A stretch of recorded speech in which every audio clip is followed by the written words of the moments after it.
Yo, for the record, we are not tethered. Nah, man. No matter what my brother's shirt says. Come on, man. We are not from Nicaragua or Cuba or whoever else wears shirts like that. If you can see it in real life, it's velvet too. What? A velour. It's a velour. He got a velour.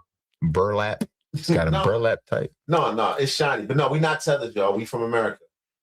As far back as we can remember. Except for my great son, stop saying it's not a dot. She was not a dot Indian, son. Somebody, who told you that? My great-great-grandmother. No, my grandmother did. She told me her great-grandmother was half dot Indian. Son, don't believe that, son. And stop telling the world that. It's not true. Just said a feather Indian. So what is it? Is the feather or the dot? She had a mole. She had a mole. Okay, I would go with that one better. She had a mole in the middle of her forehead. Come on, man, with the story. AZ crashed out and unleashed on Tariq Nasheed. Now, watching this video, I was torn because on one hand, I'm African. So for clear and obvious reasons, you could see why I would be rooting in favor of FD signifiers and Cam James ideology. But then on the other hand, I'm friends with Tariq Nasheed. If y'all even think that's possible. Is he? FD made some. For real, he friends with Tariq Nasheed? That's what he said. Flocko or tether. Well, he don't call it. He can't be part of the FBA. That he means tether is people who from other countries and take advantage and add nothing back. I don't think Tariq absolutely means anybody from another country is a tether. So poetic even Flocko though it comes off that is an honorary member. No, I don't think Listen, I'm not on the side of FBA, but I do understand what they're saying. They're saying we're not a group, we're a lineage. We're trying to define ourselves like here in the United States. Right, here in the United States. It's like the Jews, like, yo, we Jews. You like, but y'all from Poland. Well, you Jewish? No. Jewish like Jew, like Jews, Jewish. We said we done broke the Jew level. Yeah, the U's, yeah. We apologize. Right, we apologize. I'm sorry right now. Algorithm up. Jesus. And who the Jews think? Thank him too. Abraham. Shout out to Abraham. Cut it out, man. Pretty strong declarations during this video. He will label and declare Tariq Nasheed's group, FBA, as white supremacist and blackface. He would even make a comparison between FBA and Trump's MAGA and FBA and Nick Fuentes' America's First, claiming they're one of the same. They're the same group of people, just different skin tones. Let me first tell you about FD Signifier. He was very left-leaning. I actually enjoy FD Signifier's content, although I don't agree with never heard of the brother. 80% of it. He's like very left, intelligent, smart dude. He always look like he just woke up. He got that kind of face. He got them kind of eyes. You ever seen people? You got like boogers in the corner's eyes? I don't know if he got boogers. I don't know, the resolution ain't that high, but he just got the kind of that kind of face look like, you know what I'm saying? With the lines on his side. Right. Anyway, you'll see when you see him. But he does great content, and but clearly a more left-leaning than Tariq's more hardline right. Delineation, FBA, everybody's coming here to use us, and he feels like that contributes to a toxic environment amongst the blacks. All of us amongst the diaspora, which I agree with to some degree.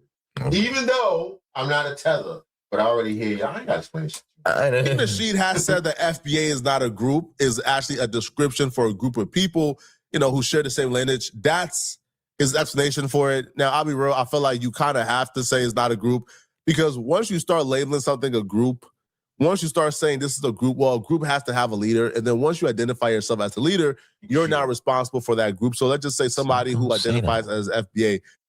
I'm not saying to do it. I'm just saying that's how it goes. Not all the time. Well, something you can, I'm sorry, you can target him.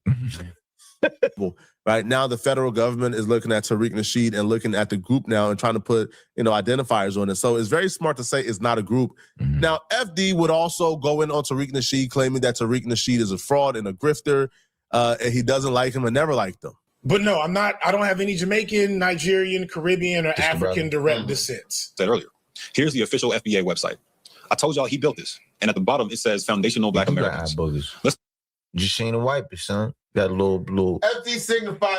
Those is not shots. It was just a small observation. I'm trying to be funny. Don't pay me no attention. Don't stop comedy. Don't stop. No one's exempt. Nobody. Anybody can get it. that joint in the U.S. Patent and Trademark Office site, and boom. Like Tyson Beckford on crack. That's your boy, right? Just in case you needed more proof. Cracks in Bedford. The earliest recorded mention of the site's URL happened on October 7th, 2020, when he was trying to sell y'all FBA mini flags. The earliest mention of the term is hard to pinpoint, but he was using it on another one. All right, hold on, let me bring it back. I'm talking so much shit. I ain't hearing it. He said they selling FBA mini flags? Yeah. Yeah, Tariq, get that money, baby. Americans. Let's throw that joint in the U.S. Patent and Trademark Office site, and boom. That's your boy, right? Just in case you needed more proof, the earliest recorded mention of the site's URL happened on October 7th of 2020, when he was trying to sell y'all FBA mini flags. The earliest mention of the term is hard to pinpoint, but he was using it on another one of his sites in 2019. Here's proof of him creating the term in the first place, claiming he adapted it from Dr. Claude Anderson's Native Black Americans term. Right. The FBA movement started as Tangibles 2020 in the lead up to the 2020 election. Man, we don't need to be on no 80. So that's the first thing, because people be like, FBA is a lineage. And it's like, if you're telling me y'all made up a new term, I get you, but it was made by King Grifter. Let's start that out first. This video is now top 10 reasons I own FBA ADOS in no particular order. Number one is everything FBA is as a record label, a crew, a clique, and a crew. Everything that's ever been done by Tariq Nasheed is awful, just because he's involved with it. I don't care if Tariq Nasheed saved 2 babies from a burning building. Like, I'm happy those babies are alive. But it would have been better if he sacrificed himself in the process. Okay? Tariq Nasheed is King Grifter. I talked about him a long time ago. I'm going to have to come back to it now. But he's just been like an awful dude for years at this point. And he was connected to another group, ADOS, which started out as something that a lot of people seemed cool with, but over time eventually showed his ass. And we'll talk about that later. So he created this FBA concept. And FBA is basically a group of online weirdos. You can call it a lineage if you want. That's fine. Understand, other people that are connected to your lineage are a group of online weirdos. Whatever FD and Tariq got going on is clearly personal. That being said, you... All right, let me say this. Let me say. I understand that the term FBA is new. Relatively new. What he's using the term to identify is absolutely not new. What's happening is it's a term that is exclusionatory, that excludes people who are not from here. Black Americans. That's basically saying the term just means people that are not from here. It means Black Americans. People, right. Not the people that are, who come here from other countries. Right. And claim the benefits and things that should be offered to Black folks here. Right. And I do agree that there is a certain amount of people that are an enemy that way. But I don't think they are the enemy. Respect. You understand? I don't think most people feel that way. Of course, are there some racist Africans and Jamaicans and shit? Absolutely. Saudis and absolutely Somalians. They're racist in their own country. That is true. They got cliques inside of cliques. Yeah, inside of it. Like we talk about the Somalians and how they're such separatists. They don't mess with each other there. Yeah, some of them don't even rock with each other. Black and blacker. If you double black, you're like, look, we can't even. They come bigger foreheads and then bigger foreheads. Just jokes. We ain't mean that. Right? Man, shout out to the forehead. Yo, that's how you know you're African when you got the people's hair. Leave Flacco alone, man. He went out correspondence. That's one thing Tariq did get right. That people's hairline. It's the People's Republic of 8 heads. You ain't got 4 heads, you got an 8 head. It's never straight. It's never, ever, ever. Don't know that, man. That's their barber. The barber got bad. Now, I'm not saying that you can't be American and yours not be straight, but Africans never straight. Never. Ever. To sacrifice yourself in the process. Clearly, this is beyond the scope of I take that back. Akon. Just critiquing somebody I watched online. But he's so black, you don't even know if he's where it start. You don't see where his headlines start. Nah, man. That's the way he take his hat off at. You're like, oh, Akon. He closed his eyes in the dark, go missing. They got some personal issues going on here. Now, objectively speaking, Tariq Nasheed has done something positive. He's done Hidden Colors. Hidden Colors before the internet had no negative reviews. Like Hidden Colors went triple platinum in the Black community. My question is, with Tariq Nasheed's current messaging, does that take away from Hidden Colors? Because Hidden Colors, for the most part, is a Pan-African film. It's acknowledging we all started here, but we're at all ends of the globes, and it's important to connect with the diaspora. Like, that's what...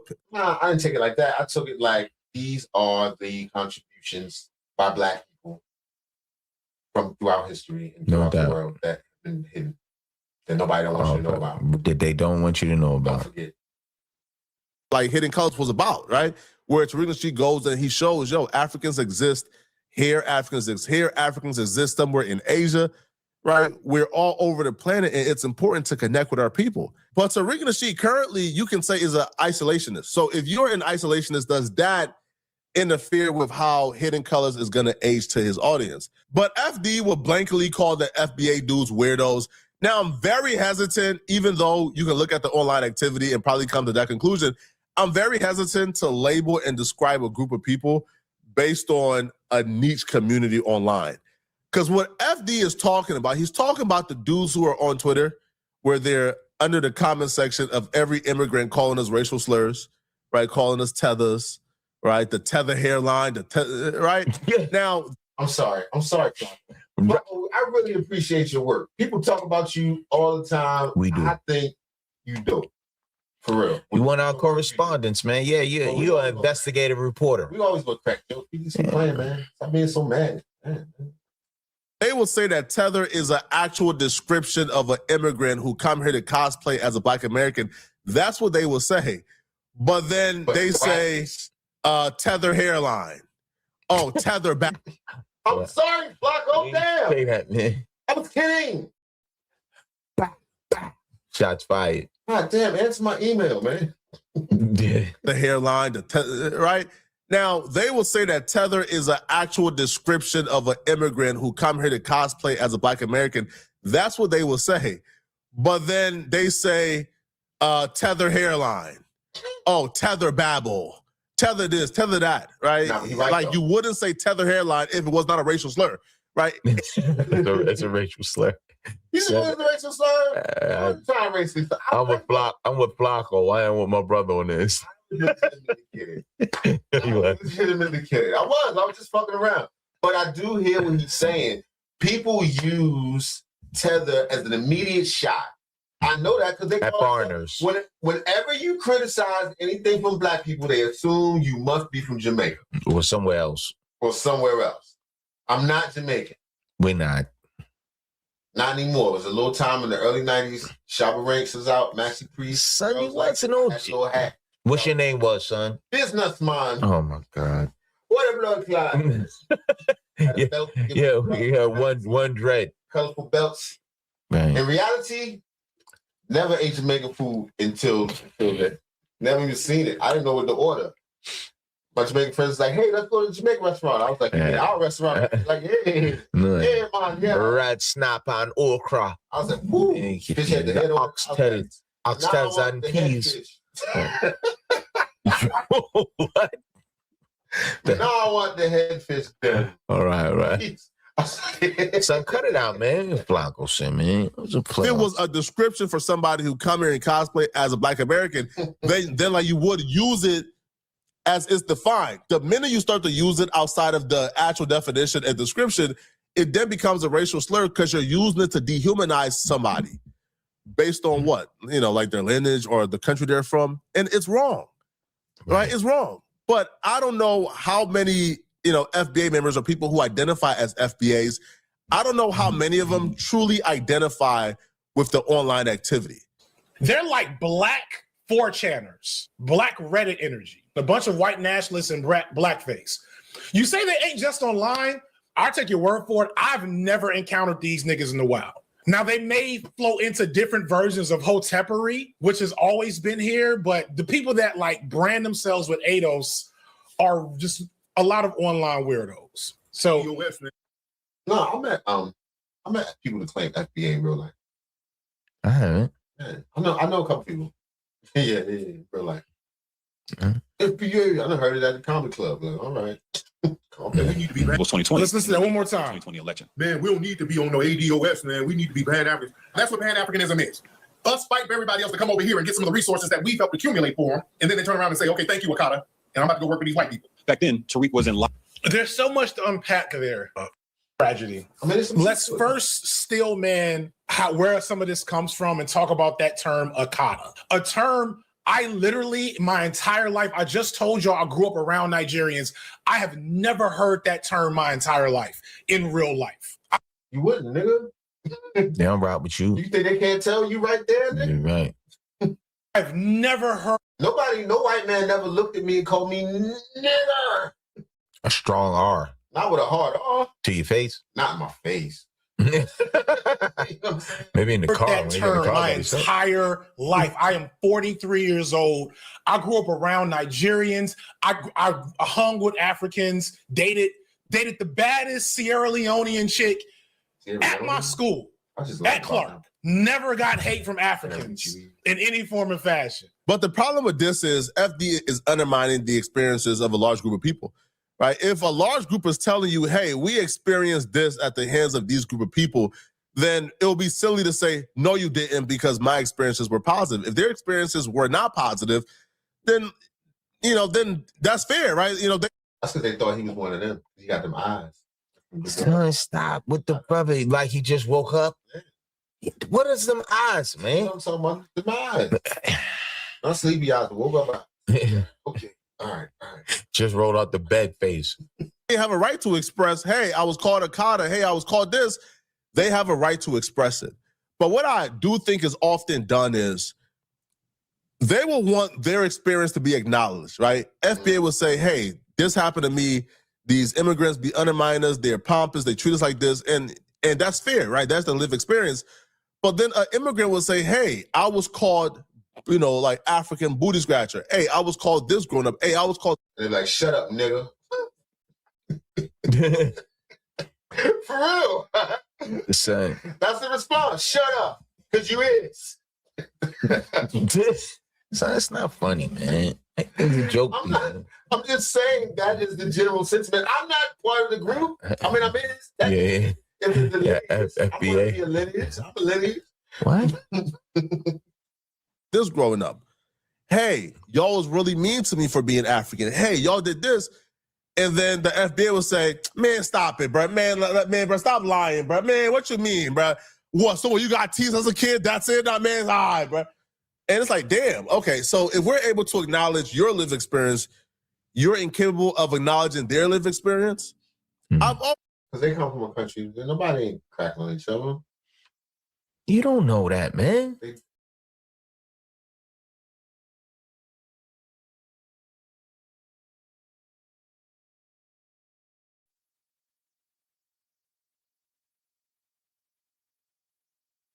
I've got nothing against the black people as a whole. I just think it'd be better if they were in their own continent. Hurry up, yo, we gotta get to the field. I'm just here, portraying how it could have been. Get down! Right now we're in the Confederacy. I'm in enemy territory. Some folks here may get offended. I'll be honest with you, you're probably not welcome. I can't do freedom of speech? Okay, I'm not allowed to speak over here? No. You wanna play that game? How you doing, sir? These are mine right here. I got them earlier today at the auction. And, we're just doing what we do. Hey, it's a restaurant? Okay, let's check it out. Hey, over here now. Y'all got that good food, huh? We are definitely got some of the best ribs in the town. Oh, they look good, don't it? Y'all know what they doing today over at the Old School Battlefield? Yeah, they're reenacting. Yeah. What y'all think about it, though? We don't really. Yeah. It's Black History Month. You know what that means, right? We flipping the script. Yeah, that's good. Absolutely. I'm about to get them in their right outfit. If y'all want to try to give them a lash or anything like that, no? You don't want to? All right, move this way. Now, move. Yeah. Hungry. Yeah, they hungry, but they ain't doing enough work yet. They can share one. Y'all want chicken? We want chicken. Okay, let's get them ribs. We can't bless them that much. Yeah. Well, they lucky they eating. Y'all know what this is? Oh, okay. It's just a little tool I use, to make sure that everything that I gotta do is going accordingly. Like the older days. You gotta keep one of them on. You know about that? No, especially. Oh, okay. Can I look around? Don't look too much. I don't want to crack this joint right now. Y'all crack this hole in his back, yo. Don't act too comfortable. Right here. Don't move around too much. Stay right here. And the tables have turned, am I right? You feel me? Yeah. Y'all really want to eat, right? Sit down. Hurry up, yo. We got to get to the field. Eat quicker. Eat quicker. Eat quicker. They taking mad long to eat. All right, y'all taking too long. Here we go. Y'all good. Y'all good. Put that in there. Look your fingers up. It's okay. You're going to get in the field. You do some yard work. Get a little bit more. Y'all want some napkins? How much for one of these? Oh, for the food. My fault. Go in the car. Now. Go in the car. Boy. Get in there. God bless y'all. Have a good day. So right now we are going down some path. We're on our way to the reenactment of the Battle of Olusti. After this battle, enslaved people in Florida were not freed. Since I'm a black man, it was only right to meet up with someone who previously told me they had owned slave houses. We got slave houses. They're still there. They're beautiful. Well, you have Slave houses. and they're what? Beautiful. To make sure I'm playing the part right. There he is. What do you think about my slave master outfit? I look good? Fancy too, as long as they had them. So you know how back in the They're slave.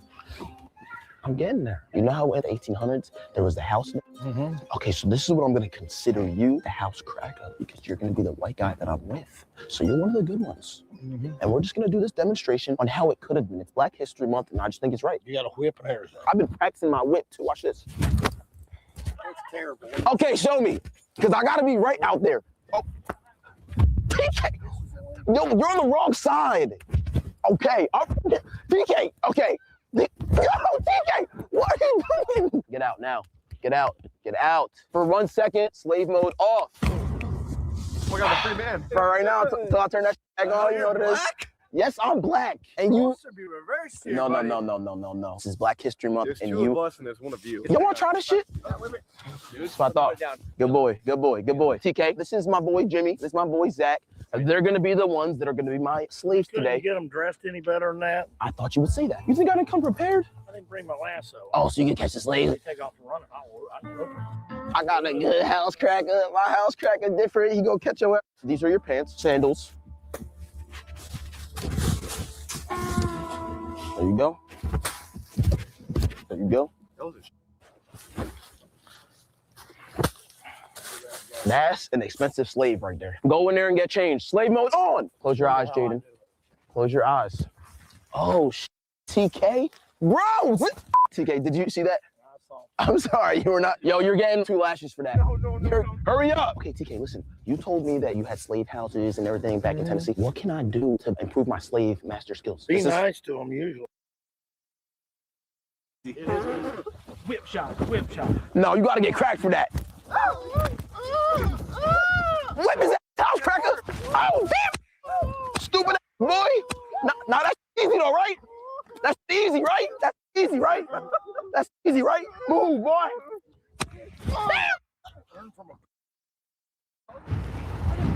Oh no, they're not prisoners. They're slaves. Yeah. Come on now. Tell them to try that. No, master. Master, no. Get on your knees. Stay there. Follow me. How y'all officers doing today? Good, how are you? Great. These look like some good ones. What do y'all think? That's good boys right there? Good, bad? You don't talk to, okay. All right, let's go then. Hey, don't speak to them. She don't want to talk to her, so you can't talk to her. You understand? Yes, master. Walk.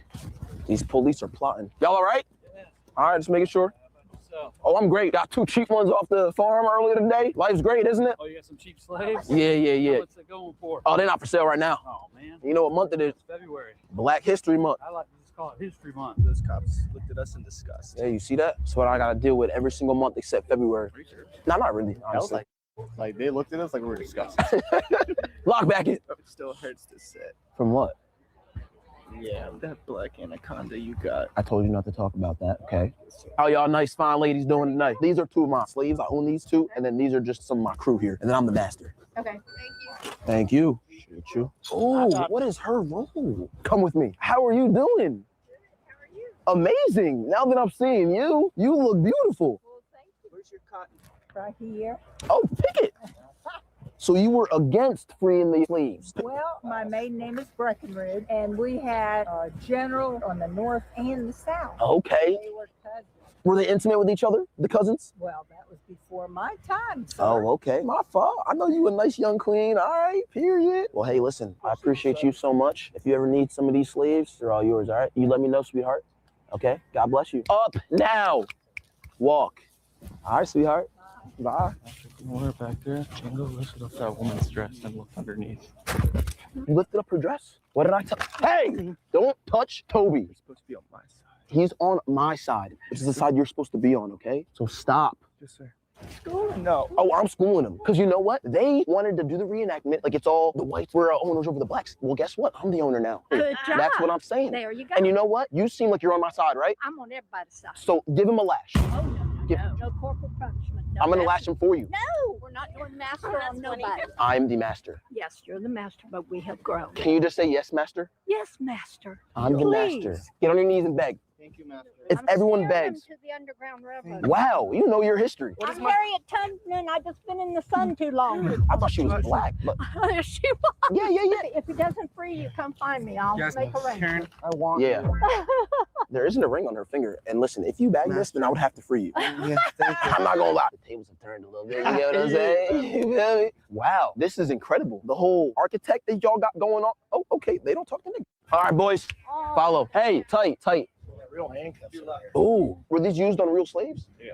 Okay. So where do those go exactly? On the legs? Yeah. Yeah, let's get them. Yeah, now y'all can't run. Since you was acting up, I'm sorry I have to do this to you. I know you were acting good. I will free you maybe later if you guys act good enough. But he's dangerous, and I have to get you White guys people. covered. He said it. How do I I know how to do it. Why do you know how? Okay, wait, never mind. I know I know. Bro, what the Oh, I think I know actually.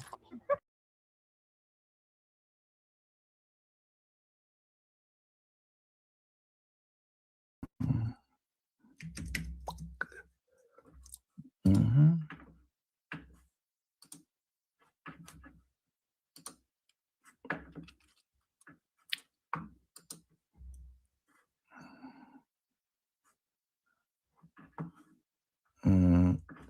Where's that video? Dang. I know somebody had it. Damn.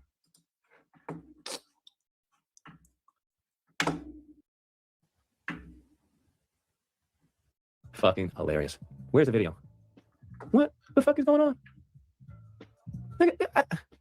I just can't even. I just can't anymore. I just can't. Why I'm trying to look up the video and then I see this shit. I'm like, what is this? What is this? What is it? What is this? And you know, people like, yeah, that's right, man. You hold it down. That's what we do, bro. We hold it down. What is this? There's like two black people here. There's a Latino and a white woman. What is going on? What is going on? What is happening? What? They doing tattoos? Are they doing FBA tattoos? What? Bruh, and this is disrespectful to the ancestors? All these white and Latinos up in an FBA museum. Look at the line. There's white and Latinos. Ooh. I salute this brother. I salute this brother right here, bro. Salute. Salute. Only a real pimp can fucking piss in your face and tell you it's raining, bitch, and then be upset at you, bitch. You should have worn a raincoat. He teaching. Like I always say, Tariq never pimped no hoes except his followers on the internet.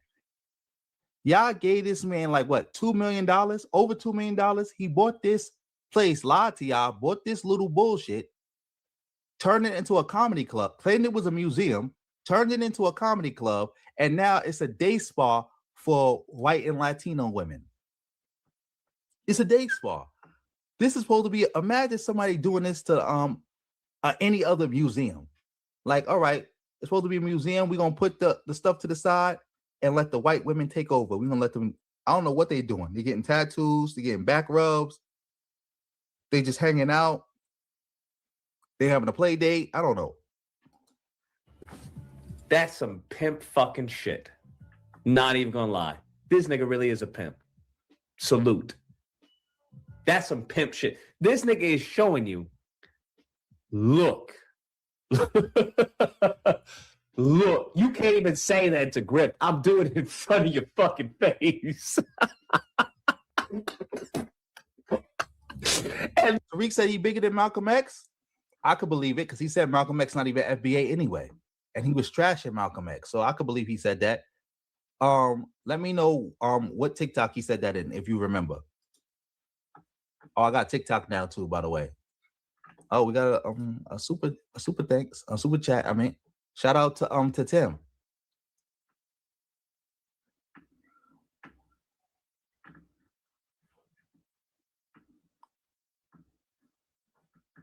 Yeah, of course. Everything for black people he attacked. Magically, they attack. That's all FBA do. They attack other black people. That's it. Like, how dare you attack Harriet Tubman, talking about she fled and she ain't FBA because FBA don't.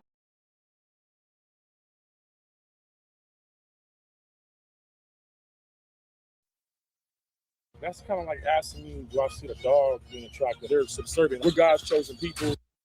Oh, fuck, it's packed right here. It's the reverse KKK. The white people aren't good? They're never good. What's that? It's that whip. There is a near future where justice is going to have to be paid. So are you racist? God is racist. Have you ever found a snow bunny attractive? That's kind of like asking me, do I see the dog being attracted? They're subservient. We're God's chosen people. We don't we're Africans either. Why you say fuck me for? There is hope. There will be a time that we could all be together and rejoice. Being slaves, we'll rejoice.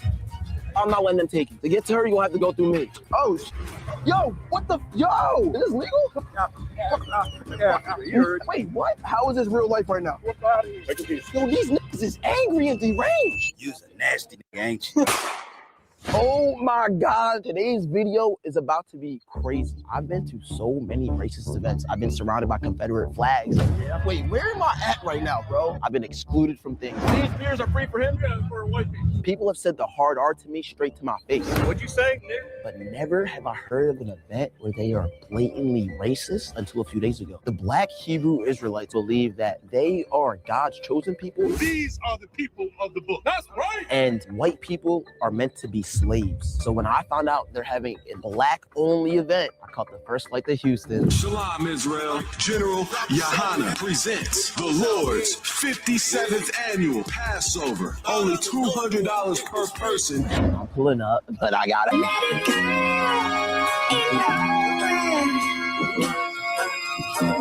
She's missing the matcha. The Air Forces are a little too clean, but that's a white girl though. Okay, listen, we have 3 goals. Number 1, we have to see if we can get one of them to like you. You're a beautiful girl. Let's see if they will think you're beautiful as well. 2, I'm African, and they don't even like Africans. Black. Only like, no. They don't think I'm one of their brothers. Damn, so they're racist to one of you. Yes! Once it gets revealed, we're gonna see how they feel, see if I'm accepted. And then 3, we just gotta see if we can make it out of here alive. Like, untouched. Why am I low-key scared? No, don't be scared. I feel like unwelcome, you know? Hey, what's up? How y'all doing? Where's parking at? All the way down to like far right. Like far. It's a safe area though? All the way down to this big situation. Okay, cool. This gonna be good for all 4 of us? Yeah. All right, cool. He kept saying go deep in the back, so I'm like, set up. Y'all live over here or what? We going to the brunch. Yeah, I don't know about that. Hold on, let me see. You don't know about what?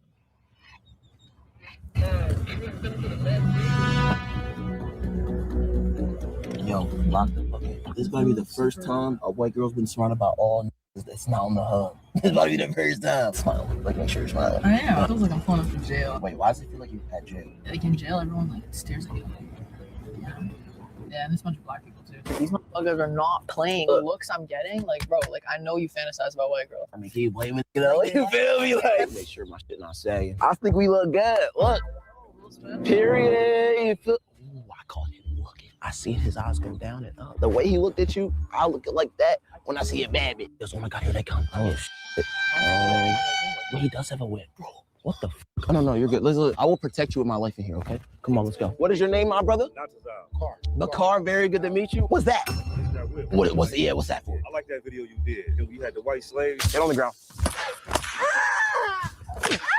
Oh yeah. Something similar to something like that. This is, for the future. Oh shit. Okay. Whip on their back. That's cool, bro. Wait, that's not actually cool, by the way. It is good. Right now, in today's time, we live in life. Okay, that's great. It is a near future that's coming where justice is gonna have to be paid. So what kind of justice? You know what I'm saying? That money can't buy.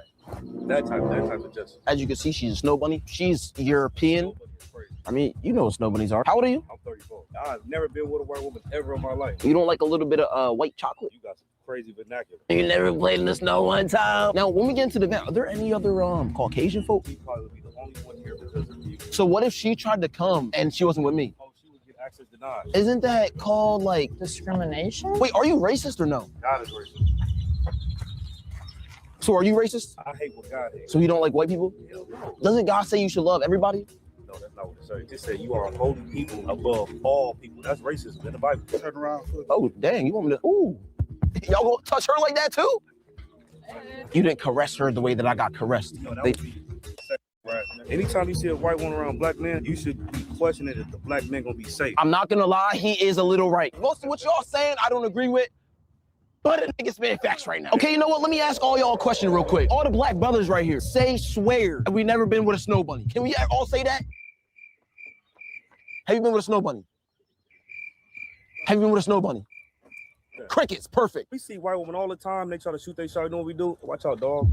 Dog. Christ called a white woman dog in the Bible. White women are just natural born. Let's be honest. They sleep and liars. What's that smell? You missed the slaughter of the lamb yesterday. Y'all slaughter lambs? What we try to do is try to keep the culture of the Bible. We slaughter lambs. We wear garments like this. We gonna be out here eating. You can have some. What you Haitian? Jamaican? It's actually something that I wanted to talk to y'all about. I'm gonna mention it when I get to the captain. You talking about you African then? What if I was? Because I don't want to call you a brother and you're not my brother. Hey, we good here, bro? We good? Hey, you got a wife, gang? She hungry. What's up? Whoa. Nobody's gonna respond. We know the types of white when they dress like to get attention, but nobody wants that for real. I dress like a Real quick, have y'all ever been with a snow bunny? Snow bunny? Yeah, I have. You have? Would you still do it again? I mean, yeah. He's definitely not in our school. Top us all right quick. He got a question for you. Would you ever indulge into a snow bunny? God said that's like eating pork, stealing, killing a brother, all the same things. It's the same. The answer is no. Have you ever found a snow bunny attractive? That's kind of like asking me, do I see like a dog being attractive? So you look at her as a dog? You have kids? I might, I don't know. You let the dog eat at the table with your children? No, not. Right. They're subservient. We're God's chosen people. They're just heathens. I ain't gonna lie, that's the truth. I'm sleeping with a goat. You know what I'm saying? I'm with snow bunnies. I ain't gonna lie. How's that diabolical? It's just the way that I see it is.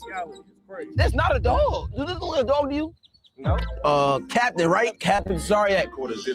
You not a matcha nigga either? What's a matcha? What you drink? Like Hennessy? No, why I gotta drink Hennessy, man? I drink Hennessy. No, I just drink Hennessy. It don't gotta be because you black. You black, like American black? Wait, why? I'm more black than you, see? Like Well, we don't go by complexion, though. You go by what? We go by who your father is. Like Bob Marley, you probably think, is he African? Oh, look at that shit. Yeah, that's my dad. I don't know. Neither one of these people might be able to come in here. I'm Nigerian. What? A Helmite? What's that? A native African. We don't fuck with Africans either. You don't fuck with me? No. Why you say fuck me for? You know, a white man did not come onto the continent to catch the slave. The white man convinced your ancestors to enslave us. So we hate y'all too. God don't love you. I'm gonna call my dad. Look at me. Look at me. God loves me. God loves you. Bring it in. Bring it in. Bring it in. That's diabolical. You smoking crack. I'm not smoking. That's the setup. Bro, you can't shake my hand? I might get AIDS or cancer. This might magically just get into my body. That's But interesting. If you are actual Hamite, you're not our brother. Black people came over here from the west coast of Africa. Hey, can she walk on the other side of you? I'd rather just touch her. I mean, she cool though. She cool. Still gonna leave me hanging? Can I bridge this? Can I? Can't bridge it. Okay. Don't touch me. This is about as far as we go. See this entryway? Yeah. Point of no return. Like, what happens if we go past this right here? You see all these men? Can't be on the ground because you would be trespassing at that point. Okay, let me think. He not faster than me. He not faster than me. Are they faster than your lady? I'll leave her. He's not. Did y'all hear what he said? I'm definitely. Yeah. Not getting the ass whipping is more important than your lady. I don't think you love her. But we just homies though. Y'all not together. I mean, we together right now. So what y'all courting? What's that? I don't know. Y'all are saying y'all boyfriend and girlfriend? No.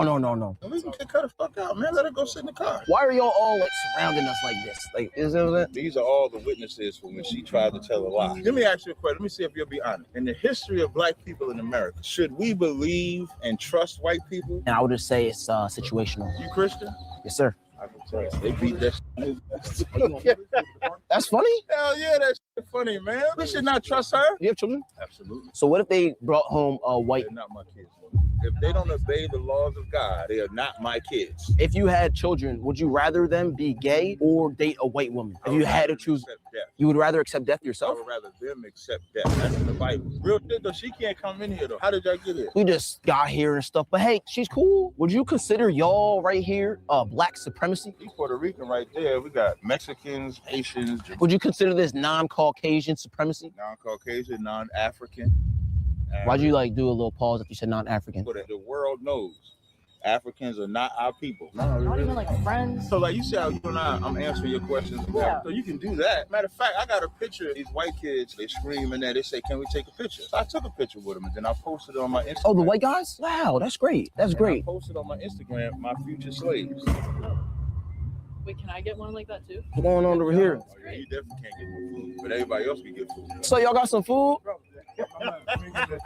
I can't eat here. That shit look unseasoned anyway. What the fuck is going on? So this is what TK has always said to me. A lot of people sold ourselves to the white man. I'm not gonna get into the little logistics of it, but these niggas is crazy, bro. What the fuck? Like, look at these niggas, bro. But on some real, I have been with white women. I can show you some videos of me and white women. Should I show them a video? Are you doing anything? Yeah. And you were cool looking at another. You know that's gay. It's most. I like women, bro. No. What I'm saying is gay. What you're saying is gay. That was good. That's what you just said. What I'm saying is gay is him watching you have any sexual performance with a woman. I know you gonna lie. I know he gonna lie. Have you ever watched porn in your whole entire life? So that's gay. He's gay. Oh my God. Or we grew up in a society. Someone is getting an erection from watching another man's action. Think about that when the next time you watch your man. Me and you in the same boat, bro. You watched before. I watched before. Will you gonna repent? You gonna stop watching porn? I actually do not watch it at all anymore. So what made you stop? I don't know. It was when I first started YouTube. I don't judge personally. If you get that's cool, bro. I think they will all still accept you. Everybody keep filming if you accept it if he's gay. Perfect. So they will all accept you. Is she safe over there, bro? He was macking. He was trying to get your number. She said she would never sleep with you. I'm not worried about none of that talk. Do you want to sleep with her? Make sure she washed first. Just YouTube. White people don't wash. They're gonna tell you they don't wash. I gotta confess something though. A year and a half ago, I had 3 white roommates. They didn't have no rag. You ever seen SpongeBob? I love SpongeBob. Gary. All right, everybody, let's leave. What we do on my channel is we bring people together. I understand that y'all believe what y'all believe. I think there is hope. There will be a time that we could all be together and rejoice. They enslaved? We'll rejoice. Maybe it'll be a little different though. I know you don't like me. Don't look that way. I have this for you, okay? Yep, there you go. Use this anytime. This is not easy to get. What did you have to do to get it? I was just around a lot of people. They didn't bend you over nothing, did they? Oh, no. My clutch is very, very strong. That can never happen. If your clutch is strong, that means they tried to clutch you. So was you practicing clutching? How did you get your clutch strong? You want the white privilege card? You don't even need that to fuck a white girl. I've ran into a bunch of different white women that said I had a BBC. The BBC, what is it? It's big black cocks. Dang, you said that out your mouth. Clutching. And BBC, get more suspect by the moment. I'm just telling you what she said to me. Diabolical right now. We don't know if he ham or Israel, but the more he talk, he leaning towards ham. You know, they freak as too. I actually don't really like ham. I like chicken though. So what's the reason for parading like y'all are in a relationship? Well, because we are like Pet. in a relationship. You know, like, We are like intimate. Like platonically though. She said wait until marriage. She's using you out. For what? For whatever fame you got. She finished using you, you're gonna crash your car like Tiger Woods. Did you cross over to the black side? Where the black people accept you? yeah, I got a bunch of black You friends. got a bunch? How many? Okay, like over 11. When they racist, they got the whole pack. Okay, No, they're gonna listen. ask me how many friends I got. I gotta be got ready. 11. What we're gonna do now is what's your name again? Leafcock gets escorted all the way to vehicle. Y'all can stay. I ain't gonna lie, I'm not letting them take you. To get to her, you're gonna have to go through me. We need brothers to pick him up out the way. Not happening. And then don't touch her because she'll call the police and just escort him out. All right, good brothers. You gonna take my legs? Oh shit. Oh damn. Oh, shit. Yo, Captain, you gonna let these kids take me? Yo, what the? Yo, this is what y'all do? Is this legal? Nah. Yo, this is outrageous. This is crazy. Yo, you sound African. They don't even like Africans. Yo, Alifka, you good? You good, sweetheart? If they touch you, let me know. Yeah, you heard. Wait, what? How is this real life right now? Yo, not as dumb. You allowing this shit?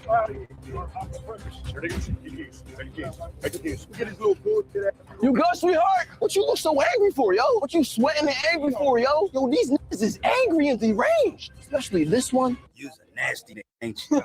You's a nasty nigga. She don't love you at all. She really can't come in. Like, she genuinely cannot come back in. How come some of y'all are so aggressive? Who we supposed to be like? He's like, fuck all Africans. Like, that nigga really meant it with his whole heart, mind, soul. Like, It's different. Real aggression is like, licking people. Don't you say that? yeah, but I don't know the way he was looking. Like, I'm very good at reading people. It was like he wanted to hurt me. Oh, did he hurt you? I'm surprised he did it. There was one point in time when niggas was carrying me, which I let them do for the clip. What do you think about Black History Month?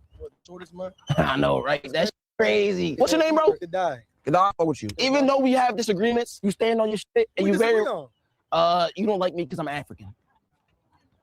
You African? What I was saying is, I was making though. Yeah. We want white people to bow down to Black images. We want white people to love us. Like, I want them. They do. Praise. Bro, they fetishize over us. That's not loving. You know where they learned it from? Their great mother. Oh, because the slaves, they would sneak out back. Your papa wasn't laying down right. She sneak back and have sex with slave. I ain't gonna lie, he might have snapped right there with that. I ain't gonna lie. When y'all state a fact, I'm gonna have to agree with not her though, because she had no affiliation because she's foolish. Who's the people who voted against the transatlantic slave trade being an atrocity? Poland. Well, God damn. Oh, my bad. I used God's name in vain again. Yeah, you did. That's what I used. Well, God damn. You look like you say nigga hard R, huh? I can't agree or disagree. She's gonna go say the N-word over there, huh? She definitely saying the N-word over there. That's what she's saying. These niggas got me fucked up. Bro, we gotta call Fred. Come on, bro. Oh my God. A bunch of people are like going in right now. Like, I think something new is about to start, but they said Olivia can't go back in. Bro, because she's white. They say that white people are the devil. But bro, I'm trying to figure out how I'm gonna get you in here. There's always a way. What the fuck is this? This is actually probably the most dangerous place for you to be at. Not all, bro. Come on, let's go. To get in is secure. Keep a low profile. Yes, sir. No, I'm gonna get it right now. No, he's not one of us. I got him out. Yes, sir. You already said that's right. Tell him. What? Yes. What the fuck? Do you see that? Yes. Wait. Oh my God. I'm not joking. Be careful. Did you hear the crash? We can't show them we're scared. So let's just walk. Oh yeah, we're good. We're good. The whip won't be necessary. Hey, Captain. Thought I would introduce you to my buddy here. This is Durf. Yeah. We're just gonna run through real quick. Do a quick. Nah, you ain't going past this line right here. I want to learn about you guys' teachings you guys got going on. I feel like it could be beneficial. Might be a stupid like you. I'm a dumb white piece of shit. He's smart sometimes though. He's not gonna use that or nothing like that, right? The whip. It depends. On. If you give him a reason to, how can we help y'all? Oh, this is like my man. Yeah. Like So we're relationship, man. we like women and we also like. I just want to clarify. Yeah. You No. said you clenched your butt last time, so I wanted to make sure. Why would you say Because all right, tell him the news, bro. my dad actually he's black. I don't go around like flexing that. Prove it. FaceTime your dad. Mr. Durf. And I'm gonna talk to your dad in a minute. Hey, your dad. That's his father. Anybody else believe that? That's the best y'all came up with? Okay, look, if you want me to be brutally honest, came to him, wait, boss. I was like, hey, like I know You came to we him. don't do that. But you said he was gay earlier. No, I did not. Replay the clip. What I'm saying is, get on your knees. You don't think that's like kind of Just get on your knees. You gotta do everybody Oh else. my God. All right, line up. Come on, let's go, guys. Single file line. I don't know about this one, man. Who's next? This is Okay, we do. All right, now it's you. All right, guys. Next, my friend will go. Don't fucking tell. We don't know if he's one of us or not, so he can't do it. Dang it, I can't. I was just about to do it too. I know you really wanted to do it. Yeah, I really wanted to. Okay, so now that the feet have been kissed, let's step inside a little bit. There's nothing that you were gonna do to get in here. So I kissed you guys' feet for no reason. You did it because you wanted to. Oh, shit, man. This looks scary, bro. Like this whole entire shit. You gotta cross that line. Shit dangerous. The whip's gonna start cracking. The white people are good, They're never good. but the niggas are good. They've always been good. Oh, you get her Instagram. He trying to act nonchalant while he trying to bag some snow bunny. Hey, she gonna post me on her Instagram. If she don't do it, she a liar. You need her, bro. He wants you though. This is one of my best white friends. I trust him with my life. I'm gonna say it. We do something to girl. If you have a genuine best friend and you would die for that nigga, then if you don't do something to girl with him, That's gay. That's white logic. I think it's kind of gay. It's easy math. Let me paint you a picture. Okay, so imagine this. Me and Durf run past this line right here. It's gonna be bad, man. Describe it. You know how America treats illegal immigrants? Yeah. Don't be like that. All right, it's starting to rain. Red's getting flustered. I don't know what's about to happen, but we gonna figure it out. Bro, if they had a daughter, think you're the I think devil. I would try to fuck them. If I fucked one of their daughters, you fuck a black girl? No, they're whipping a little donkey. Oh my God, no. Wait, they're just whipping the shit out of her. Oh no, it's actually so sad. Damn. All right, nah, that's actually nah, bro. Daz, bro, these are your fucking people. They don't accept me, bro. If I took you to a location where a bunch of white people were saying that shit to you, I'd go harder. All right, y'all. The next mission is to have Fred sneak in and infiltrate. I'm gonna fucking prank these fuckers. Oh yeah, it's right here, right? It's this gate. Go in. Oh. Notice we're white. Damn it, Olivia, if you were on the front seat, they would have let us in. Low key. Yeah, but yo, look to the right, look to the right, look to the right. These fences could go in and like plot and really sneak in. There's so much control though, bro. Go in James Bond style, bro. We're trying to find a way in. You know what way in? No, that's the exit. Oh my God. Wait, why are they getting so? Why are you walking so aggressively and fast? All right, my man, be safe out here. Okay, Fred, I'm not gonna lie, bro. I'm gonna go inside, bro. All right. I come in peace. We are both welcome. Hey, brother. Hey, my man, I'm cool to go back in. Yo, he don't play. He too nonchalant. Do y'all's children go to school with like regular public school? So like they in school with fellow white people? Sometimes. How does that add up? Like, y'all just kind of tell them to be careful with them?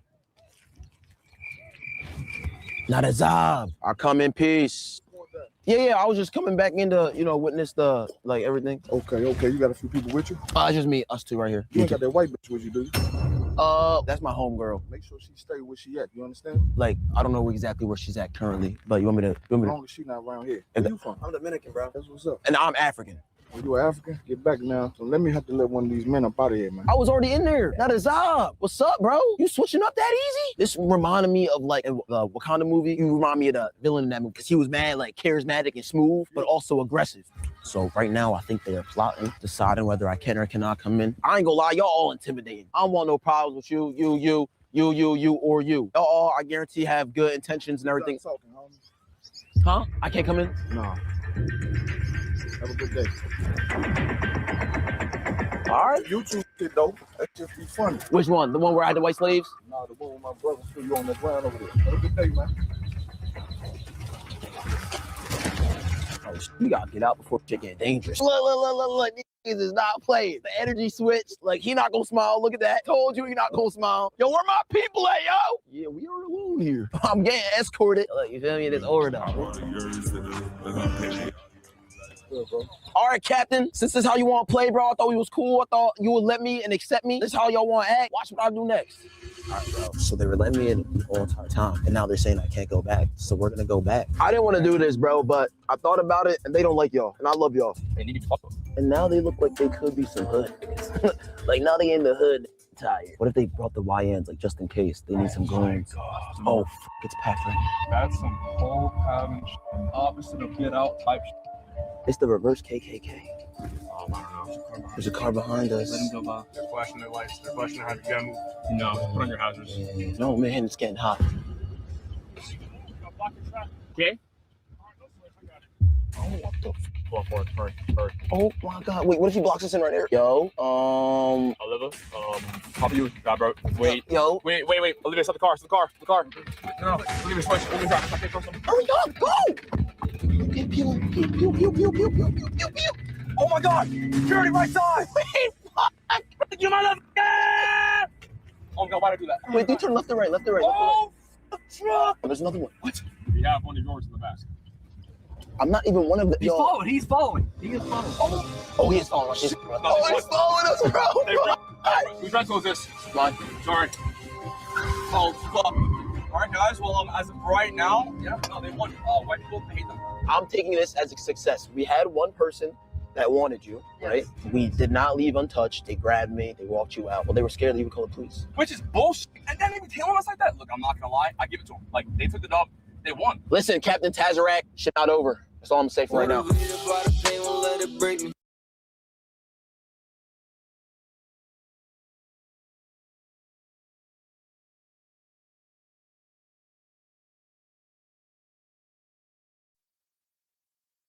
When you say African Americans, do you take African Americans as being the only people who are phenotypically called black? No.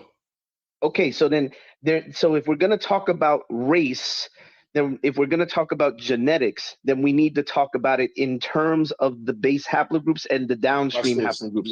The only people that I consider black are African Americans. We are Shemites. You just contradicted yourself. You said they aren't the only people that are black. This room is recorded. Are you listening?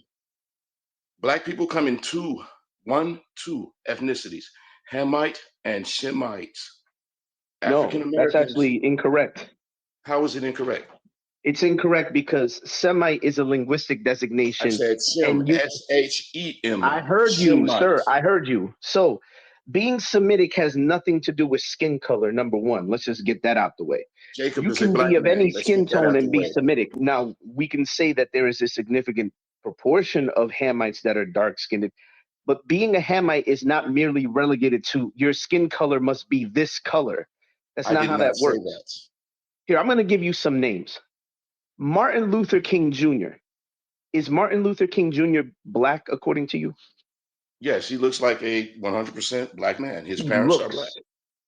But on his father's side, he descends from a white slave owner going back several generations. So in other words, Martin Luther King, wait, let me finish. I'm going to tell you why. I'm going to tell you why I said that. I'm going to give you, you got to hear me. You got to hear me to be able to understand what I'm saying. Do you understand that there are people who descend from white people paternally who don't look white? Meaning that white people slept with black women by force during the slavery era. They produced children. Those children continue to intermarry with black women.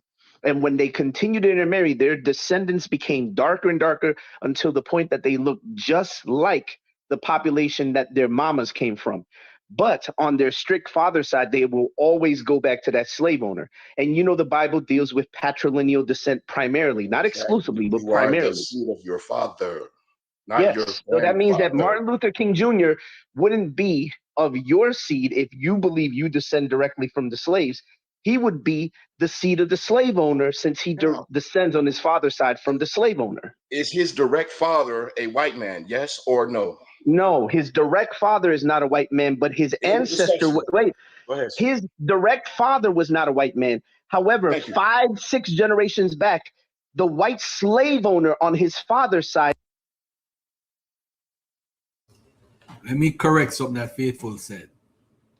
Faithful, you can't say the lineage with your immediate father makes you not black or white, and then you use that terminology and then say the father was R, because he looks how we look as black folks in general, like the guy on the screen, but that doesn't make you black. If you're making a point about genetics not making you quote unquote black or not Shem or Ham, then you're feeding into what he believes. Because if you look supposedly, quote unquote, black, then you are black. That's what his point is. That's why he says Martin Luther King is black, although his DNA don't matches up. He's R. Just for argument's sake. Is his progenitor, meaning his great-great-great-grandfather was a white man. Exactly. Now watch this. Non-black's genes are erased in a black gene pool after 4 generations. No, that's actually incorrect. Let me explain. We have the most dominant DNA on Earth, sir. Fam, this has nothing to do with dominant DNA. Yes, it does. That is why they had segregation. No. Let me just explain. White people separated from black people. If they didn't, America would be brown by now. Okay, I think you're ignoring the fact that you can be autosomally. That means in the majority of your percentage of DNA, you can be by majority sub-Saharan, or let me just say it more exactly. There's no such thing as sub-Saharan. That term I'm going to use. Well, that is a term. That is an academic term. I'm going to use. Till the 80s, bro. I'm going to use a term that's not as triggering to you if you just listen. You can be predominantly 90% West and Central African admixed. Meaning people from West and Central African descent admixed, 90%. And on your strict father side, going father to son, you could descend from a white slave owner for sure, which would mean that you are not on your father's side the same people as the majority of the people that descend from slaves in this country. Bro, you are the seed of your father. Every person that fathered your bloodline is not your father. What? Bob Marley's daddy is a white man, correct? Yes, he is. So therefore, Bob Marley is a white man. Now I'm going to show you where your logic falls apart, because I agree that he is the descendant of that white man. Bob Marley descends from that white man because you know who his father is. However, how many African Americans know 5 or 6 generations back if they descend from a white slave owner? Unless you take a DNA test, you wouldn't know for sure what paternal ancestry going back across the span of several generations you have. The issue that I have with you is that you don't understand how DNA works. You can morphologically, phenotypically look like a African American and whatever you think that means, and you can descend 5 or 6 generations back from a white slave owner. So the same theory you gave me for Bob Marley applies to 35% of African American men.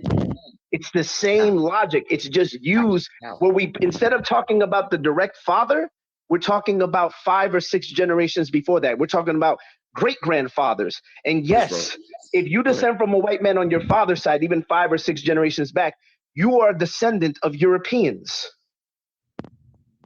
Go ahead. Okay. Now, so that one European descendant 6 generations ago makes me white. Yes. According to your logic. No, I did not say that. According to your reasoning. I did not say that. I said you are a descendant of your father. Yeah. Does your father's lineage just stop with him?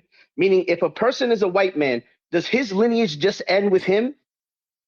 You are the seed of your father, sir. The seed of your father mean that you only go one generation, father, and then son, and that's it, and there's nothing before that? Father. If you go back 5 generations and you find a white slave owner, your lineage goes back to Europeans on your father's side. Even if you are autosomally, meaning the majority, the percentage of your DNA, majority Western Central African descendant, you are still on your father's side going back 5, 6 generations back to a great grandfather who was a slave owner. That makes you a descendant of a European on your father's side. Now, there's no getting around that. All black people in North America are descendants of slaves. That's what you're telling me? No, I never said that. Every last one. That was never my argument. Okay, so where does your statement hold anyway? Oh, it does. Do you see that paper that I just posted at the top of the room? I'm going to read something to you. Here it is. Okay, read your whole. Let me say this right quick before you read, sir. Read your whole spiel. I'm not going to say nothing. Go right ahead. I'm muting my mic. And it says, and as for our African-American male guests, there has been still another astonishing fact. You hear that? Fact revealed about their paternal ancestry, their father's line. Through their Y DNA, a whopping 35% of all African-American men descend from a white male ancestor who fathered a mulatto child sometime in the slavery era, most probably from rape or coerced sexuality. In other words, if we tested the DNA of all the black men in the NBA, for instance, just over 1/3 descend from a white second or third great grandfather. Now, this is Henry Louis Gates Jr. speaking. In my own case, he was my great grandfather, and he was most probably of Irish descent, judging from our shared Y DNA haplogroup. In other words, Henry Louis Gates Jr., the African-American author of this article, himself descends from a white man on his father's side. 35% of African-American men have that exact same story because of the reality of slavery, because of the evil that happened during slavery. That's a reality. That's not fiction. That's why I told you that was never my argument. Okay, so where does your statement hold anyway? Oh, it does. Do you see that paper that I just posted at the top of the room? I'm going to read something to you. Here it is. Okay, read your whole. Let me say this right quick before you read, sir. Read your whole spiel. I'm not going to say nothing. Go right ahead. I'm muting my mic. And it says, and as for our African-American male guests, there has been still another astonishing fact.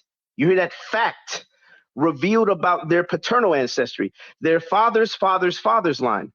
Through their Y DNA, a whopping 35% of all African-American men descend from a white male ancestor who fathered a mulatto child sometime in the slavery era, most probably from rape or coerced sexuality.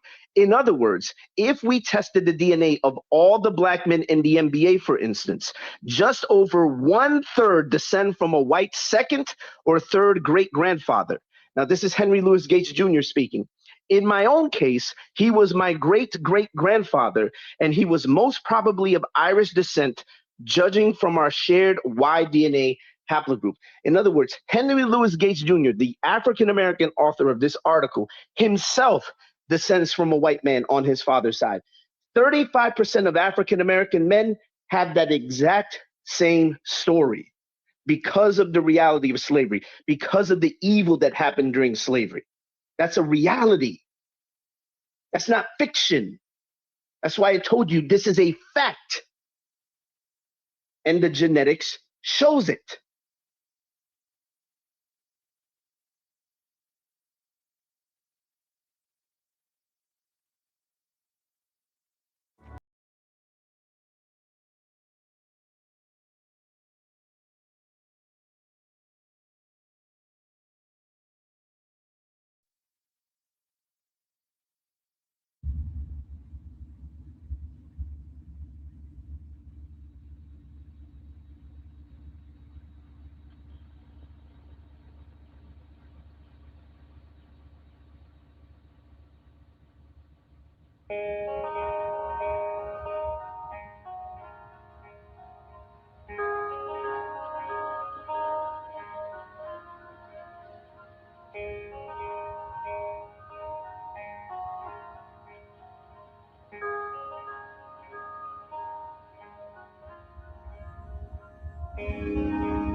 Humans have been in North and South America for.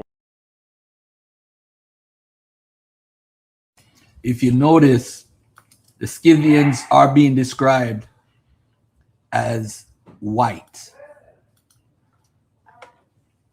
Why would black Hebrew Israelites want Scythians to be dark skinned or mixed with Israelites? Because in Colossians, it mentions that Scythians can be saved. So now, where did the black Hebrew Israelites get that from? Remember 2 weeks ago, I showed the Greeks being saved and they're saying the Greeks are Israelites. This is why that gentleman, my brother from Ramgad Gadal Gabarim, made that whole presentation about Greeks.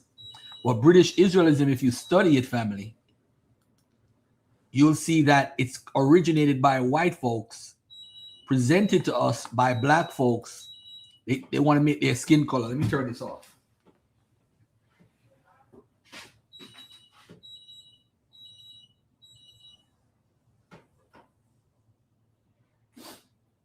All right, cool. Let me turn that off. So British Israelism is started by the quote-unquote white man and pushed by Herbert Armstrong, Worldwide Church of God. The legend of British Israel and so forth. The origins of the movements. So this is where One West got a lot of his stuff from, and they try to hide it. Now, it's so-called because it maintains the theory that British people are the descendants. So when you hear my brother Priest Daniela talk about the Irish or the British or black and all that stuff, they're basically using British Israelism, which is a white power, white racist movement, change the color of the people that they are talking about to black. So now, just like the Bible writers 3,000 years ago or 2,000 years ago, they didn't know that people would be fact-checking them years ago. So in the 1960s, Abba Bivens was teaching that Native Americans was Israelites because the Mormons taught that. But as far as the rest of it, I don't think Abba Bivens went as deep with the British and the Irish and all that stuff were Israelites. I think that was more of a later One West teachings that they made up after he died. That's my opinion. I'm not saying it's facts. So now, for those who are watching it, then if you want to join Ramgadal, that's a One West movement, brother.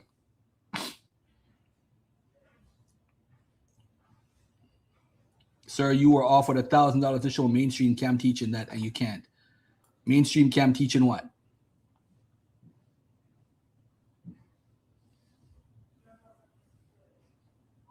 Jump on the panel and offer me the $1,000. I'll show you.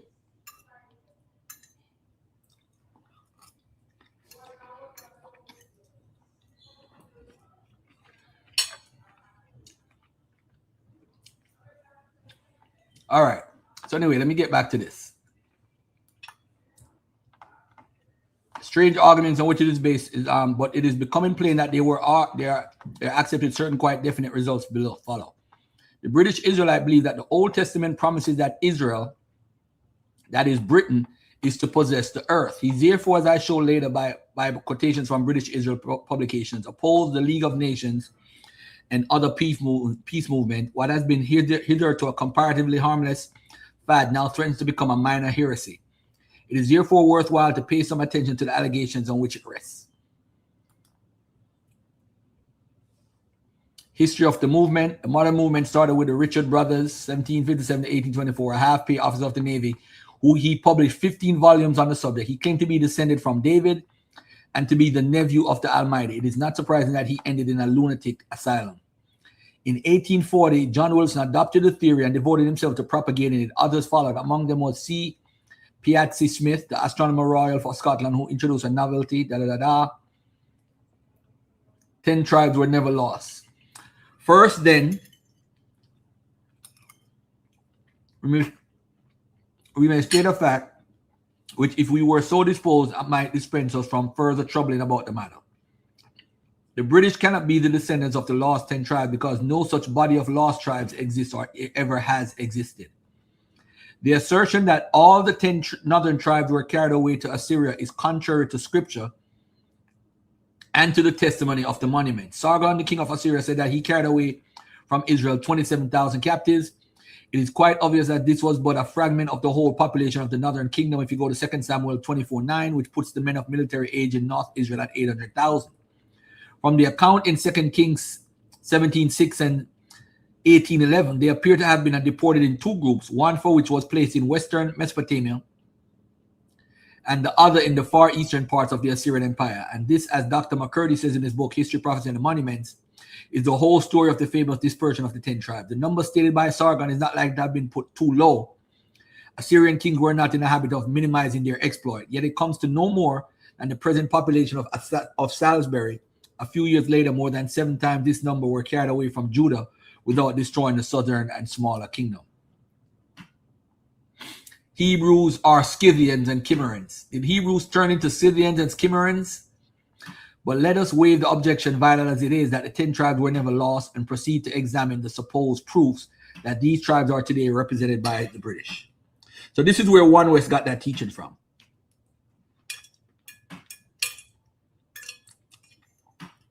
Hold on.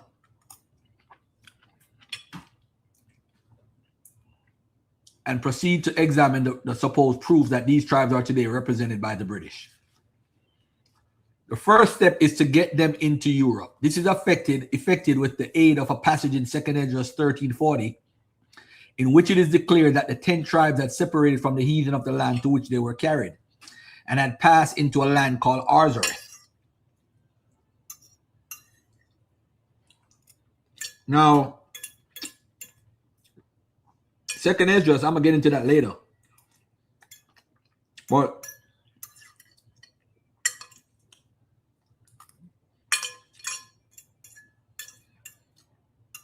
I eat some cabbage and saltfish. Jamaican family, you know what that's all about. All right, pardon me, but this shit is good. All right. To which they were carried and had passed into a land called Arzareth. Scholars point out that this name is evidently a representation of Eretz Achareth, another land, and a manifest reference to Deuteronomy 29:24-28. But British Israel Truth, page 115, divides the word by taking AR as one component, meaning a city or hill, and finding Zareth, a concealed reference to the river Sereth. This is a tributary of the Danube, hence it is argued that the 10 tribes crossed from Assyria to the Danube region, and the date of their migration is fixed at 650 BC. No proof is given for this date, and it involves the assumption that the 10 tribes managed this exploit within 70 years after the fall of Samaria, and while Assyria was still in the plenitude of its power. The 650 BC date is important, but the reason for this arbitrary dating soon appears. It was in 650 that the Scythians are said by Herodotus to have appeared in the region of the Black Sea. So this is why they adopted this, because they had to develop a 10 tribes chart, which eventually became the 12 tribes chart. So they are basically following white people. So I got my good brother like Yawasap and his brother from his camp, Ramgat Gabarine, who deals with this. And they believe this stuff. Now, our brother in the audience says, why do I bring them up? They are part of the One West teachings. They are. They are. Eating dinner for breakfast.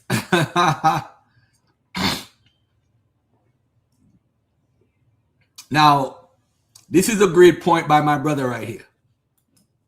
Both Assyrians and Hebrews had their Semitic names to identify both Cimmerians, and Scythians as Japhetic descendants. But the 650 BC date aligns the Israelites with the Scythians. I don't get why.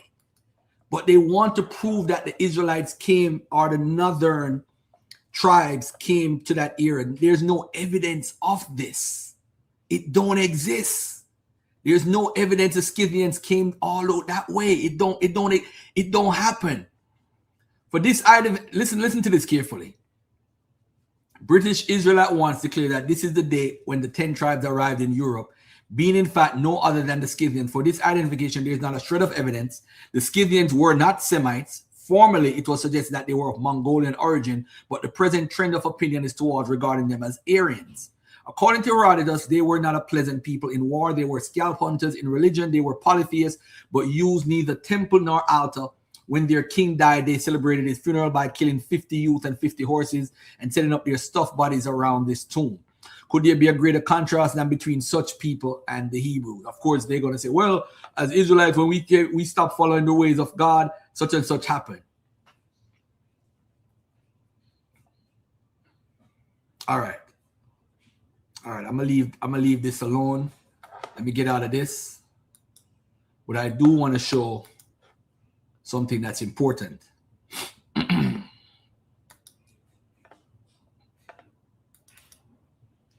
The Scythians, the case against British Israelism. I showed this before, but I want to show it again. I'm going to show a video. And before I show the video, I'm going to show an article, the case against British Israelism. And I want people to go along with what I'm reading. So I'm going to make this bigger. This is where One West, this crazy guy in the audience, who says that, who's going around saying, Isaac, Chris, whatever your name is, Siberians migrated from Africa. Oh, man. The craziness continues. So what they're doing is they're copying or stealing white folks' information, then coloring it black to say everybody's black in Britain and Israel, all because of the word swarthy or dark or black is being misused, is used, but don't understand how those terms are used in those cultural contexts. So you got to take a class, you got to get with the scholarship, you got to understand that black don't mean black as in how we use it today. Race was not a social construct at the time. So at the end of the day, ladies and gentlemen, the way how we use it today is not the way it was used in Britain. It's hard for you to understand, especially when you never went to that school or that culture went to school within that culture. So when you see black complexion, oh, black complexion mean black. Race was not a social construct, crazy people. This is where Priest Daniela falls short of understanding that, oh, they're trying to cover it up. They don't want us to know we're the Israelites. You're not the Israelites. You never were. This is why I had a whole presentation last week to show and prove. I had my Sephardic / rabbinic brother come on, Johnny Weiser, and no one was able to come on and challenge him and say he wasn't a Jew or Israelite. Because you guys cry for that, quote unquote, the white acceptance. So we'll accept when the Jews, rabbinical Jews, say the Igbos are Jews. We'll accept that. But we call them fake and say they are not real, but we'll accept them saying that Igbos are Jews. We are hypocrites in general. Black folks in general who want to claim this identity. You are hypocrites and only pick and choose what you like. You're not an Israelite. And what happened is getting information that you're not is like when I was trying to join the Nation of Islam under Louis Farrakhan. Nobody could tell me that their teachings was not correct in the 90s. Nobody. I thought this man was from God. But the reality hits when I started studying and realizing I studied myself out of it. I was able to remove myself out of that cult mindset that this man is special. No, he's not. He's no different than me. He's just a better speaker, probably have a better use of words, and had the Brooklyn magic. That's all it is. But to believe that their spaceship's going to return and devour and kill the white man or kill off this government, just like our Hebrew Israelites said 2 million angels are coming based off the New Testament, is idiotic, stupid, and you're a part of a cult and you need to run from it. That's what you need to run from. We are scared to change our beliefs. What was wrong? I don't know what happened to the days when people just believed in God and that was it. God, believed in God and prayed and try to live righteous. You have to be special and chosen and be better than other people. And our own history here in the Western world has produced hatred upon top of hatred. This is why Malcolm made a video, the hate that hate produced. Because of white folks and racism during the time of segregation, it produced a lot of people to produce hate. And that's how movements get followed, because you have to show a hatred toward people of another culture or race to have a movement that's considered respectable within the black community. You have to hate the white man. You have to hate the Jews. You have to hate these Africans. You have to hate that FBA. Why is people jumping up about FBA? Because you're hating Africans and Jamaicans. Because these are other black people. They call it hate that hate produce. This is why the Willie Lynch syndrome letters, as much as it's fiction, it's really a reality how they used to turn blacks against other blacks. Why were they hiring Jamaicans after 1865 to come here to work on cotton fields? That caused a division between Jamaicans and Africans descendants who lived here, FBA and Jamaicans. So up to this day, there's still some FBA and Jamaicans going back and forth, all because of foolishness. And they produced that hate because Jamaicans didn't want to come here and work, but they gave them the opportunity to come here to make money and do the jobs that supposedly FBA didn't want to do. So they produce hatred and wickedness. All right. All right. So now, yeah, Abishai, I don't know what happened to the day when people just believe in God and say, I'm going to do the laws and commandments. Why we got to be special? Every human being must be their own person. You're going to have wicked people and you're going to have good people. Anyway, British Israelism or Anglo-Israelism is the belief that the inhabitants of Northern Europe, particularly the British Isles, are the descendants of the lost tribes of Israel. After King Solomon died around 931 BC, his kingdom split in two. The southern kingdom, Judah, consisted of Judah, Benjamin, and some of the Levites, while the other 10 tribes made up the northern kingdom of Israel. Sounds familiar, right? That's one west right there. How did this happen? Around 733, the Assyrians invaded Israel and deported the inhabitants of northern Israel to where? To Halah, Habar, Hara, and the river Gozan, according to 1 Chronicles 5:26. In 722 BC, the Assyrians captured Samaria, capital of Israel, and carried Israel away to Assyria and placed them in Halah by the Habar, the river of Gozan, and in the city of the Medes. Here it goes right here. Samaria. Then they brought people from Babylon to the area, so it was bi-directional. But to Persia, it was just one direction. They took them to Persia, and that was it. All right. In 539 BC, the Persians conquered Babylon, and their king Cyrus issued a decree allowing the Jews to return and rebuild the temple.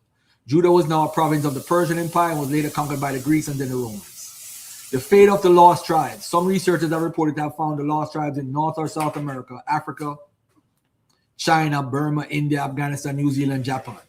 All right. The most popular theory is British Israelism, which claims the 10 tribes went north from Assyria and became the Scythians. If you ask the one Westers, they'll say, oh, they joined in with them. No, the thing is they became the Scythians. Now they run away from that.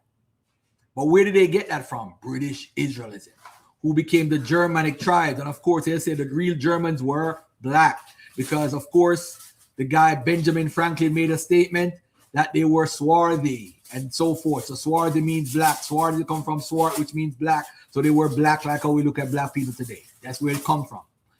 British Israel is not as popular as it once was in the 19th and early 20th centuries when the British Empire was at its height, and its adherents argued that God's promises to Abraham were now being fulfilled in the English-speaking peoples. Nevertheless, it still has its supporters today. The Christian Identity, Herbert Armstrong, Yair Davidi, and so others. All right. The fundamental problem with British Israelism is that their claims are not supported by the historical and archaeological evidence. Of course, one Westers will say, oh, they want to hide it from us. The Bible does not say the Germanic or Scythian tribes were the lost tribes of Israel. However, British Israelites often quote a passage from the Apocrypha. These are the 9 tribes that were taken from their own land into exile in the days of King Uzziah, whom Shalmaneser, king of the Assyrians, made captives. He took them across the river, and they were taken into another land. Okay. The Euphrates River, beyond the Euphrates, is where the another land is, just for the record. Beyond the Euphrates. But they formed this plan for themselves that they would leave the multitude of the nations and go into a more distant region. Okay, this is Arzareth or whatever, where no human beings had ever lived. Now, this is key. Where no humans had ever lived is very important. I'm going to tell you why. I'm going to tell you why right now. Keynote file. Let me open up this right here.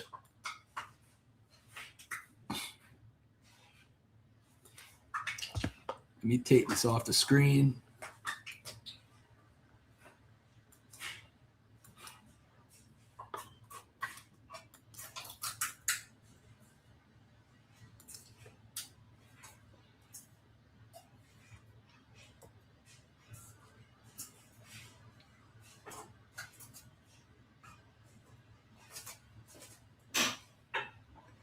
Now, this is archaeology, 5,000-year-old civilization in Peru. This is South America. Mummies before Kemet, 9,000 years ago. This is Chinchorro culture in the Arica and Panicota region. Of course, this is in Chile. This is 8,000 years ago, earliest pottery in the Western Hemisphere. 8,000 years ago in Brazil, South America. Santa Cruz, Argentina, Cave of Hands. Belize, Central America, 1200 BC. 13,000 years ago, the Montana boy found in America. So we have evidence. Alaskan Sunrise Girl shed lights on how human population populated 11,000 years ago in Alaska. DNA skeleton found the Kennewick man 8,500 years ago in Alaska. Ancient DNA retail story of Caribbean's first people with a few plots. So, ladies and gentlemen, the origins of Americans and the people of the Americas, according to genes that mixed with Asian and Pacific people in Canada, all over. So, ladies and gentlemen, we know that these people existed here way before Israel even existed. So that means that line in 2nd Esdras could not apply.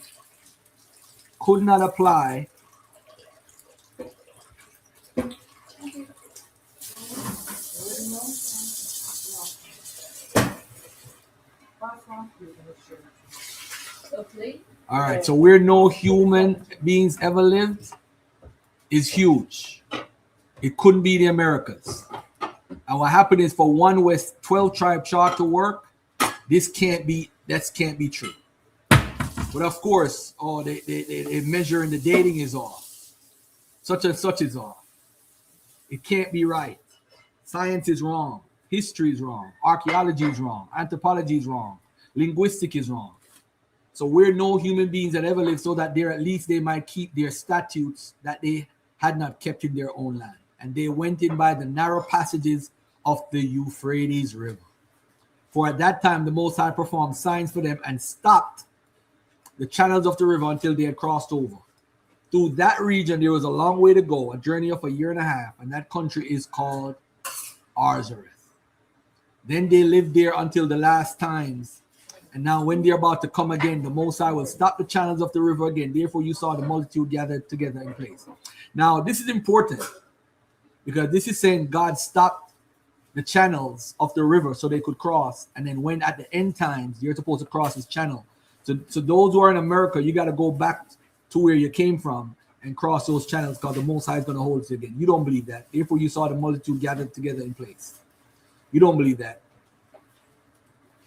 British Israelites do not usually make it clear, but this is not a historical account. It's part of an apocalyptic vision, which is attributed to Ezra, who lived in the 5th century BC, although 2nd Ezra was probably written in the 1st century AD. Even if this passage were historical and meant to be taken literally, it does not support the British Israel hypothesis.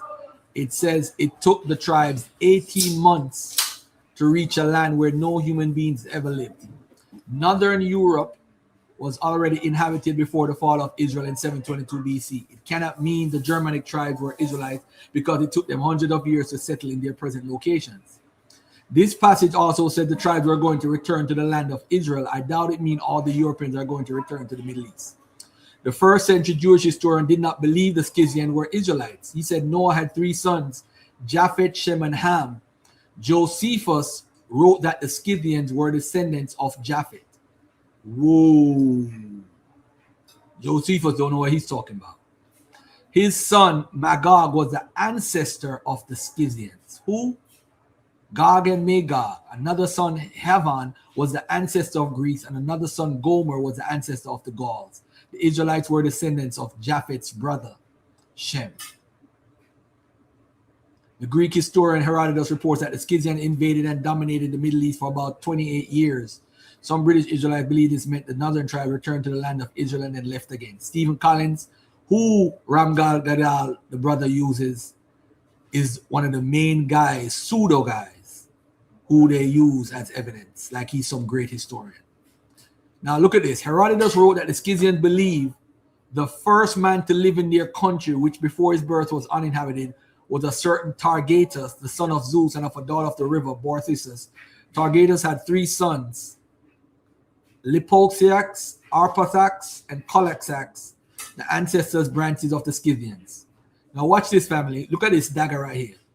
Herodotus added, such is the Scythians' account of their origin, and that they add that the period from Targetus, their first king, to Darius crossing of the Hellespont to attack them is just about 1,000 years. So when was Darius? Darius was around 500 BC, right? So 500 BC, 1,000 years before that would be 1,500. So it couldn't be the same Scythians that these people are talking about, the one Westerners or the British Israelites. The Scythians did not believe they were Israelites or that they had only been in their land for about 200 years. That is, after the Assyrians had deported them, 733 to 722 BC, they believed they had lived there for 1,000 years.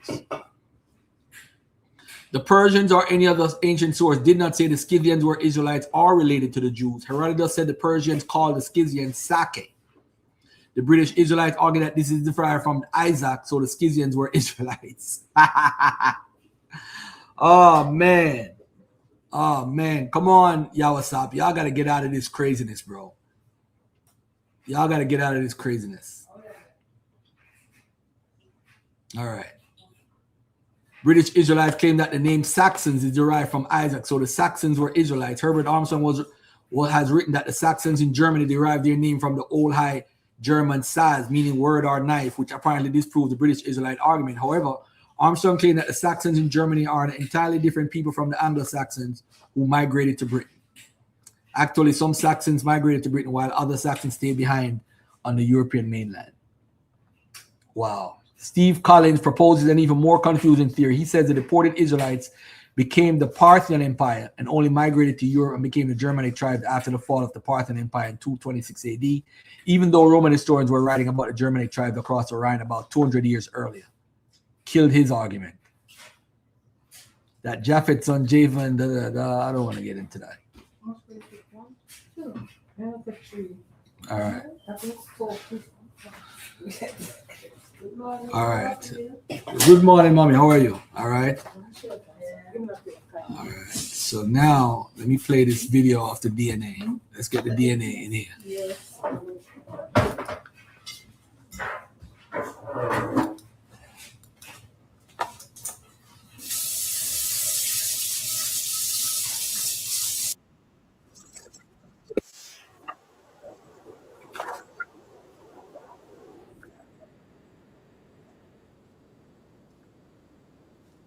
Most confusing topics in ancient genetics. Look Asian, and this is also a Scythian. So why does this is a Scythian, but why does he look Asian? And this is also a Scythian. So why does he look completely European? Were the original Scythians European? Were they Asian? Were they Persian? This is one of the most confusing topics in ancient genetics. For a long time, the truth was hidden by oversimplified stories, nationalism, and old ideas that are no longer accurate. After weeks of research, looking at DNA studies, burials, and ancient cultures, one thing becomes very clear. There was not just one type of Scythian. There were 4 different genetic phases. And the most important one is the one almost nobody talks about. To understand this properly, we need to start at the end, with the Scythians most people already know. When people hear the word Scythian, this is usually who they are thinking about. These are the Scythians written about by Herodotus, along with their close relatives, the Sarmatians and Alans. They were nomadic horse riders, lived on the steppe, buried their elites in large mounds, and controlled huge areas of Eurasia for hundreds of years. Genetically, this phase is the most familiar, and also the most misleading. Most Scythians, Sarmatians, and Alans from this time were mostly West Eurasian. West Eurasian is what people might say is white, but that's too simplified, as many groups are included in West Eurasians. In simple terms, they were closer to Europeans, Caucasus people, and modern East Iranian groups like Pamiris. Many Sarmatian groups in Eastern Europe were so similar to local Europeans that their DNA is hard to tell apart. The same is true for many Alans in the Caucasus, who often had very high Caucasus ancestry, similar to modern Chechens and nearby mountain populations like Dagestanis. So why do people think Scythians were different? The answer comes from elite burials. When scientists studied royal Scythian graves, they noticed something different. These elites were still Indo-European, but they carried ancestry that local Europeans did not. First, their Indo-European roots were not local. They came from Andronovo-related people, meaning their ancestors moved east into Kazakhstan and later came back west.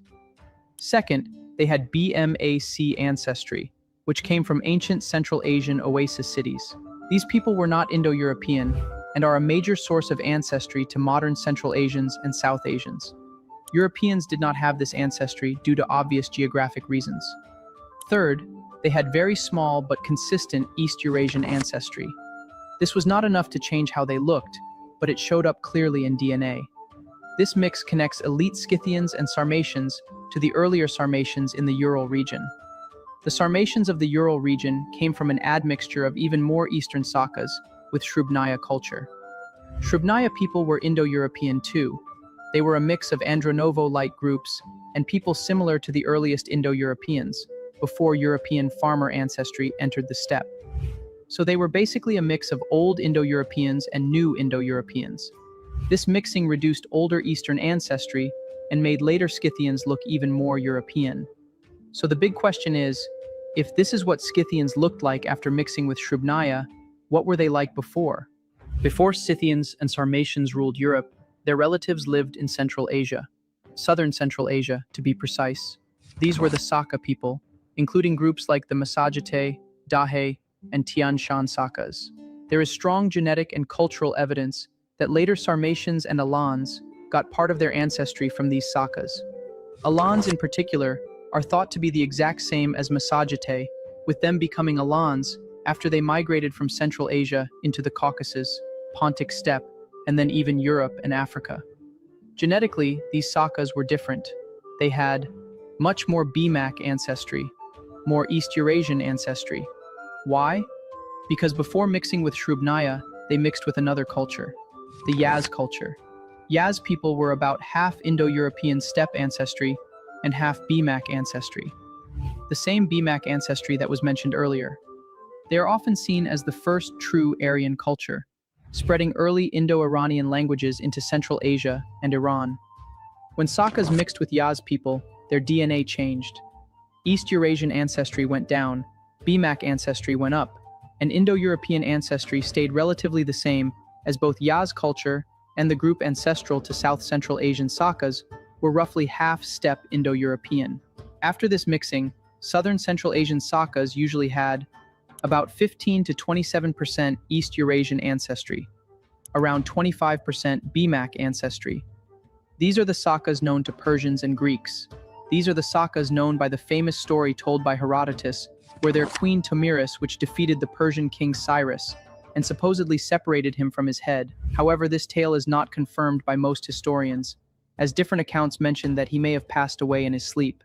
These Sakas were also known for drinking an intoxicating beverage known as haoma, but the plant that is responsible for the intoxication is still not identified.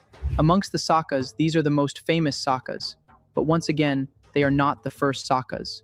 But this leads to another question. Who were the Sakas before they mixed with Yaz culture? Before Yaz, we see much more Eastern populations. These are the Tasmola Sakas and other Scytho-Siberian groups. They are usually collectively called as Eastern Sakas, or sometimes Scytho-Siberians, with Tasmola Sakas being separated from Scytho-Siberians. These people were not just slightly East Eurasian, they were heavily mixed. DNA shows they had anywhere between 30 and 55% of East Eurasian ancestry, and these burials are very old. This proves the mixing happened long before Turks or medieval peoples arrived, because many people mistakenly think that they are more East Asian because the Scythians they know about from Europe and Pontic steppe went east and mixed with ancestors of Turkic and Mongolic people, but this is not the case. It is actually these heavily East Eurasian admixed Sakas going west and mixing with different Indo-European groups and creating new groups. Their East Eurasian ancestry came from Siberian cultures such as Deerstone culture, Korgantas culture, and other Samoyedic groups nearby.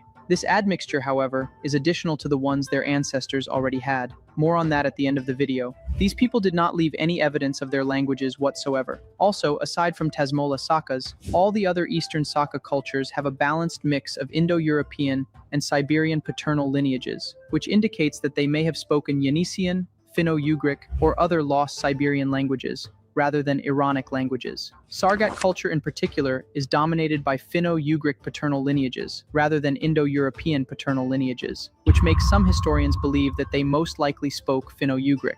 The Sakas that remained in this region instead of migrating west later were absorbed by Xiongnu Empire, and the last remaining group known as Bulan Kobi Sakas became major ancestors to early Turkic people along with Xiongnu's, as proven by IBD DNA analysis done by this Harvard research paper.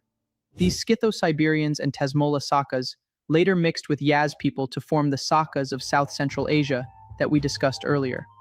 So even the famous Sakas were already mixed. But these Sakas aren't the first people who showed signs of a Scythian culture. Now we are reaching the beginning of it all. This is the most important and most ignored phase. The Karasuk culture of southern Siberia.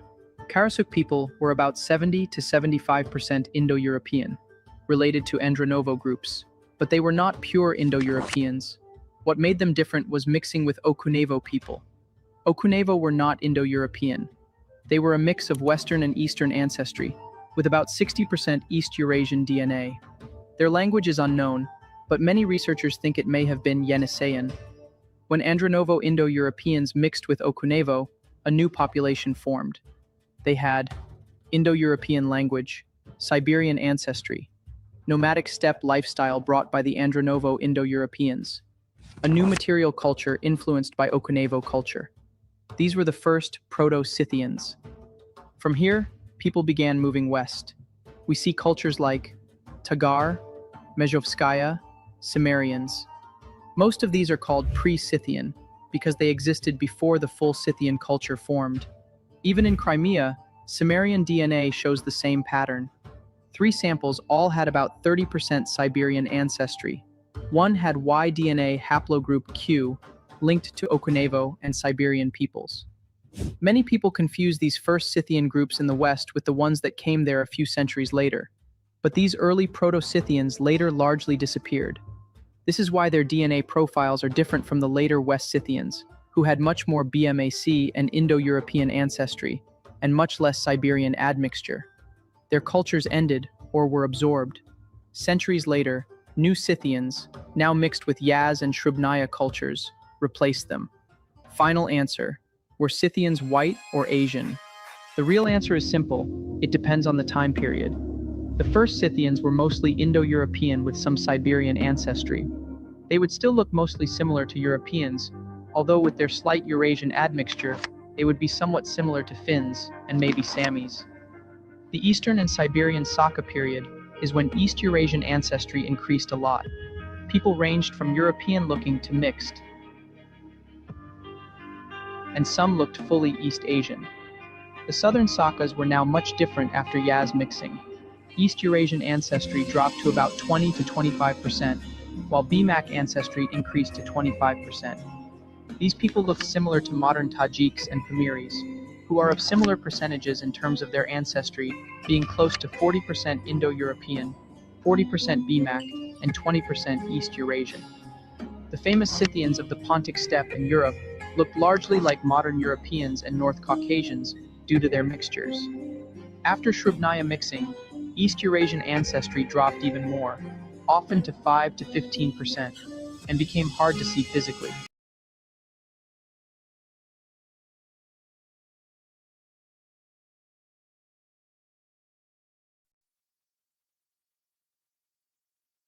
Palm fringed shores and vibrant cultures. It's a fusion of different languages. The Caribbean is today known for its shimmering seas, palm fringed shores, and vibrant cultures. It's a fusion of different languages, traditions, and peoples. But long before colonial ships arrived and modern cities took root, the Caribbean was a frontier of migration and survival. For centuries, questions lingered. Who were the first people to arrive on these islands? Where did they come from? And what relations do these early inhabitants have with the modern people? Now, for the first time in human history, ancient DNA is helping to answer these questions. Researchers have analyzed the genomes of ancient individuals from archaeological sites across the Caribbean, and the results are impressive. Though the Americas were populated by humans tens of thousands of years ago, the Caribbean remained one of the last regions to be settled. Archaeological evidence suggests that the first humans did not begin arriving on islands like Cuba, Hispaniola, and Puerto Rico until between 8,000 and 5,000 years ago. Archaeologists had long divided the region's early history into 2 eras. First was the Archaic Age, beginning as early as 8,000 years ago. These settlers weren't farmers. They were nomadic experts of the sea, They were hunter-gatherers and fishers who roamed the islands, catching fish and shellfish from the coral reefs and gathering wild plants like sea grape and guava. Their tools were crafted from stone and shell, often found in shell middens. Then sometime around 2,800 years ago, the Caribbean saw a significant cultural shift. A new wave of migrants, believed to be ceramic-using agriculturalists, began to spread across the islands. This period, dubbed the Ceramic Age, was marked by new pottery styles, permanent settlements, and the spread of farming practices. Yet, piecing together their origins has been a challenge. The Caribbean's humid heat and frequent rains degrade genetic material. For decades, researchers turned to indirect evidence. The proximity of Trinidad to Venezuela, just 11 kilometers away, suggested a South American origin. Yet, the picture was incomplete. This is where the story pivots from the dig site to the laboratory. The research team, led by scientists from the Max Planck Institute and the University of Copenhagen, embarked on an ambitious quest. They gathered skeletal remains from 16 different archaeological sites across the Caribbean, from Cuba, Puerto Rico, the Bahamas, Guadeloupe, and St. Lucia. The central challenge was immense. Ancient DNA, or aDNA, is notoriously fragile. In the warm, damp soil of the Caribbean, the long strands of the double helix shred and decay rapidly. To overcome this, the scientists employed a sophisticated technique called hybridization capture. Think of it like fishing for specific pieces of DNA with tiny molecular hooks. They designed probes or baits targeting around 1.2 million specific points, single nucleotide polymorphisms, or SNPs, across the human genome known to show variation between populations. These individuals lived between 3,200 and 400 years ago. They successfully retrieved genetic data of 93 ancient individuals, an unprecedented feat for this region. The study first focused on 52 archaic age individuals from 7 sites in Cuba, dating from up to 3,200 years ago.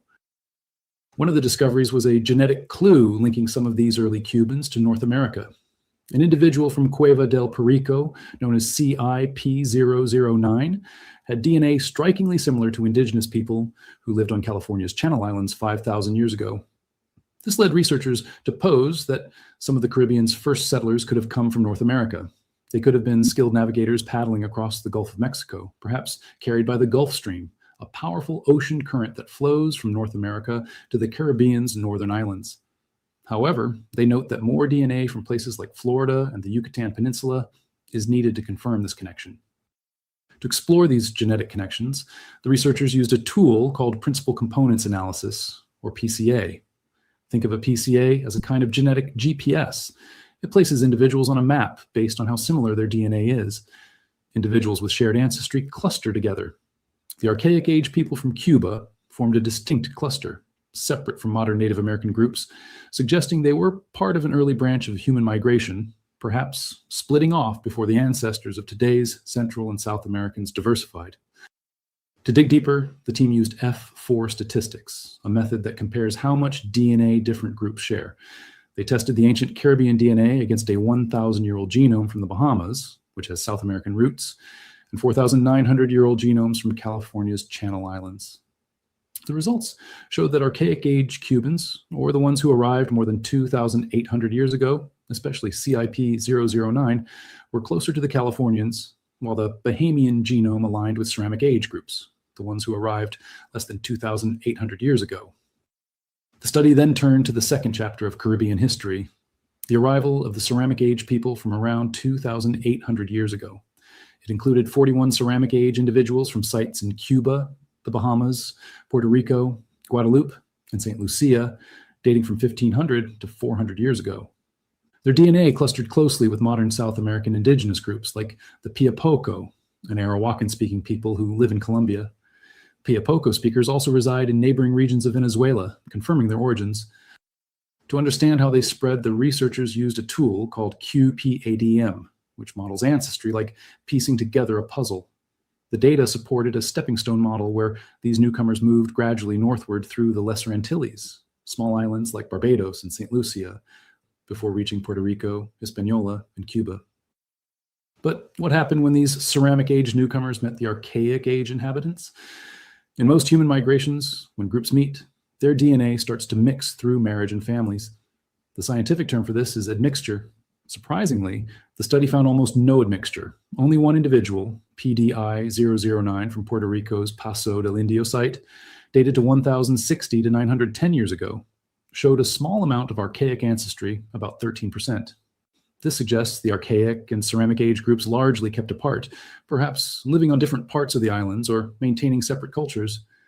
The Caribbean's rugged terrain and scattered cays might have acted as natural barriers, or cultural differences, language, traditions, or territorial boundaries, could have limited contact. The researchers also looked at smaller pieces of DNA, mitochondrial DNA, mtDNA, passed down through mothers, and Y chromosome DNA, passed through fathers. These are like family heirlooms, tracing specific lines of ancestry. Archaic age individuals from Cuba often carried mtDNA haplogroups D1 and C1d. Think of haplogroups as ancient family branches on the human family tree.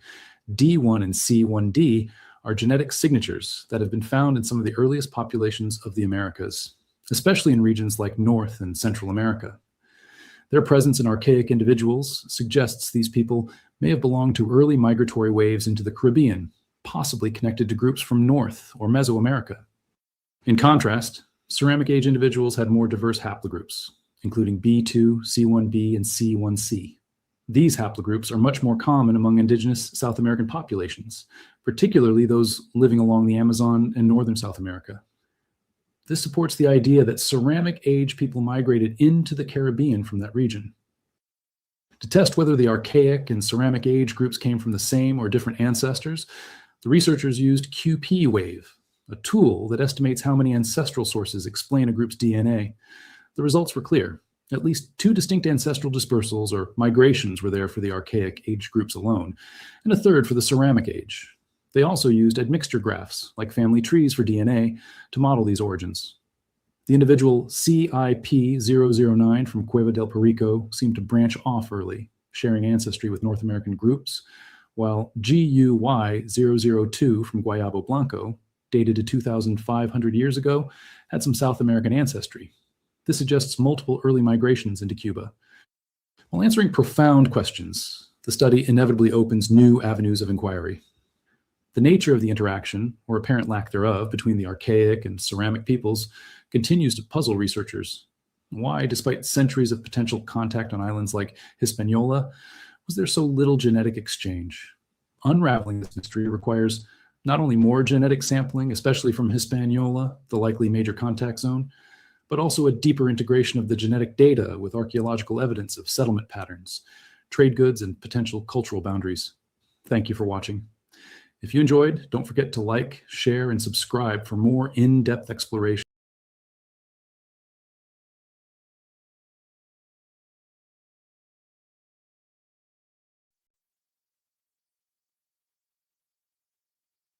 One of the lost tribes of Israel secretly make it. So here's a wild idea for you. Did one of the lost tribes of Israel secretly make its way to America thousands of years ago? It's a huge claim, and it all boils down to one very mysterious ancient word. That's what we're going to dig into today. We're investigating the legend of Arzareth. Is this really some hidden name for America, locked away in an old text? Or is the real story something else entirely? A powerful myth that was born from a moment of absolute crisis. So, here's how we're going to break it all down. We'll start with the claim itself, then we'll decode the text it comes from and look at the pretty traumatic history that created it. After that, we'll follow the myth through time, see how it got tangled up with America, and then finally, we'll lay out the verdict. All right, let's dive right in. First things first, what is the claim exactly? Where is this whole idea even coming from? Believe it or not, this entire massive theory is built on this one single passage. It's from an ancient Jewish text called 2 Esdras, and it's talking about the 10 northern tribes of Israel who were exiled centuries before, deciding to up and move to some faraway, uninhabited land called Arzareth. For some people today, including some Hebrew Israelite groups, this is it. This is the smoking gun, the proof of an Israelite presence in the Americas long before Columbus. Okay, so that's the claim. But does the text actually back it up? I mean, really? Let's take a closer look at the actual passage and see what clues are hiding in plain sight. And right away, when you actually read the details, the whole America theory starts to run into some serious problems. First off, it says the journey starts by crossing the Euphrates River. That's in Iraq. Wrong continent. Then there's the travel time, a year and a half. That sounds specific, but in ancient writing, that's just kind of code for a super, super long way away. It's symbolic, not a GPS tracker. But here's the real kicker. The text says that when they eventually return from Arzareth, they'll have to cross the Euphrates again. Now, how does that make any sense if they were supposedly across the Atlantic Ocean? So when you boil it all down, the passage never, not once, mentions America or the New World or anything about crossing a giant ocean. It just says Arzareth. The idea that Arzareth is America, well, that's an interpretation that people added on way, way later. It doesn't actually come from the text itself. So if it's not a secret migration map, then what in the world is it? Well, to get that, we have to zoom out and look at the world this book came from. We have to understand the context, because this story wasn't written in a vacuum. It was born out of a moment of profound trauma. And scholars are pretty much all on the same page here. This book, for Ezra, wasn't written way back when the tribes were first exiled. Nope, it was written much later, around the year 100 CE. And the person writing it was reeling from something absolutely catastrophic. The Roman Empire had just completely destroyed the Second Temple in Jerusalem. So this wasn't some calm historian writing a textbook. This was a desperate cry from a people whose entire world had just been shattered. And that's why the type of book this is matters so, so much. It's a classic example of apocalyptic literature. Now, when you hear that word, you might think of end of the world stuff, but really, it's a kind of writing that people turn to in a crisis. It's full of these wild visions and symbols, not because it's drawing a map, but because it's trying to make sense of overwhelming suffering. It's all about finding a glimmer of hope when things feel absolutely hopeless. You can almost hear the author crying out, right? Why did God let this happen? Are we abandoned? Is our covenant with God broken forever? And this vision of the lost tribes in some pure, faraway land, that's the answer. But it's a symbolic answer. It's a story of hope, a way of saying, don't despair. Somewhere out there, a faithful part of our people still exists, perfectly preserved, and one day we will be whole again. It's about spiritual survival, not a geography lesson. And this is a really key concept from that time. Writers often made a distinction between Jews, meaning the descendants from the southern kingdom of Judah, and Israel, which was this big, beautiful idea of all 12 tribes united again. For them, the story of the lost northern tribes wasn't just ancient history, it was a missing puzzle piece. The ultimate dream was the restoration of all Israel, and writing about the lost tribes was a powerful way of writing about that ultimate hope.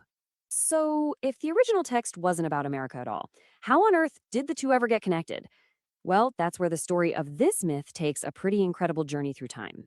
All right, get ready for this, because this is kind of the whole key. The name Arzareth, it's probably not a real place name at all.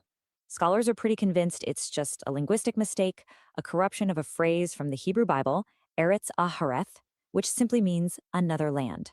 That's it. An ancient translator probably saw this common Hebrew phrase, didn't recognize it, and just wrote it down as if it were a proper name. So it was never meant to be a specific pin on a map. In his fantastic book, the historian Zvi Ben-Dor Benite basically plays detective, tracking this lost tribe story through the centuries. And what he found is that they became this global myth history tradition. As the known world expanded, explorers and theologians would just keep relocating the tribes to the farthest, most mysterious places they could find on their maps. And this quote from him just nails it. No sooner were new terrains discovered than were the tribes relocated to them. It was this ongoing process of just fitting the geography to the story. So you see, the Americas weren't the original destination. They were just the last great unknown on the world map, a blank space where this ancient myth could be projected. So that begs the question, right? Why did this myth find such fertile ground specifically in the United States? This leads us right to our next section, the projection of an American Zion. In the early 1800s, this idea just explodes in America. Seriously, in 1816, a best-selling book argued that Native Americans were the descendants of the lost tribes. A few years later, a politician named Mordecai Noah tried to establish a Jewish refuge city in New York, and part of his argument was that it made sense because, hey, other Israelite tribes, the Native Americans, were already there. Before long, the theory became a really key part of American nationalism. But why was it so popular? Well, think about it. For the young United States, the idea of being a second Israel or a new Zion was an incredibly potent story. This theory offered a way to create a deep biblical history for a continent that, to European settlers, seemed to lack one. It served a powerful ideological purpose, helping to justify a sense of divine mission in the whole project of nation building. Okay, let's pull all of these threads together. It's time for our final section, the verdict, where we put myth-making up against history. When you step back and look at it, the Arzareth is America claim is really built on a few key fallacies. You've got anachronism, that's just reading a modern map back into an ancient symbolic world. You've got ignoring context, treating a piece of literature written out of trauma as if it were a travel guide. There's literalizing a metaphor, turning the simple name another land into a specific address. And finally, there's ideological projection, using this ancient story to fit a very modern need for identity. And this contrast really gets to the heart of the matter. The purpose of the ancient text was theological and symbolic. It was a story of hope for a community that was surviving a catastrophe. The modern claim is entirely different. It's a search for identity that needs a literal physical location on a map.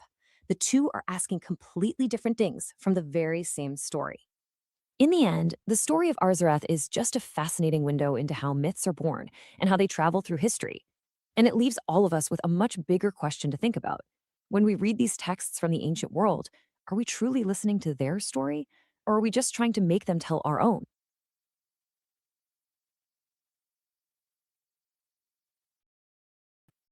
Yo, Garfield. What's up, Abel? How are you doing? Man, that was a load of hogwash. Okay, break it down, bro. So first and foremost, the sources that you went to go directly against the Bible. They're saying that people were here, what? They said like 7,000 years ago, 6,000 years ago. They're saying that people were here in the Americas before the creation of Adam, according to the Bible, the mythos. So that's a problem. So can we deal with that? Go ahead, brother. I'm here. I mean, what do we do with that? You just call it a mythos. So if it's a mythos, the dating should never be an issue with a mythos. Our mythos, Hold on. So let's ask a question. Are you saying it's a conspiracy, or do you have information to say it's not correct? I mean, what other conclusion? Because for you, you don't believe in the book.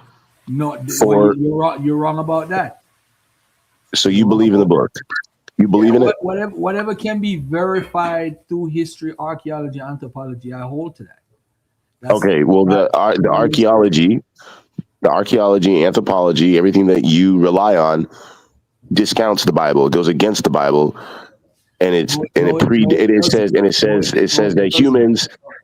that humans existed before Adam. Is there a date of Adam? According to the timeline. Is there a date for Adam in the Bible? Based off of the Septuagint, it gives the timeline. What's the timeline? Give it to me. Let me hear it. I mean, roughly, the Earth is only roughly 6,000 years old. So the Earth, show me roughly, like Show me where it says it gives a date. Show me where it says that. You want me to bring it up on the screen? You would have to, honestly, Garfield, you would have to go through Genesis and you'd have to calculate the years when it says Noah, the son of Lamech. Okay. Lamech lived these amount of years. This guy lived this amount of years. It'll give you the calculation, okay? If you want to take the time to do it. Hold on a second. Let's take a look. Without us being emotional about the whole thing. Hold on 1 second. I'm not being emotional. I'm just telling you the truth. I'm gonna show you exactly what you're saying. Hold on 1 second. Let me show you what you're saying so that we could both be on the same page.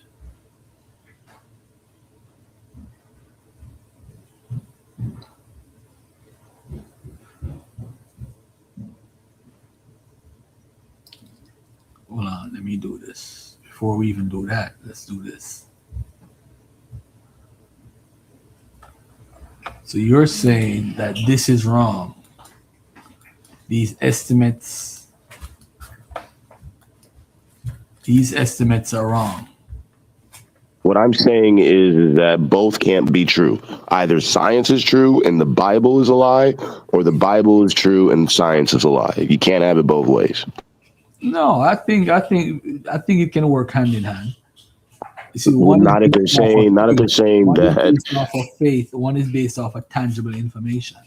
Faith is Well, faith. But let me ask you this. Hold on 1 second. Are you saying that this is wrong? Like specifically this right here. Let's look at this. Some ladies likely did travel here on boats 30,000 years ago. You're saying this is incorrect, right? That goes against the biblical timeline. How does it? I don't see it. It goes 30,000 years ago. You're saying like this 5,000-year-old civilization, Peru, is wrong because what? Well, this don't go against the timeline. This is saying that people was here 5,000 years ago. This predates Egyptian pyramids. So then, okay. So let me ask you a question. Don't mess with the timeline.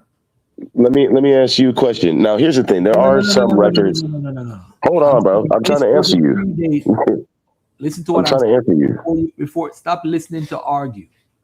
This is 5,000 years ago. This don't predate the timeline in the Bible. What is wrong with this information? The problem is, and how are they dating it? Well, they're dating it. Ruth Shady is using I think she's using Carbon dating. Carbon dating, yeah. Mm-hmm. Yeah, that's flawed. It's a flawed science. So everything that you rely on is not actually fact, bro. No. How do you determine it's a fraud science? Because carbon dating is not 100% accurate. All scientists will attest to this. Who said it was? It gives estimates. It's 50 to 100 years off. It gives. So that means then that means it's not accurate, which means it's not accurate science. Let me ask you this: do you believe that the pyramids of Egypt were dated to like 2600 BC? Do you think that timeline is approximately correct? I think those pyramids were pre-flood. Pre-flood, right? So when do you think the flood was? I think maybe 2,000 years before the birth of Christ. All right, so 2,000 years before the birth of Christ, right? So 2000 BC, right? And the pyramids are 2600 BC. How did the pyramids survive the flood? How did they survive? They're great. I mean, they're made out of mortar. I mean, it's brick. So that's the same way. You gotta answer. You gotta let me answer, Garfield. You gotta let me answer, bro. Gotta let me answer. Let me answer. I'm trying to answer you.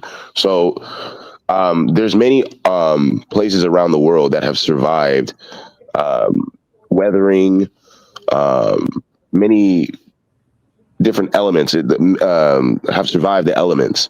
So we see the pyramids, they're weathered off. You know, they're not in their perfect form as they used to be. So it's very easy for these structures to survive water. It's not that big of a deal.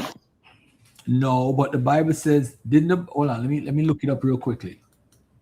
It says treasure cities. It doesn't say pyramids. Did the Bible say the whole world was destroyed? I'm going to look that up right now. I'm Googling that right now. Hold on 1 second. My God. Destroyed by Noah's flood. Because now you're in a predicament.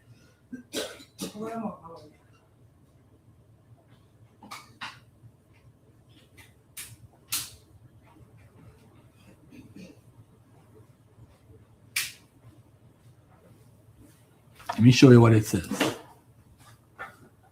Shout out to Alexi Benel, my brother Alex. Alex, how you doing, my brother? Peace and love to you. Let me show this on the screen real quickly. Just a simple Google search. So this is why we gotta be. How you doing, man? I'm doing good, my brother. Thanks for coming on. It says, did the Bible say the whole world was destroyed by Noah's flood? The Bible described Noah's flood in Genesis 69 as a global catastrophe that covered the highest mountain and destroyed all land-dwelling, air-breathing life outside the ark. The text states all the high hills under the whole heaven were covered, interpreted by many as a worldwide destruction flood. Hold on, let me see right here. So pretty much the pyramids would have been destroyed based off of what that said, brother. No. If I took it literally, am I incorrect, Alex? If I took it literal, if I took it literal.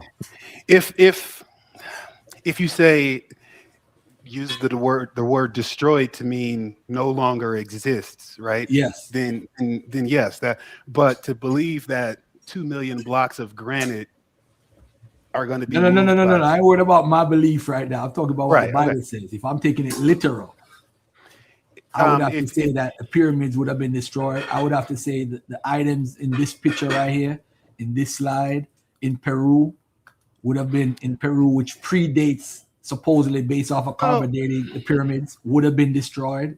Well, That doesn't make sense. If I say Go ahead. destroyed, it depends on what destroyed means, right? If it means that these cities were completely covered in water and all of the life, the people, and the things that made it a city were destroyed, civilizations were destroyed, then yes, that doesn't necessarily mean stone buildings and things like the Sphinx or the pyramids are no longer going to be there after the water recedes. And actually, the Sphinx shows water weathering, indicating that at some point it was either a lot of water was rushing over it or it was completely covered in water. So, I mean, Thank it you. just depends on what you mean by destroyed. And then also too, when you deal with destroyed, Sodom and Gomorrah was destroyed, but there's records even in Josephus. It said even during that time, 1st century BC, they still had the cities of salt. They still saw the pillar of salt where Lot's wife was. So that pillar was still there, even though the city was destroyed. So you have proof that Sodom and Gomorrah existed? Look, man, we're not shifting the conversation. We're sticking on one thread, dude. I'm not going all over the place. I'm not going to answer you. I'm not going to answer you. I'm sticking on one topic. No. But you switch it to Sodom and Gomorrah from Noah's flood. So I'm I asking you. used it as an example, and I'm not switching it. If you want to have that conversation for another day, then we can have that. But we're talking about America. It's the same conversation. You switched it. And mentioned Sodom. Listen. Alex didn't mention Sodom and Gomorrah. I didn't mention Sodom and Gomorrah. You mentioned it, and what you're claiming is that Josephus claimed X, Y, and Z. So you brought it into the conversation. Now you want to run from it. Go ahead, Alex. You want to say something? Go ahead, brother. There's nothing to say, man. We're having a discussion about the Americas right now, okay? And so the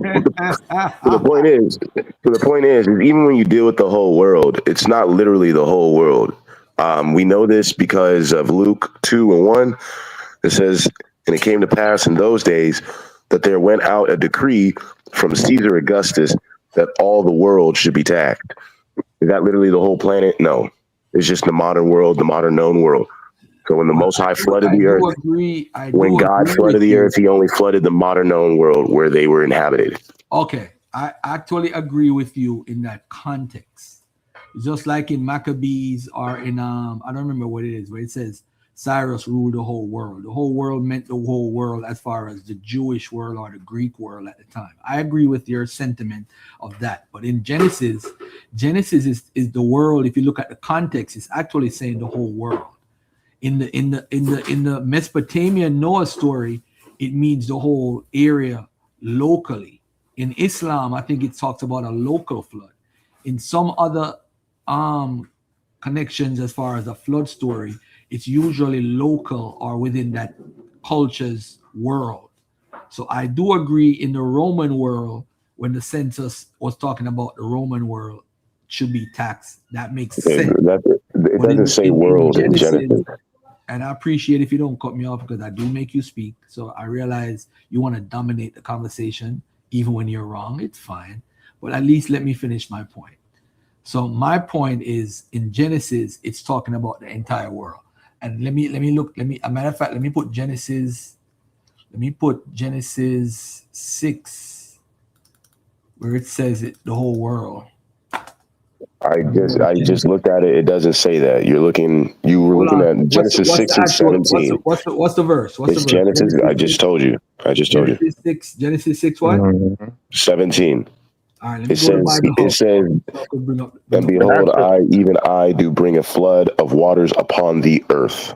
It doesn't say the whole world. So what is the earth? The actual word is Aretz, which means land. That's it. I will bring a flood on the land. That's it. Okay, hold on one second. Let's take a look.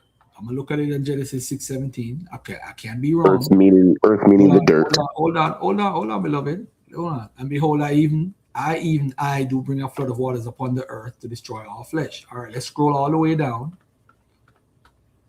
and see what it says. You should say Eretz, ERETZ. It says it right here. It says strong 776 earth or land. So it's the article noun and feminine singular. I don't know. I'm not a Hebrew expert, but it does say earth though. Strong 776. Okay, so what is the Hebrew word for world? What is the Hebrew? Real quick. What is the Hebrew word for world? Created the heavens and the earth. So the heavens and the earth. It's referring to the earth. Let's go to Genesis. Hold on. Let me look carefully. Hold on. Genesis 7. What is it? 6 verses 17. Right here. I would say upon the earth. See, upon the earth. It's not talking land. It's talking the earth. Garfield, in that regards, would the earth mean whole land? Just simply just the whole land? The whole land of the earth. It's specifically, it's right here, Genesis 6:7. If you look at the understanding of earth each time, I'm fine with that. That's used. Yeah, so I'm it's fine with referring that. to the whole entire earth.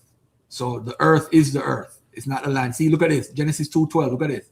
The gold of that land, the similar word is being used, but it says land here.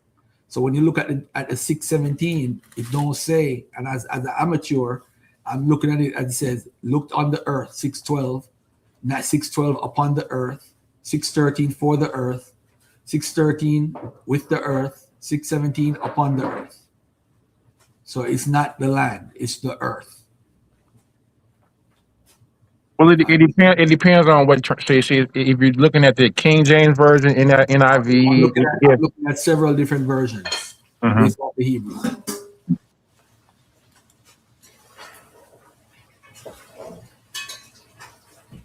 So it's talking. I don't have a problem. I don't have a problem with that. That's fine. I can't agree with that. I can't agree with land. Now the word can be used for land. I agree. Oh, you don't agree with land, Garfield? No. I agree with land. I agree with I land. only agree with land, and I agree with land, and it's not the whole entire earth, Garfield. Is world in Hebrew. Olam.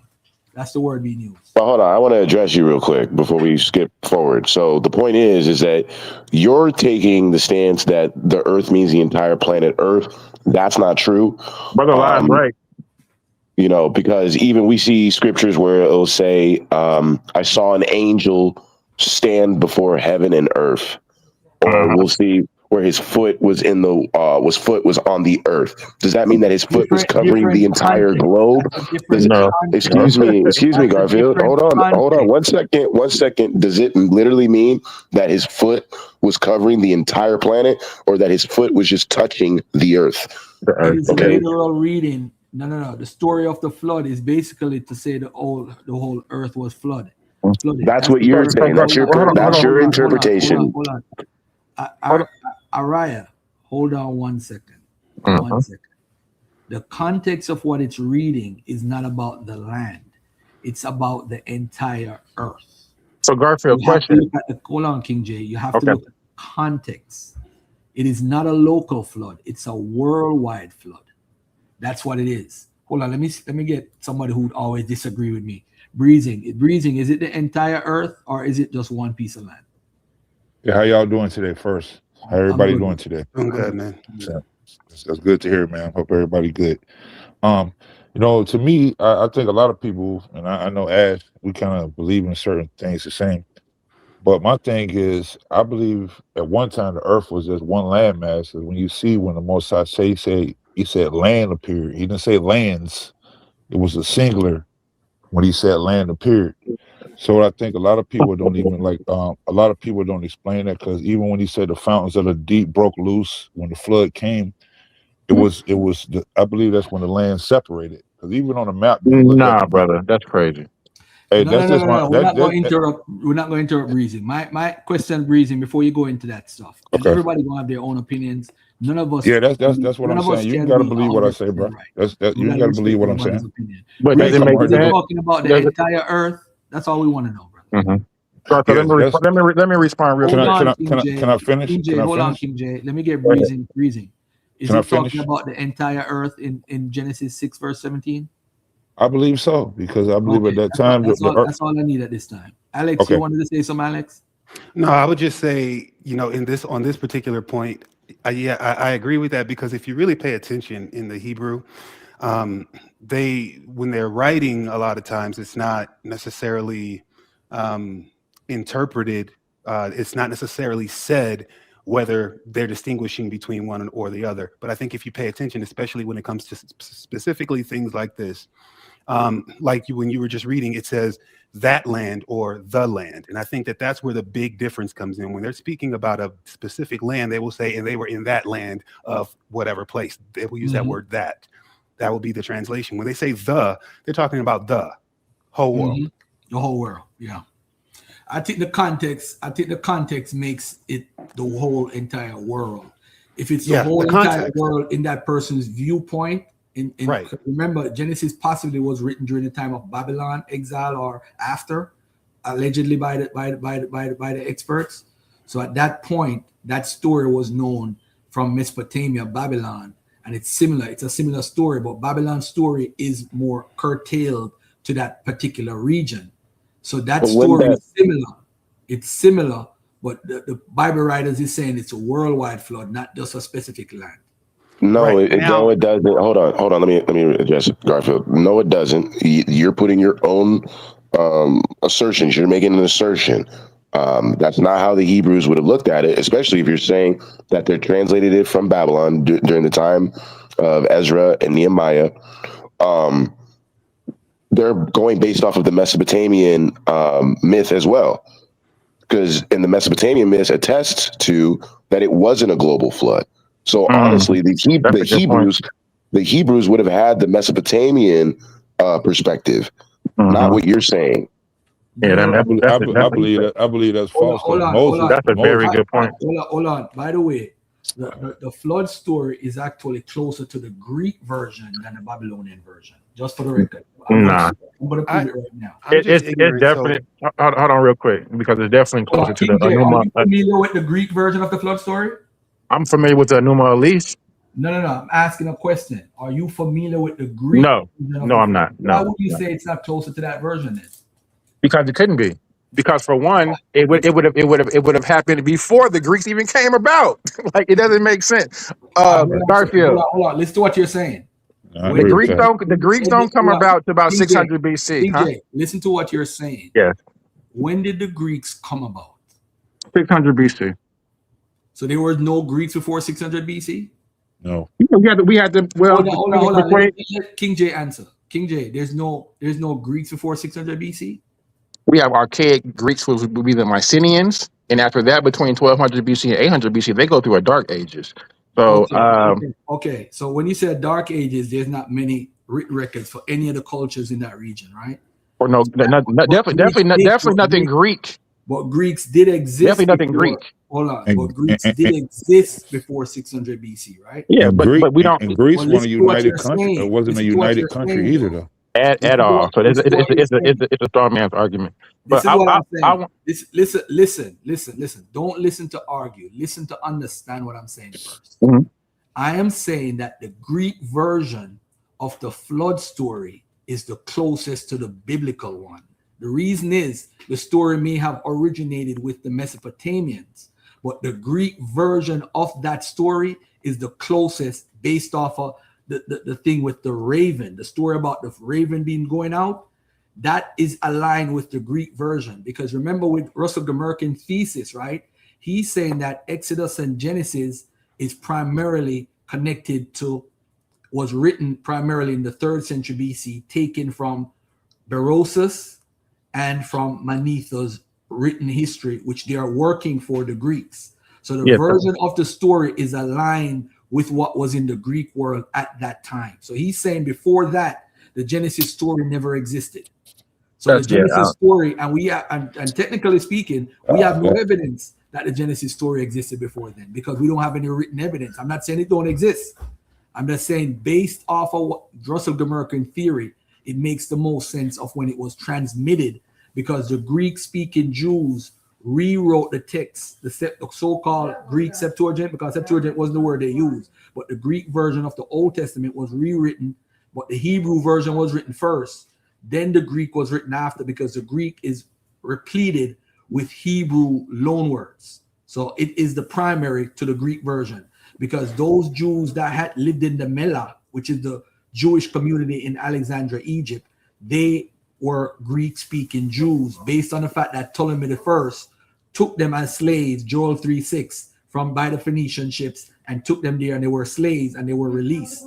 So that's also documented in Josephus, and documented in you know the story about the 12 tribes, how they wrote the book and they were split up in 12. That guy Demetrius, or whoever wrote that, he wrote that tradition of them being slaves by Ptolemy I, and Josephus confirmed it, and I think it's in Maccabees too. But let me just make it clear that those Jews rewrote the storyline at that time. So that's the first. That's why a lot of people say the Septuagint is first, and there's this argument in academia: is Septuagint first or the Hebrew version? But I believe the Hebrew version is first, although we don't have it. We have the Septuagint and bits and pieces of it, and then we have the Dead Sea Scrolls. So we see this happening at the 3rd century. So now the Greek-speaking Jews who lived in Alexandria, Egypt, would be familiar with Aristotle, would be familiar with Herodotus, would be familiar with Plato. So rewriting the story from a Greek perspective makes a lot of sense. So when we say the Greeks weren't existed in 6th century BC, I can't prove that. I could say that they existed before that, and they were mercenaries within the culture. Of course. They have the 12 tribes of Athens. They got the 12 tribes of Israel type thingy going on, 10 tribes, stones. They got all of that. But I'm saying that the 3rd century, when it was rewritten, they're rewritten a story within a Greek culture. That's why we see those things within the Greek Septuagint. And the Greek Septuagint is what the New Testament and Jesus and most of them are basing translations off. That's what caused the problem with Isaiah 7:14, with the virgin talk and all this foolishness. It has to do with Koine Greek and all that stuff, because Parthenos is a word that can be used for virgin and for young woman, so it causes confusion with the Jewish community. But go ahead, respond to what I just said. Just real quick, because what you said was, I think was probably a minimalist perspective at best. I don't think any maximalist would ever carry that viewpoint. I would contend that they did receive this coming back out of Babylon with Ezra. When they do go back, they do find in the text say they find some sort of scroll, right? So I would assume that they did have some sort of Torah before actually Ezra. Huh? What scroll did they find? They said they found a book, a scroll, a Torah. So they found that when they went back. That's what Esdras says. Who But said just that? my point. Hold Hold on, on, hold my on. point. No. Stop. Who said that? The text says it. So the text saying it doesn't prove it. So do you have evidence that what the text is saying is true? Brother, I'm not prepared to show a primary of the Ezra disbursement. No, But what I'm saying by you going back to the text, you're saying that the text is 100%. You can't say that. I'm giving you the storyline. So what I will say is this: in regards to what you were asked about, in regards to the eretz in the world and land, when the brother-in-law posted in regards to the word olam, meaning world, is a fact. So if they wanted to say world, they simply would have just said olam. So the fact that they did not and they put eretz would lead me to believe very strongly that they're just talking about the known land, right? Okay. And then. So, because you would have to explain to me why they didn't use Olam. If they wanted to say world, why did they not use Olam? Okay. And then on top of that, too, the nature. Hold on. Come on, man. Hold on a second. Alex wanted to say something. Relax, man. You're gonna get to. I hate to do this because I really, but no, the word olam actually means forever or eternity. It's speaking about time. It's not speaking about land. So you're saying there's no instance where the word olam means world? Because I can pull up the text right now. Yeah, you go ahead and please pull it up because one second. My guess is it's actually going to be. I'm not guessing though. That's the thing. It's going to be talking about something. That's one thing that one word that I just happened to study a lot. So I know that it's speaking about time. So I'm interested in seeing what your. Go to 1 Samuel 2:8, brother. Okay. That's the first time the word world is mentioned in the Old Testament. Sometimes you got to listen to learn, brother. That's all. Do I sound like I'm trying to do something different? Well, you contested. Hey, let's not fight. Let's not fight. Let's not fight. 1 Samuel 2:8. It says, "He raiseth up the poor out of the dust, and lifted up the beggar from the dunghill, to set them among princes, and to make them inherit the thrones of glory. For the pillars of the Eretz, the earth, are the Lord's. He hath set the world upon them." Dolam. All right, hold on 1 second, guys. I want to read something real quickly that's actually in my book on page 8. And for those who don't know my actual book that I release, it's called The Misconception. Actually, hold on. We got to clarify. The Hebrew, it's not olam, brother. It's tabel. So that word is tabel. Bad example then. Why would you bring that back? That example. That's my point. No, no, because it was just a slight error. Because we want to act like we know everything. Relax for a second. Calm down. Relax. It's all about being one up on somebody. Now, this is my book on the screen, and this is page 8, The Noah Flood Greek Connection. Digging further into the Mesopotamian account of the flood found in the Epic of Gilgamesh is similar to the biblical account. Compare Genesis 8, 6-12 and the Epic of Gilgamesh, tablet 11. There are several Greek and Roman versions of the flood as well, but none of them contain the detail of sending out birds common to the Mesopotamian and the biblical accounts. Is there evidence the biblical writers knew the Greek version of the flood? Berosus, a 3rd century BC Hellenized Babylonian priest, transmitted the Mesopotamian myth in Greek form. Both the Epic of Gilgamesh and Berosus and the Epic of Gilgamesh bring back into one's mind the flood according to its oldest version, that of Atrasis. It is possible if the biblical writer did in fact live in the Hellenistic era and read Greek literature, he would have come to know the Mesopotamian myth in their Greek form via Berosus. All right. Now, Deculan and Pyra, corresponding to the biblical characters of Noah and his wife, are the children of Prometheus and Epimetheus, respectively, and the grandchildren of Iapetus are Japhet, a homonym for one of Noah's sons, Japhet. This is the same process as found in the example of Cainius, whereby a name is kept but displaced on the genealogical scale. Japhet is the grandfather of the survivors of the flood in the Greek version, yet in the biblical account, he becomes the survivor's son. The name Japhet is neither found in the Atrasis and Gilgamesh epics nor in Berosus. It comes from the Greek tradition. Moreover, after coming out of the ark, Noah blesses Shem and Japhet and foretells how Japhet will expand and dwell in the tents of Shem, Genesis 9:27. As discussed in the introduction, this is a prophecy deliberately pointing to the period of the Greek conquest of the Near East. Both the prophecy and the Greek etymology of the name Japhet indicate the time of writing of Genesis in the very first chapters. As Eusebius notes, Plato mentions the deluge in the laws. For Eusebius, Plato followed the same pattern as the Pentateuch, describing how for many generations after the deluge, humanity lived a pastoral life, and that the necessity to make laws for the first cities came only later. But anyway, I'm not going to go into it, but there's definitely, when you look at the word Cain, there's definitely a connection with the Greek version. I'm not saying they copied it, but you could tell when somebody is writing during a time period. So they could have had the Mesopotamian myth from the Babylonian time, as King James says it, but in rewriting the myth, they could have been more familiar with the Greek version, which is what I'm saying. So then what are you going to do with the Dead Sea Scrolls that don't go based off of the Greek version? Oh, let me show you something. That is not the point. I don't think you get the point. My screen. I don't think you're getting the point. But go ahead, Alex. Oh, no. I'm just listening. I'm just looking up some stuff. Oh, okay.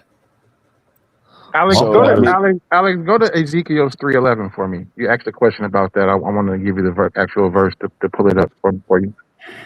And what the brother mentioned earlier, his statement still stands. The point is that the Most High, there's many words for world, there's many words for, not many words for earth, but there's many words for world.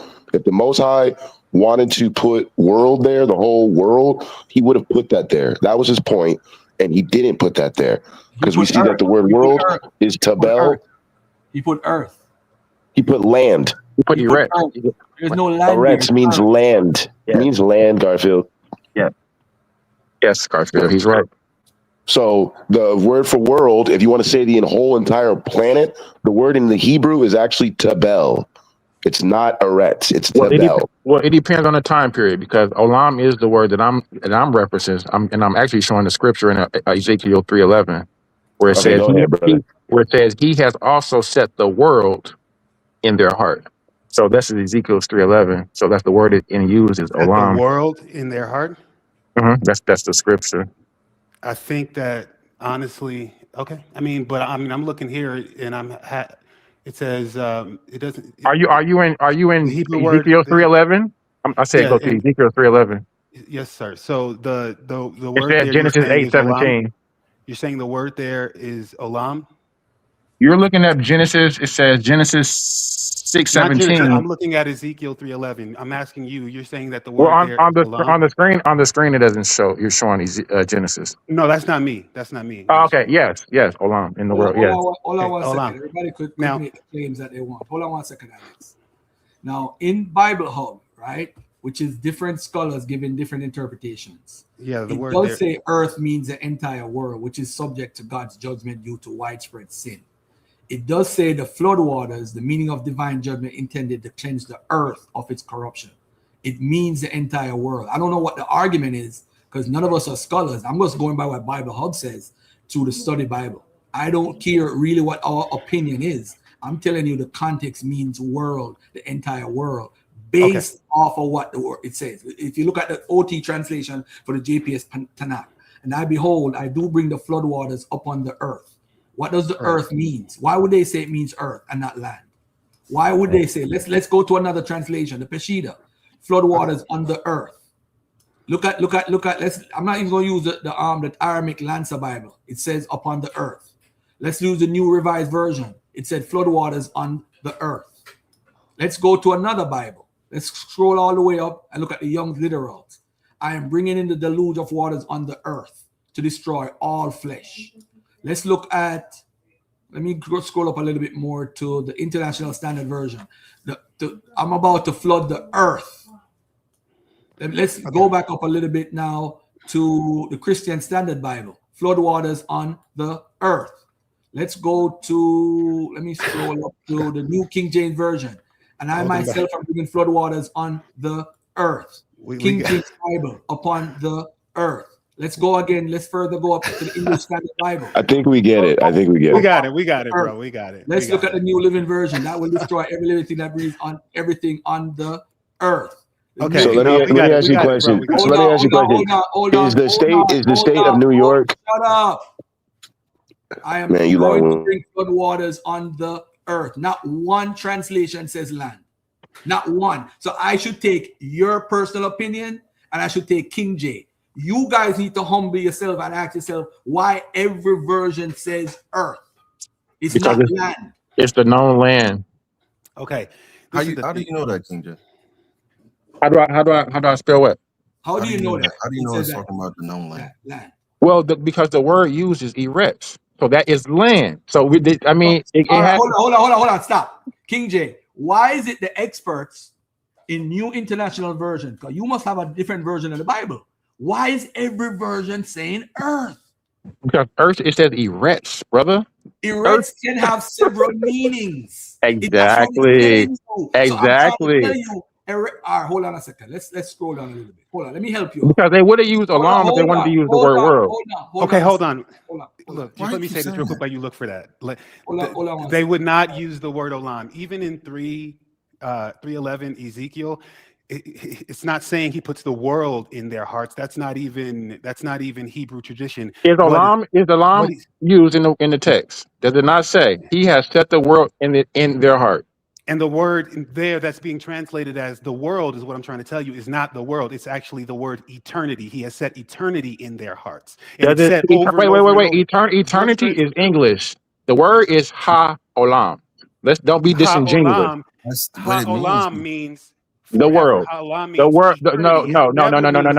Well, hold on. Let me give you hold on. Let me preference with another one that means the same thing. If we go to the Mishnah, we can go, brother. We can go to the Mishnah, and it will say olam hazeh. It means this world. We can say if we go to the Mishnah again, it will say olam. Hold on, brother. Let me finish the sentence before you cut me off, brother. You cutting me off. Olam haba means the world to come. Olam hazah means this world. Brother, the word is alam for world. You're making this up. The word is age or eternity. They are talking about time. You have bad translations. That- any Olam translation, Hazeh. yeah. Olam, brother, you're talking while I'm talking. Just listen. And you can respond when I'm done. It's fair. When would you be? Okay, go ahead. Brother, you're filibustering. Let me finish my sentence. You can respond when I'm done if you have contention. That's fair. Olam Hazeh.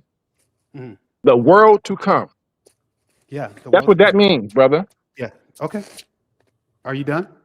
It doesn't mean earth. It doesn't you- mean yeah, universe. It doesn't mean earth. It doesn't mean world. It Doesn't mean means universe. It means world. it means the age to come. This word is used for age, And eternity. what scripture? Any scripture where you see olam, it's talking about Brother, time. I'm giving you the actual scriptures where the word is transliterated as world. And if I'm you giving pay you the attention to exact. what you're saying, you know I'm giving you the it's exact not scriptures. translated as world. It's Yes, it is, translated brother. as I'm world looking to at come. it, That is time. We're talking about time. brother. World to That's your come is opinion, not brother. the world. That's your opinion. Okay, It, lit- go and it, ask. Go and it literally, ask any scholar. says, Go and ask any AI. We're just brother. pulling up AI right now. I'm not on AI. I'm not. You're AI and Googling. I'm not on AI. Say your screen, King James. The thing that's good about I got a AI, and I question. don't even understand why people I try got to a question. I got a AI is question because pulling on all of the information from the internet, and I've it never doesn't Brother, tell you it to don't. pull I from don't even think you're very reputable familiar sources. with Hebrew enough to even. well, I think that's besides the point. Give I me a think that's second here. If besides the that's the point. case, hold on. Mode ani lifnecha Adonai melech haolam, shelo asani abed. Melech haolam, shelo asani abed. You have any idea what I just said? Because I do. So don't make assumptions about people. Brother, Got to be. brother, because you quote. What did you say? Something about a king? Like, brother, stop playing with me. Listen, I don't. What you quoted that wasn't Hebrew, brother. You did not say. What he say, King James? It He sounded. said, "You shall not set up a king above you that is not of your brethren." It sounded like Aramaic. I don't think anybody know Aramaic how it sounds. He quoted that verse where it said that you shall not set up a king over you. No, listen. I don't think Hebrew is a spoken language at this point. I think they use a Tiberian. I'm pretty sure that they use an Aramaic block script for the script, and they use a Tiberian vocalization system. I'm pretty sure of that. What does that have to do with me? That's fine. It means that you're not speaking Hebrew. Let's get back to the point at hand. I have a question. What I just said was Paleo Hebrew. Time out. You wouldn't know that though. Brother, you don't speak Paleo Hebrew. You sound stupid. King J, you still haven't told me why every translation says earth and not land. Why should I take your word over everybody's word? So let's just narrow down. What is the word for earth in Hebrew? The word there could be different words. It depends on how it's used. What is it? In this particular context. Hold on. I'm gonna ask you a question. You don't think the people know that the word for earth is whatever the word is? You don't think they know that? So why wasn't it used then? So why didn't they use it for this? Exactly. Because the question. Because they don't know what they're talking about, and you know, right? No. That's the question. Let's just go through it. Hold on. If you look on the screen, right?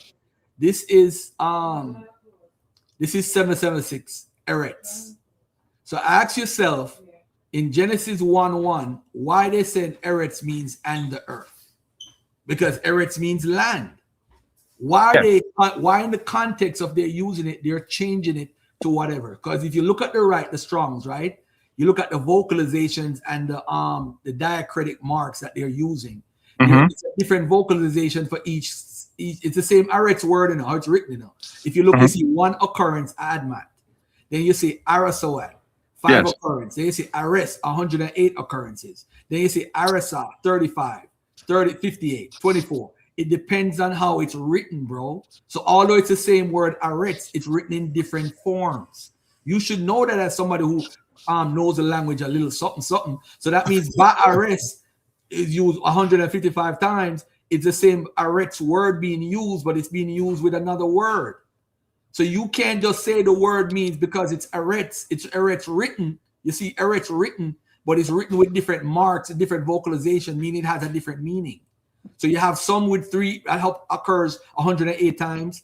Something occurs 155 times. It's the same Eretz word being used, but it's used differently with different vocalizations. So that's why it means earth, bro.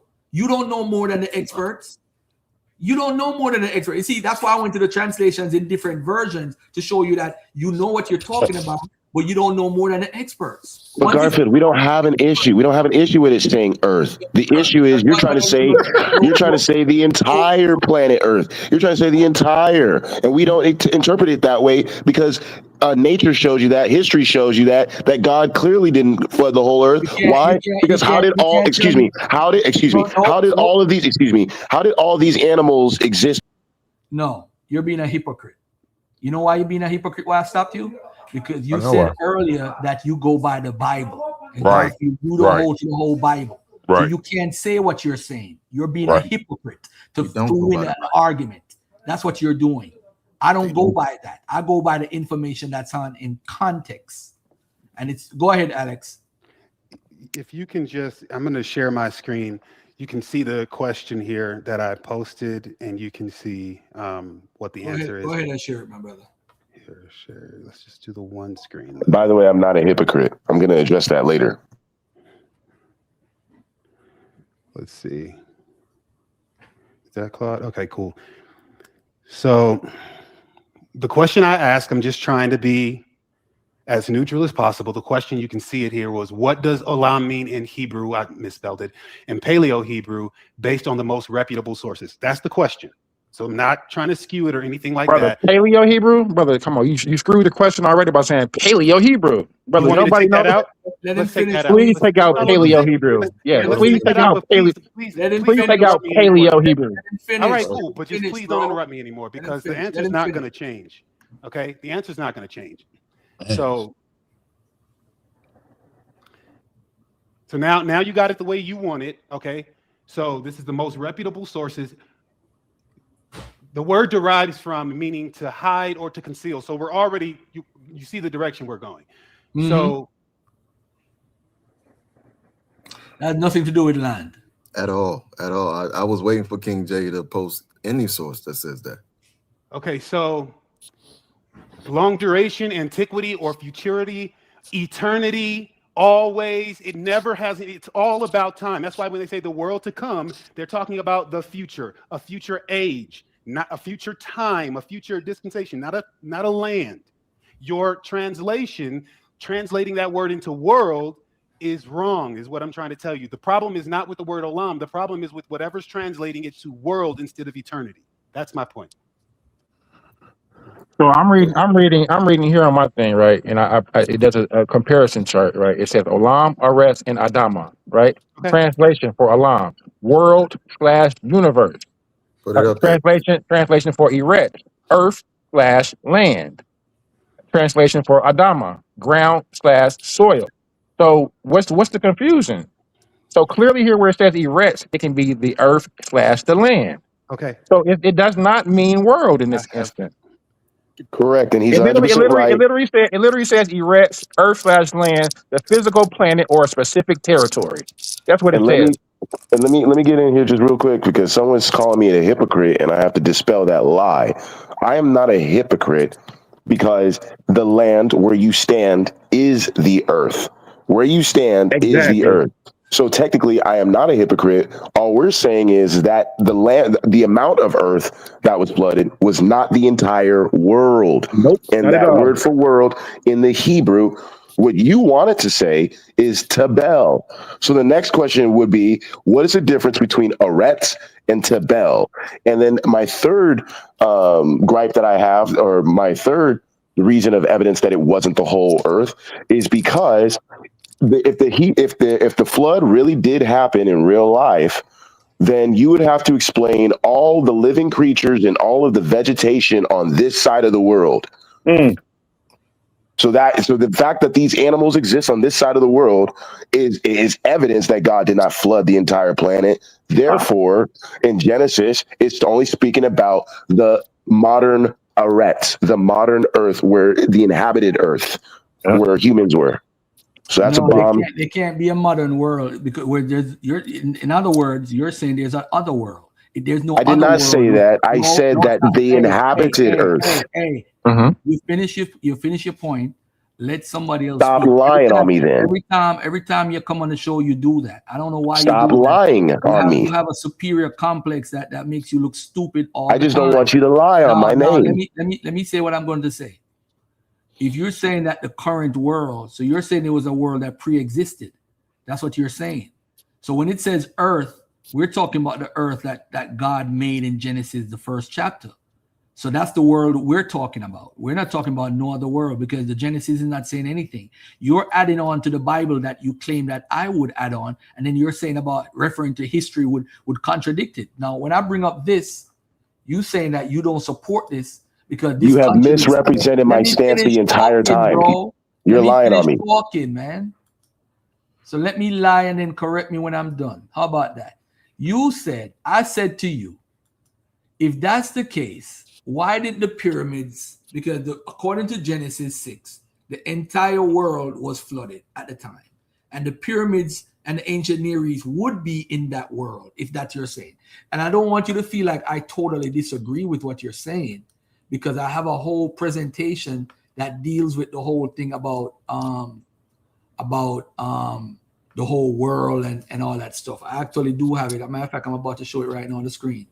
With the whole world thingy, about the whole world and what is it, world and all this foolishness that you're talking about. So we don't disagree totally or whatever. I'm not that type of guy. So let me just show it on the screen right now so that we both could agree for the first time in your life. Let's take a look at this right here. This right here is hold on, where is this at? Let's bring this here. Did Cyrus rule the entire world? Right? Now, this is from 1 Esdras chapter 2. Hold on a second, guys. Let me take this phone call real quick. You guys could go ahead. Hey, Abby, what's up?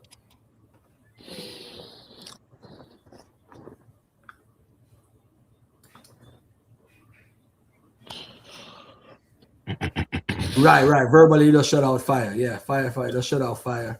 And then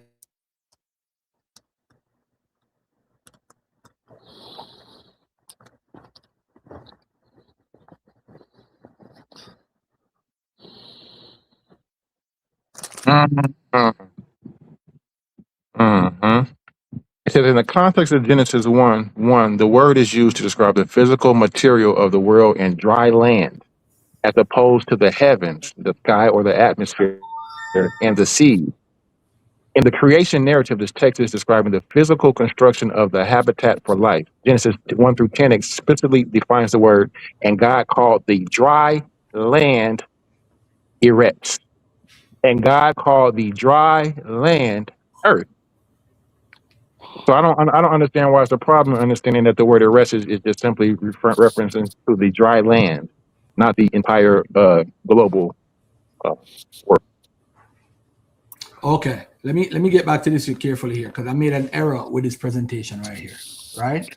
Did Cyrus rule the entire world? So if you look at 1 Esdras chapter 2, in the first year Cyrus, king of the Persians, the Lord raised up the spirit, the king of the Persians, and he made proclamations throughout all his kingdom, saying, thus said Cyrus, king of the Persians, the Lord of Israel, the Most High, has made me the king of the whole world.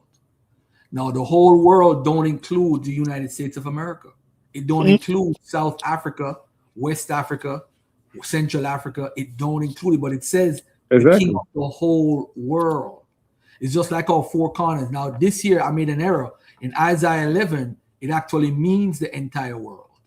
When it says the four corners of the earth, it actually means the entire earth. I said it didn't mean it when I was saying this presentation. It actually means the entire earth. This is why these guys like to say the earth is flat, because it says four corners of the earth.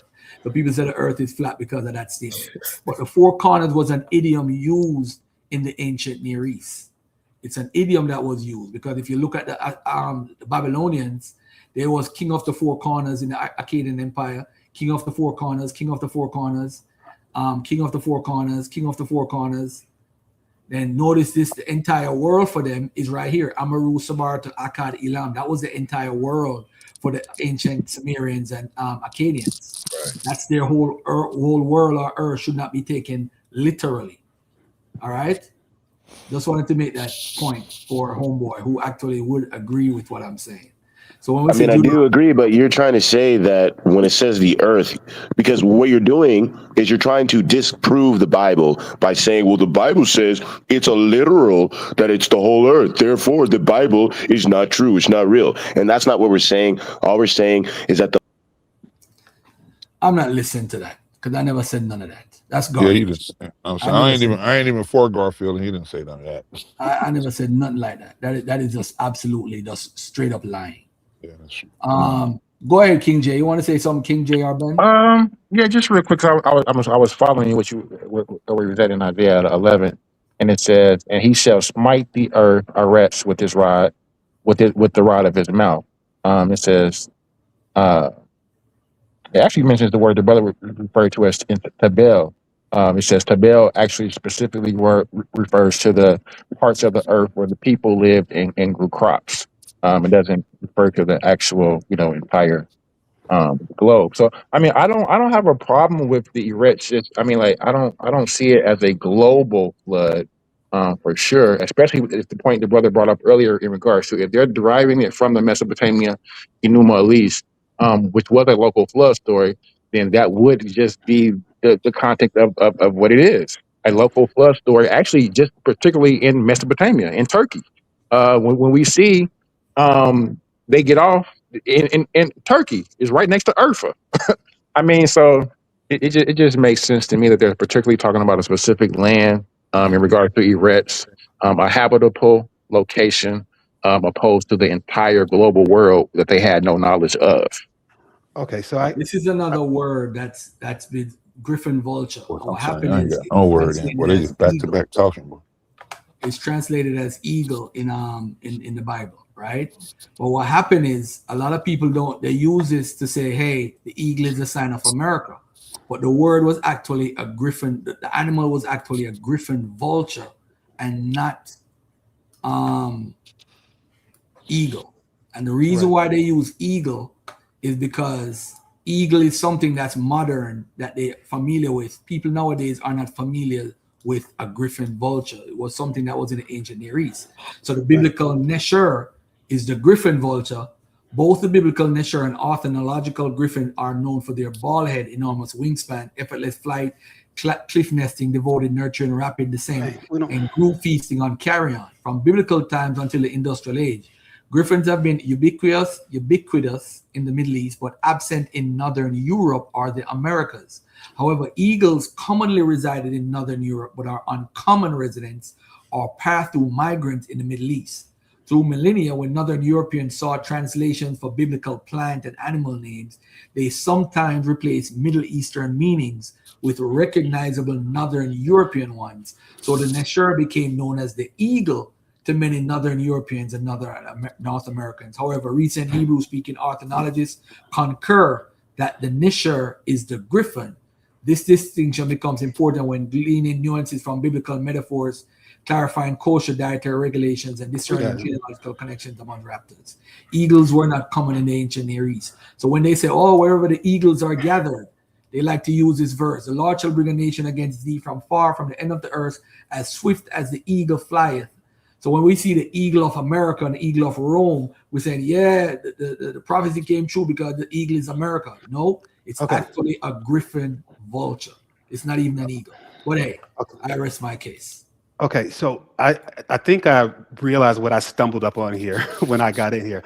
So it sounds like what I don't know if it's Jay or who it is. Someone's trying to prove that there were either Hebrews in America or that the story was taking place in America or something like that. Now that I oh hell no, that ain't me.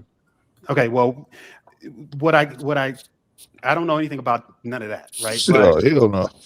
But what I do know that's Abel. That's Arzareth. Yeah, that's Arzareth. me. Oh, yes. I stand on that. I stand 10 toes down on that. Yeah, I mean, I can't say that I agree with how you got there, that there were Hebrews in America pre-Columbus. I can't say how you got there, but I do know for me, There's all kinds of burial sites in America that are ancient Hebrew burial sites. That's just documented. There was even an entire stone found, what's called in America the American Ten Commandments stone. You guys can Google this, where it has a guy with a turban on the front. Has a guy with a turban on the front. It says Moshe up above him, and then it has the Ten Commandments printed all over this little black stone. And I can show you guys that. All of that was pre-Columbian. America, all of these burial sites and all of this pre-Columbian America. Yeah, it is. You got a little pseudo in you, brother.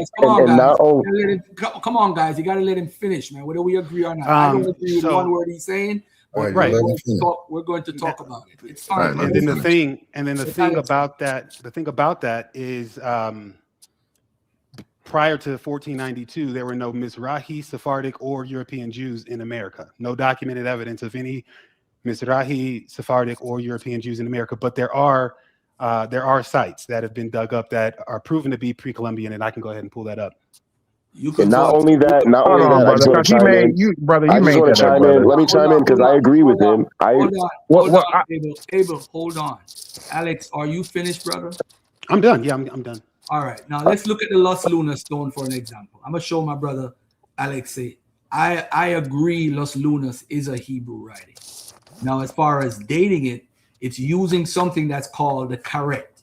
That wasn't used until the 16th century, so it couldn't be pre-Columbus when it's actually something. What happened is it's a mixture. My argument has changed with the Los Lunas. I know the Los Lunas is late, right? But there are several reasons why it's late. This inscription appears to be an ancient Semitic text written primarily in an ancient Hebrew Phoenician script. Now, that we don't argue with, right? The issue now is, when did it come from? The theory that's prominent right now among scholarship is that, did Iberian Jews come from Europe to write the 10 Commandments of these stones? Further research has shown a remarkable similarity between some of the Los Lunas characters, particularly the Yod and the Kaf, and those used by various scripts of the Iberian Peninsula. The Iberian Peninsula developed several scripts whose characters seem to be similar in form to Phoenician and Greek characters. These scripts were in use variously as early as the 8th century BC and may have diminished in usage or disappeared altogether around the 2nd century CE. They have their foundations in Greek, Phoenician, Punic, and Latin. Interestingly enough, the Los Lunas inscription uses characters that bear similarity to all of these scripts: Phoenician, Punic, Greek, and Latin. Now, it is not a stretch. Let me help Alex out. It is not a stretch to imagine a Sephardic Jew hoping to escape the persecution of the homeland, finding his way upon the ships of Columbus, Cortez, Coronado de Soto, Ponce de Leon, etc., etc., during the 15th and 16th centuries, or even plausible that he came over during the era of settlement and colonization during the 16th to 18th centuries. At some point, this Jew traveled past or settled near the Los Lunas mountain. He was free in this new world. He was free to worship God in his manner. This theory is bolstered by the relatively recent acknowledgement of a community of crypto-Jews living in the American Southwest and in northern Mexico. These people are essentially practicing Catholics that have some family religious traditions that are Jewish in nature. Now, let me move on to something carefully. The Dalet, the He, and the Kaf, while sharing qualities with the early Phoenician Hebrew script, also demonstrate a similarity to their counterparts in the archaic Greek alphabet. The Dalet of the LLI, Los Lunas inscription, is more of an isosceles triangle shape rather than the wedge-shaped triangle of the ancient Phoenician. Now, the Los Lunas, similar to Iberian Peninsula script. Los Lunas and Iberian and Los Lunas both use character scripts from Greek, Punic, and Latin. Now, watch this now. The caret. Further evidence of the Los Lunas author not being a native Hebrew speaker, listen to this, Alex, can be found in the use of dots for sentence dividers. This is a very important evidence. Dots being used as word dividers are well attested, most especially in the Mesha stele from the 8th or 9th century BC. However, it was not common to use dots to separate individual sentences. 11 distinctive uses of dots to separate sentences can be found in the Los Lunas inscription. Another anomaly is the use of a caret to indicate an insertion in line 3. The usage of a caret to indicate an insertion is a relatively modern invention. Caret wasn't used until the 16th century of the Common Era, so it couldn't be ancient. Being seen in Hebrew until the 16th century CE, this may speak more of the dating of the inscription as much as the origin. Cyrus Gordon and all these people all claim a date of great antiquity for the Los Lunas inscription, ranging from the 1st century BC all the way back to the time of King Solomon. Furthermore, the geological evidence falls apart after further review. The test that Morels conducted gave a possible time frame of 500 to 2,000 years. This is a huge window. In other words, it could be modern or ancient. 500 years would put the inscription at about 1500 CE, after the arrival of Columbus. The opinion of geologists Pam Massah and Morgan Massah indicated that the nature of the basalt on which the inscription is incised would most likely allow for complete erasure on account of weathering over the course of 2,000 or more years. The orientation of the rock at 30 to 40 degrees angle could be accounted for within 100 to 500 year time frame. The location of the rock at the natural drainage and the sandy subsurface could easily account for the erosion necessary to put the boulder in its current orientation. So geologists confirm it's less than 500 years ago that it was placed at where it is. The Hebrew H written in Greek script and Hebrew Z written in Latin script proves it's closer to our time period than all the way into the BC time period. The inscription is 500 to 10,000 to 580 to 100 ton boulder collapses from top of Mystery Mountain due to volcanic activity. 250 to 500 years Sephardic Jew, a part of Spanish conquest. 250 to 80 years ago, erosion. 250 years ago, the present weathering due to rain. Summary: it's written in an ancient Phoenician, Hebrew, Moabite, Greek, Latin, and Iberian. These scripts ranging date from 1000 BTC to 2nd century CE. Words written in the archaic Greek alphabet. In one instant, the dalet is written in a triangle shape. If it was Hebrew, it would have a tail. It looks like the delta from the Greek script. The hay looks like a backward E, similar to archaic Greek. The yod and kof looks like Iberian peninsulan scripts. Furthermore, evidence of the Los Lunas author not being a native Hebrew speaker can be found in the use of dots for sentence dividers. Dots being used as word dividers are well attested, most especially in the Misha seal. However, it is not common to use dots to separate individual in sentences. Another anomaly is the use of a caret to indicate an insertion in line 3. The usage of a caret to indicate an insertion is a relatively modern invention. That alone kills the whole argument. No ancient Hebrew speaker would ever mix the scripts together as demonstrated in the Los Lunas inscription. There would be no reason for him to do so. There are no outstanding examples of this kind of inscription anywhere in the epigraphic record. Additionally, no Hebrew would have made the mistakes in spelling as well as the misuse of consonants as vowels. And that's another thing too. They're using consonants as vowels, showing it's somebody modern trying to pretend it's Hebrew because they weren't clearly. Show an author who was unfamiliar with the scripts he was writing. More than likely, he was copying from another inscription or writing from memory what he had seen and heard. So the Los Lunas inscription is legitimate as far as it's written in Hebrew and certain scripts of Hebrew. I agree. But the time period is more modern after Columbus. All right. Garfield. Now, go ahead, man. Garfield. Yeah. So Garfield, I just want to hold on. I just want to push back a little bit. Mm-hmm. So of course you're going to push back. We're not. Hold on. We're not basing this just off of one artifact. I still agree. Hold on a second. Do you believe Jeez Louise, man. Let me finish what I wanted to say. How come I have to wait for everybody else, but I can't finish what I want to say? Why can't I do that? Why can't I be given the same Man, courtesy? just stop crying and let him talk, and you can get your turn, man. Stop crying so much. Just go ahead and let him finish. Alex, and you you got go. something to say, Alex? We're talking about the inscription right now. We're talking about Los Lunas. What is your pushback on that? Because I just gave evidence it can't be old.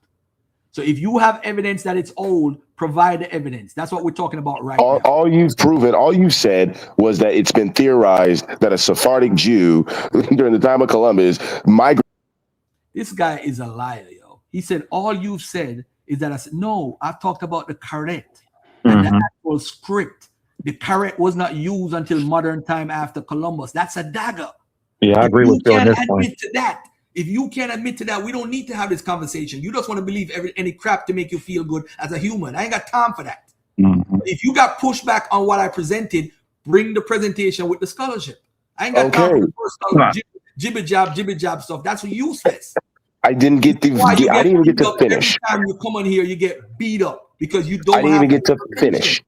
You I didn't even don't get have to finish. information. I'm showing slides. I'm showing sources. I'm showing scholarship. That's what You I'm got to let a showing. man finish what he wants to say before you No, disprove but him. don't lie on me then. Go ahead and tell me how I'm wrong. You got to hear the whole answer first Go ahead. before you Go call ahead. me a liar. Go So ahead. I'm all waiting. you said, again, I'm going to Go ahead. reiterate, I'm all you waiting. see, you're not letting me answer. All you said, essentially, is that they're theorizing because you're saying that the script, it's modern because they add the dots, right? So the point is that how do you know that somebody didn't come after the Decalogue was written and put those dots there on purpose? Because KJ, we don't see, say a word. because Don't say a even when word, you look at the KJ. Let him Decalogue, when you finish, look at the KJ. Let him Decalogue finish. stone, even today, when Let you him look at finish. it today, you see people have graffitied over it. You see people have marked on it already. So if that's the case, then how are we gonna? Who's to say that that didn't happen back then when they stumbled across it and they were like, oh snap, this is ancient Hebrew. You made that up. We gotta do something with this. KJ, How leave about it this? How about be. this? Leave How Rudy about we like this. put the vowel points on there? Okay. Now let me ask you a question. Do you have any evidence to support what you're saying? Do you have any evidence to support that those I'm dots were asking a originally question. there? Are you going to respond to the question? Or are you going to be an idiot? Look, You man, don't have any evidence. You just you don't have literally any made that evidence. up You don't have because any you evidence that don't a want to Sephardic say that Jew I came am here. correct. You don't want You to have no because evidence that you a are an Sephardic Jew idiot. came You to can't New research. Mexico. You have no evidence at all. They don't have None. any evidence.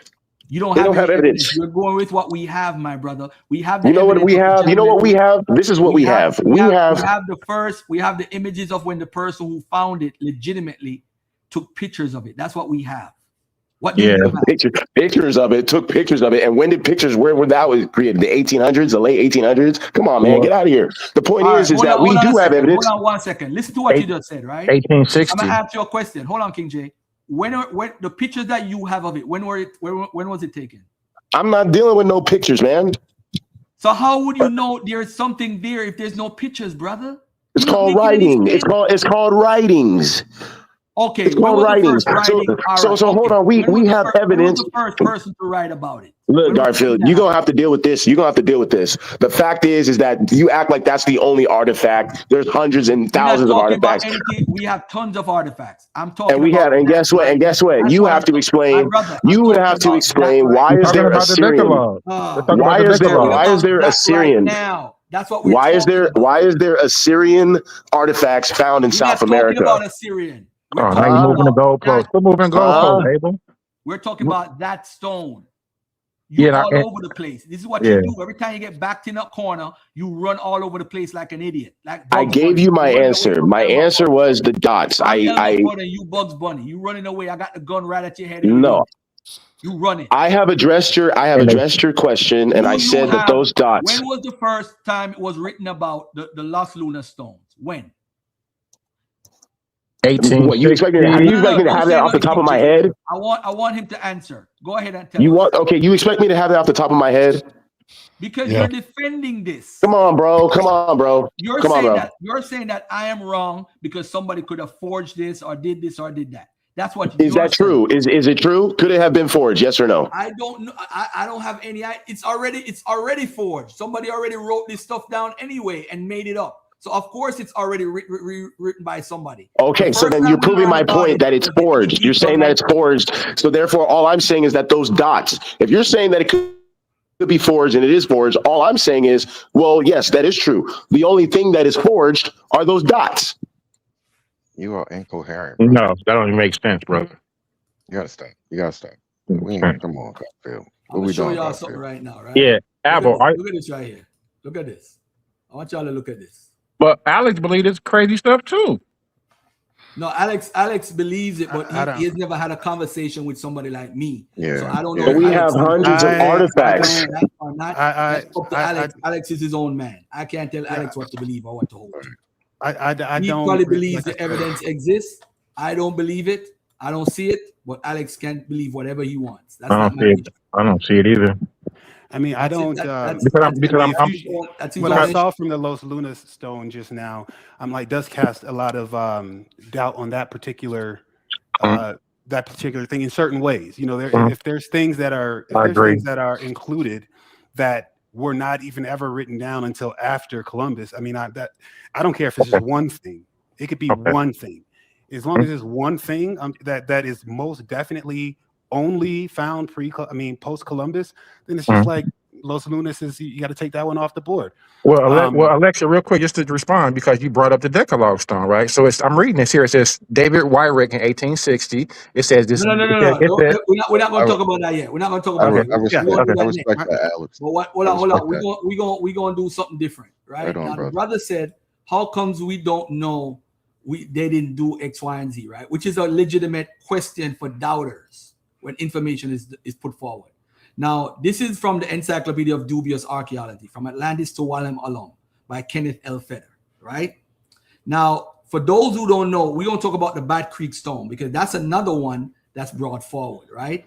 John Emmert and all that stuff. Now, the conclusion is the writing seen on the Bat Creek Stone has been shown to have been a 19th century fake. Why do they come to this conclusion? Because some people believe it's legitimate. I don't know if Abel Azariah holds to this, but I don't know if he's familiar with the evidence that proves it's fake. Because what happened is the Bat Creek Stone is mentioned by a lot of people. What I got to find out is the Bat Creek Stone, if you look at the top, the person who did the Bat Creek Stone pretty much copied this from a Masonic book. This is what's in the Masonic book at the top. Right? And the person who is writing at the bottom of the Bat Creek Stone, hold on a second, is basically copying what was found in the Masonic book. yeah. Robert McCoy's book. This is evidence, and this is evidence of Hebrews here before Columbus, bro. This is what y'all hold to. Some of y'all, not all of y'all. I'm not throwing Alex under the bus, but this right here, you could clearly see the P is the P, and the person basically copied what was at the top. This is crazy. I mean, there's that's a bit. If that's the only evidence, then I would say that's. I mean, that's not enough for you. But it's not the only evidence. And that's what Garfield is hinging everything on. The smoking gun in the Bat Creek Stone mystery. In a work published in 1870, the General History Encyclopedia and Dictionary of Freemasonry, there's a figure depicting a written message taken from a coin dating to the first Jewish revolt against Rome in 66 and 77 CE. The writing on the coin, as shown in the 1870 book, is a dead ringer for the inscription on the Bat Creek Stone. The book was widely available in the late 19th century America and was in all likelihood the inspiration for the Bat Creek Stone fraud. But I'm gonna tell you why it's a problem too, right? I'm gonna tell you why. Okay. How about the radiocarbon dating? In all likelihood, that is genuine, but it has nothing to do with the bracelets or the Bat Creek Stone. Neither the bracelets nor the Bat Creek Stone can be dated directly. Radiocarbon dates can be derived only from the organic remains, like preserved fragments of wood or bone, and that tells us with some degree of certainty only how old the wood or bone is. Applying the date derived from charcoal found in the Bat Creek Bound 3 to the brass bracelets and the inscribed stone depends on the appropriateness of that. Without the requisite documentation and verification of Emmer's testimony, any claim of contemporaneity between the artifacts in question and the date cannot be supported. I could plant my iPod Nano into a site adjacent to charcoal radiocarbon dated to 1,200 years ago, but that doesn't make the iPod that old. Right. But hold on, let me go back to some more evidence with Emmert and the Bat Creek Stone. But I have a question. So what do we do? What do we do with? Because I want to ask you a question, Garfield. So, are you saying that there were no Semitic peoples, nobody from the Levant, nobody from the Middle East, nobody from Iraq, nobody from Assyria that came here before Columbus? 100%. And I agree with that. That's why you don't. Hold on. Do we have proof that Bat Creek Stone is old? If you got it, put it forward, because I have a whole slides on it. So if you guys have evidence, I'll let you put your evidence forward. There's no evidence this is old. One, it was found in the 1800s late. That's one. We don't have any evidence it was found before, right? All right. Okay. Now, when we talk about the Decalogue Stone, I'm gonna get into why the Decalogue Stone was good for Black Americans. I'm gonna get into that. And slavery. I'm gonna get into that shortly.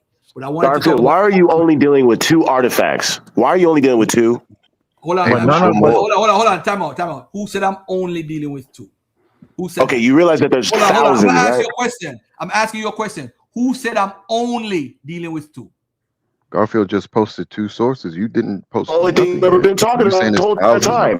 I'm just. My brother Alex said something, and I brought out 2 different slides. I brought out the Bad Creek Stone, and I brought out for the what you call it, the Lost Lunas inscription, which is Right, 2 of the Abel? ones that's the most common. Now And we're we going to finna get bring to up the the Decalogue Decalogue. Stone now. Now we're about to do the Decalogue Stone because Yep. now now y'all gonna get beat up in the head big time. Crazy. And Yeah, that's this is what I starting was with waiting Stone Age. on. The You see, Decalogue. we could believe 800 what plus we want. artifacts. We could believe what we want to believe, but we Show need to bring them. out sources. Artifacts. to tell I the got people. Phoenician. I got Phoenician artifacts. Hold on. Can we deal But with the some of those, Decalogue but some of Stone now? those This is sources number can be 3. This is biased what too, King though. J But asked some of for. those sources can be biased too, though. Just because you got I sources, got that don't mean they Assyrian. always I got dependable. Assyrian Hold on, artifacts. we're gonna deal with the Assyrian shortly. I got you, my brother. I got you. I got Assyrian I'm gonna let artifacts, bro. What the fuck you talking about? Alex debunk your Assyrian source. I'm gonna let Alex debunk it. Where did you go? Come back. Where did you go? Go ahead, King J. You wanted to bring up this one. This is the Decalogue Stone. Yeah, Decalogue Stone. Discovered Alex, by hold on. David Wyrick. I'm sorry, King J. Alex, you wanted to bring up something real quick about the other stones that we brought up before?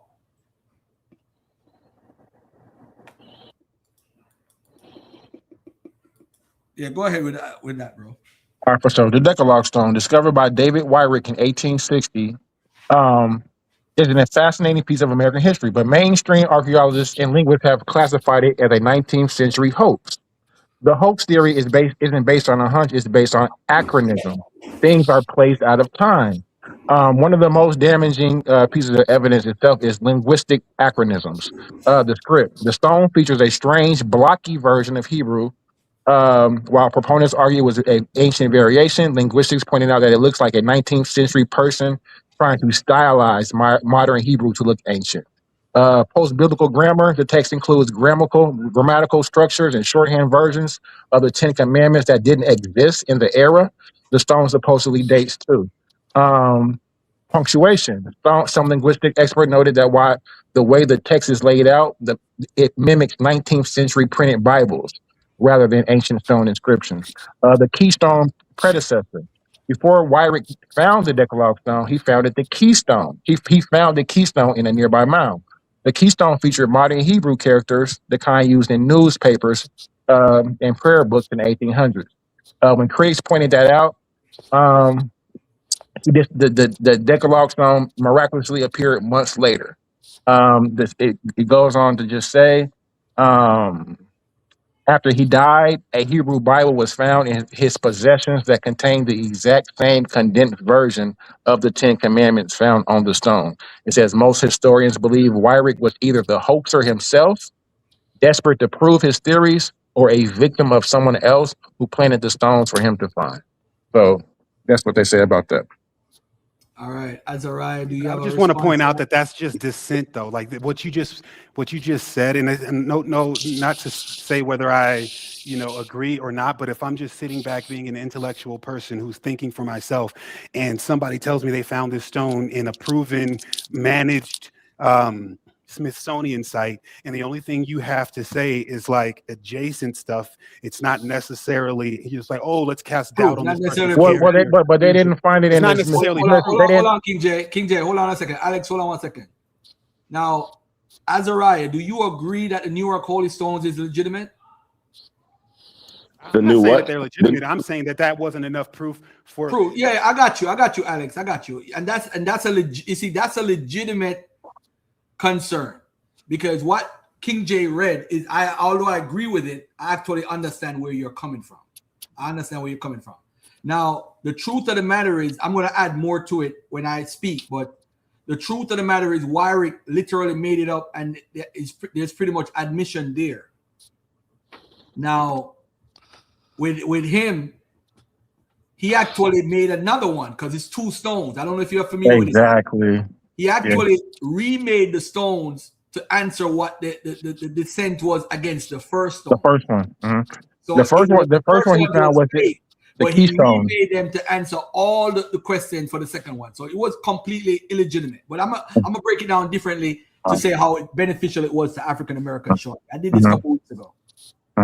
And then Alex brought this up as to show Hebrew presence in Americas before Columbus. I don't get it. Hold on. No, he didn't bring it up. I don't know if he did. He bring it Yeah, up. Alex brought this up. Okay, all right. So, what's his name? Azariah. We're talking about the Newark Holy Stones in Ohio. Do you have any dissent to what the brother said? King J said. I haven't looked into the Newark Holy Stones. I have other artifacts that I would like to bring to the table, but concerning the Newark Holy Stones, I am not familiar with the Newark Holy Stones. Okay, all right. Alex, you want to share your screen to defend it, or what do you want to do? I mean, as far as I'm concerned, like I said, everything that I heard, I don't, without radiocarbon dating or without like, like script proof is like you gave as far as the Luna Stones, like without script, that something in the script that just easily and absolutely proves X, Y, and Z. Even with the other one, the Batcrete Stones, I feel like those things do all cast doubt, and you would need to scrutinize it a little bit more. But I didn't hear anything about the Batcrete Stones or I've never heard of these, the Newark Holy Stones. I haven't heard anything though that's just like, oh yeah, like the Luna Stones, where that's just like a definite, oh, that's obviously a no. I'm not saying that I'm like, yo, this is absolutely authentic, but I'm like, it definitely needs to be scrutinized on both sides a whole lot more. That wasn't enough evidence to prove anything to me. What about the yellow brass? I'm sorry, maybe I didn't hear that part. Yellow brass wasn't produced by Native Americans. They only get that by coming in contact with Europeans. Okay, so when they found those, go ahead. So something like that, I would listen to that and say, okay, does that definitively prove that this is something that Europeans did, right? That could be a thing, right? It could be by coming into contact with later European traders. It could be that people who came during the time of Mali, with Musa's brother who came over here, 400 ships. It could be that they brought it. Like you're suggesting that all I'm saying is there's not.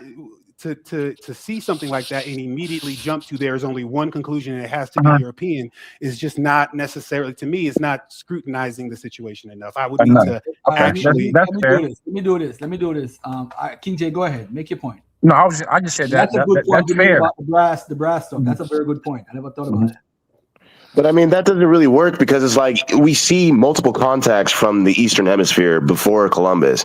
And that's why I'm like, if we're seeing multiple contacts from Africa and we're seeing contacts from the Middle East. Africa before Columbus. Yes, there is. Well, let me show you how. They found Garfield. They found in the tombs. Change the conversation. You keep doing this. When you reach somewhere and you don't have an argument, you run and talk about Eastern contact, and nobody's saying there was no contact before Columbus. But if you're going to say African with poor Ivan Van Sertima turning in his grave right now, just relax. We're talking about the Newark Holy Stones. Stay on target. Stay on topic. You all over the place. We're going to talk about the Nazaria Stones and the Yucatan stuff. I see it in the chat. We're going to get there. We're on the Holy Stones of Newark right now. This is where we're at. This is the third topic we brought up about this. We talk about the Las Lunas. We talked about the Bat Creek Stone, and we're talking about the Newark Holy Stones right now. Do you have any input on the Newark Holy Stones? Yes or no? If not, I do not. No, I do not. We're gonna get to the Nazaria Stones after this. I promise. I just wanted to say just real quick. Is it about the Holy Stone? Is it about Newark? Roughly, yeah. They found. It's not. You see, now you're gonna go to something else. This is what you keep doing. You don't have no self-control, bro. You just want to be right. I want to be right too, but I don't mind being corrected. If you don't have nothing to correct about the Newark Holy Stones, shut up. Just wait. I'm not going nowhere. I'm gonna be on for another hour. Relax. All right. So let me show this about the Newark Holy Stones. This is a presentation I got online, right? Who, what, where, why, who, what, where, and when. The Newark Holy Stones get their name because they were found in Newark near the Octagon Earthworks. The pieces on display were found at different times and did different mounds. The key stone was found first on June 29, 1860. The Decalogue stone was found inside the case on November 1st, 1860. Licking County surveyor David Wyrick found both stones. Contemporaries like archaeologist Charles Whitley dismissed the keystone as an ancient artifact due to typography and because it was buried shallowly. All right. How did JHM acquire the stones? Details are fuzzy, but we suspect that David Johnson bought them directly from David Wyrick before 1862. Correspondence between David Wyrick and Theodore Dwight from May 1861 discussing Wyrick's plans to sell the stones. Correspondence from Theodore Dwight to David Johnson from August 1862 asking for a description of the stone to send to Ethnological Society. What does the keystone say? The front. The law of the Lord, the word of the Lord, the holy of the holies, king of the earth. Translated by Reverend McCarty, 1860. Time for my close-up keystones. What does Decalogue mean? Why is it called that? Decalogue means 10 laws inscribed on the stone or the 10 commandments. Moses is seen in the middle of the stone. Why is there controversy? Some people believe that the holy stones are proof of ancient Israelites in America.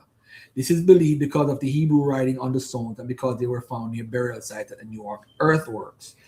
People believe that they were discoveries along with the Hebrew shows that ancient Israelites lived in Ohio thousands of years ago. Archaeologists and historians conclude that the holy stones are forgeries. This is based on archaeological evidence showing that the Hebrew is of modern typography. You heard that, Alex? The Hebrew is of modern typography. Hebrew text on the keystone corresponds to modern Hebrew typography, and the text on the Decalogue stone includes mistakes that show it also is based on modern Hebrew. Is that enough evidence for you, my brother? I'm going to go further, but that's why they say it's a forgery. Such forgeries will always, in some way, represent the ideas of the time of the forgery. Matthew C. Read, 1888. What's happening in America in 1860? This is why it helps African Americans. Ideological debates between scholars regarding the unity of man before the theory of evolution. The argument was monogenesis, all people come from Adam and Eve, and polygenesis. Different races were separate creations on different continents, making white people who came from Adam and Eve superior.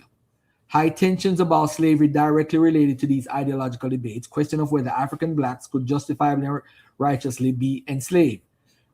President Lincoln's election and subsequently the dawn of the Civil War. That's what's going on at the time. What does ideology have to do with this all? If monogenesis are correct, this means that African blacks and Native Americans are fully human and could not be enslaved or exterminated.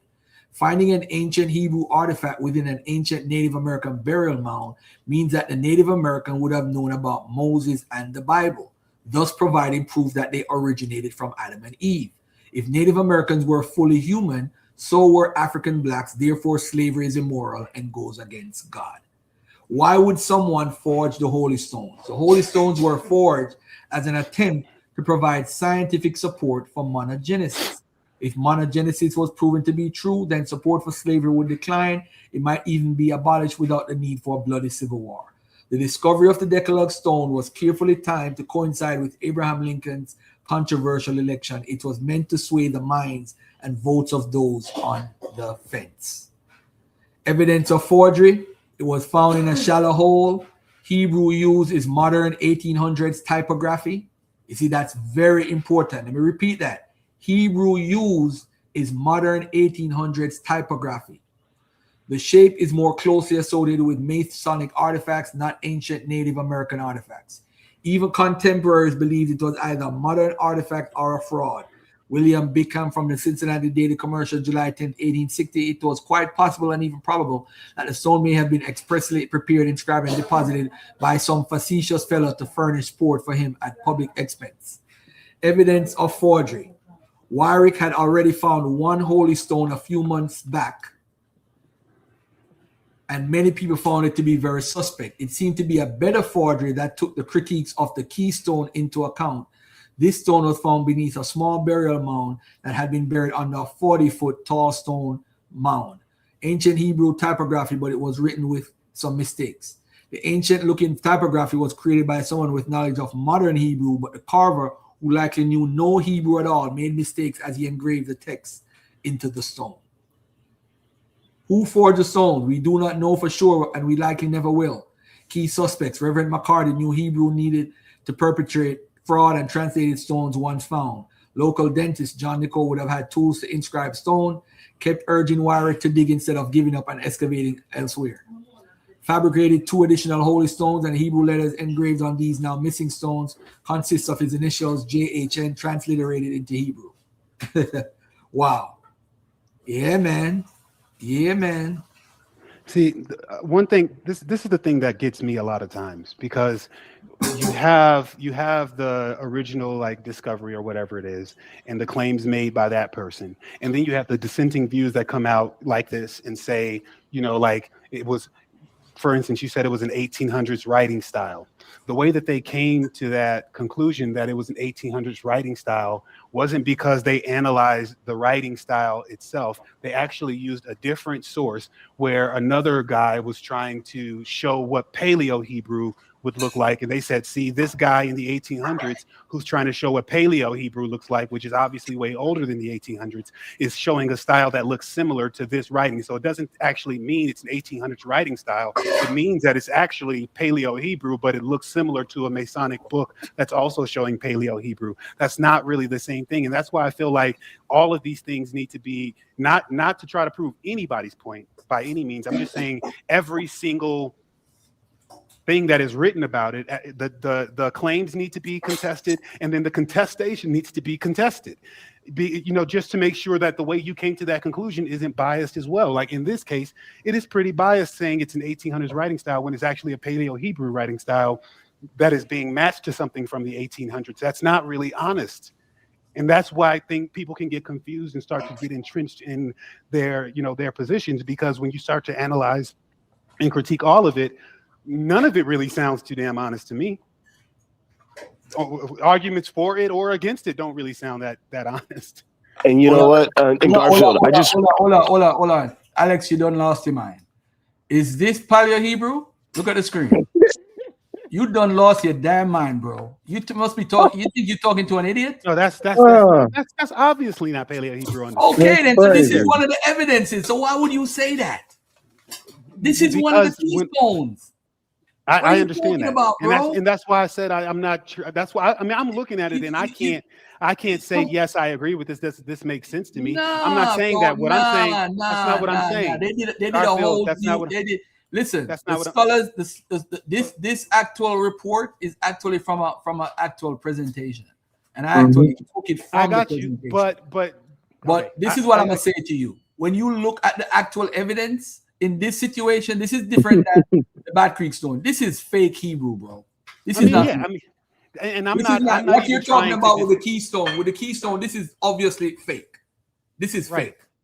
Right. And this is not the one with the with this one. This is not the Bat Creek. The Bat Creek, I was you can make that argument. Right. The point is, that's what I'm saying. With the Bat Creek, you have something called. Hold on, Johnny. I'm gonna get to you in a second, Johnny. With the Bat Creek, you have something called what's the word? What's the proper word? When you discover something. When you discover something, what do they call it again? When you discover something, the chronology. The chronology that's not the right word, but the chronology of how you found it is very suspect with all of these findings. How they were founded and how they came up with them and all that stuff. Yeah. With the Bat Creek Stone, the guy John Emmert is very suspicious with how he said he found it and nobody else found it and they dug there before. This Bat Creek Stone is more fake than the one with the New York Stone. Okay, my point is exactly like what you just said, right? You could apply that same logic to the DNA that they just found in 2025 of the first male and female actual Hebrew Israelite site, right? The way that they found it was they said, oh, it was looted. And they left all the bones here in a pile in the middle of this tomb. And we came and found these bones and we tested them. And it just so happens to be haplogroup J. I'm like, that's just as disingenuous as this Bat Creek finding. It's actually a little worse. What are you referring to? What situation is that? Yeah, I'm talking about the DNA study that just came out in 2025. Let me pull it up. That found the two actual ancient Israelite. It's an ancient Israelite burial supposedly, and it's a male and a female. in the mountains, around Jordan. You're talking about in 2025. I'm not familiar with that. But I don't want to change. I don't want to change the subject. I'm saying is methodology. Like you just pointed out this Backcreek, but finding but it suspicious and all of that. But hold on, is there a chain of that? My brother said a chain of custody. Is there a chain of custody? Right. So the chain of custody, right, is this. The chain of custody is some looters came in and looted the tomb, left the tomb wide open. Days later, the government comes in and finds the bones and tests the bones. That does not sound reliable to me.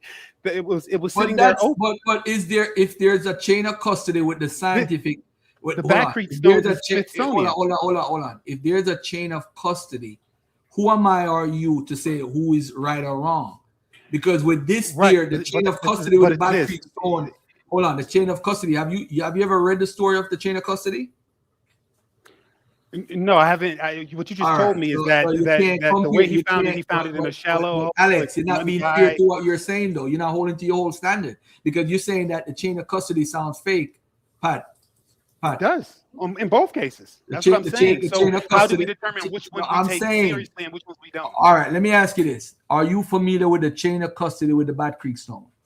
No, you just asked me that, and I'm saying that it. No. I'm asking you: are you familiar? Hold on, I'm asking you: are you familiar with it? That's my question. The only things that I know for sure that I knew before this is that the guy found it by himself and that it was at a legitimate Smithsonian site. That's what I knew before this conversation. Okay, all right, no problem. All right, let me get my brother Johnny Wise in here, a real Jew. Let me get a real Jew on the show today. What's up, Khazarian?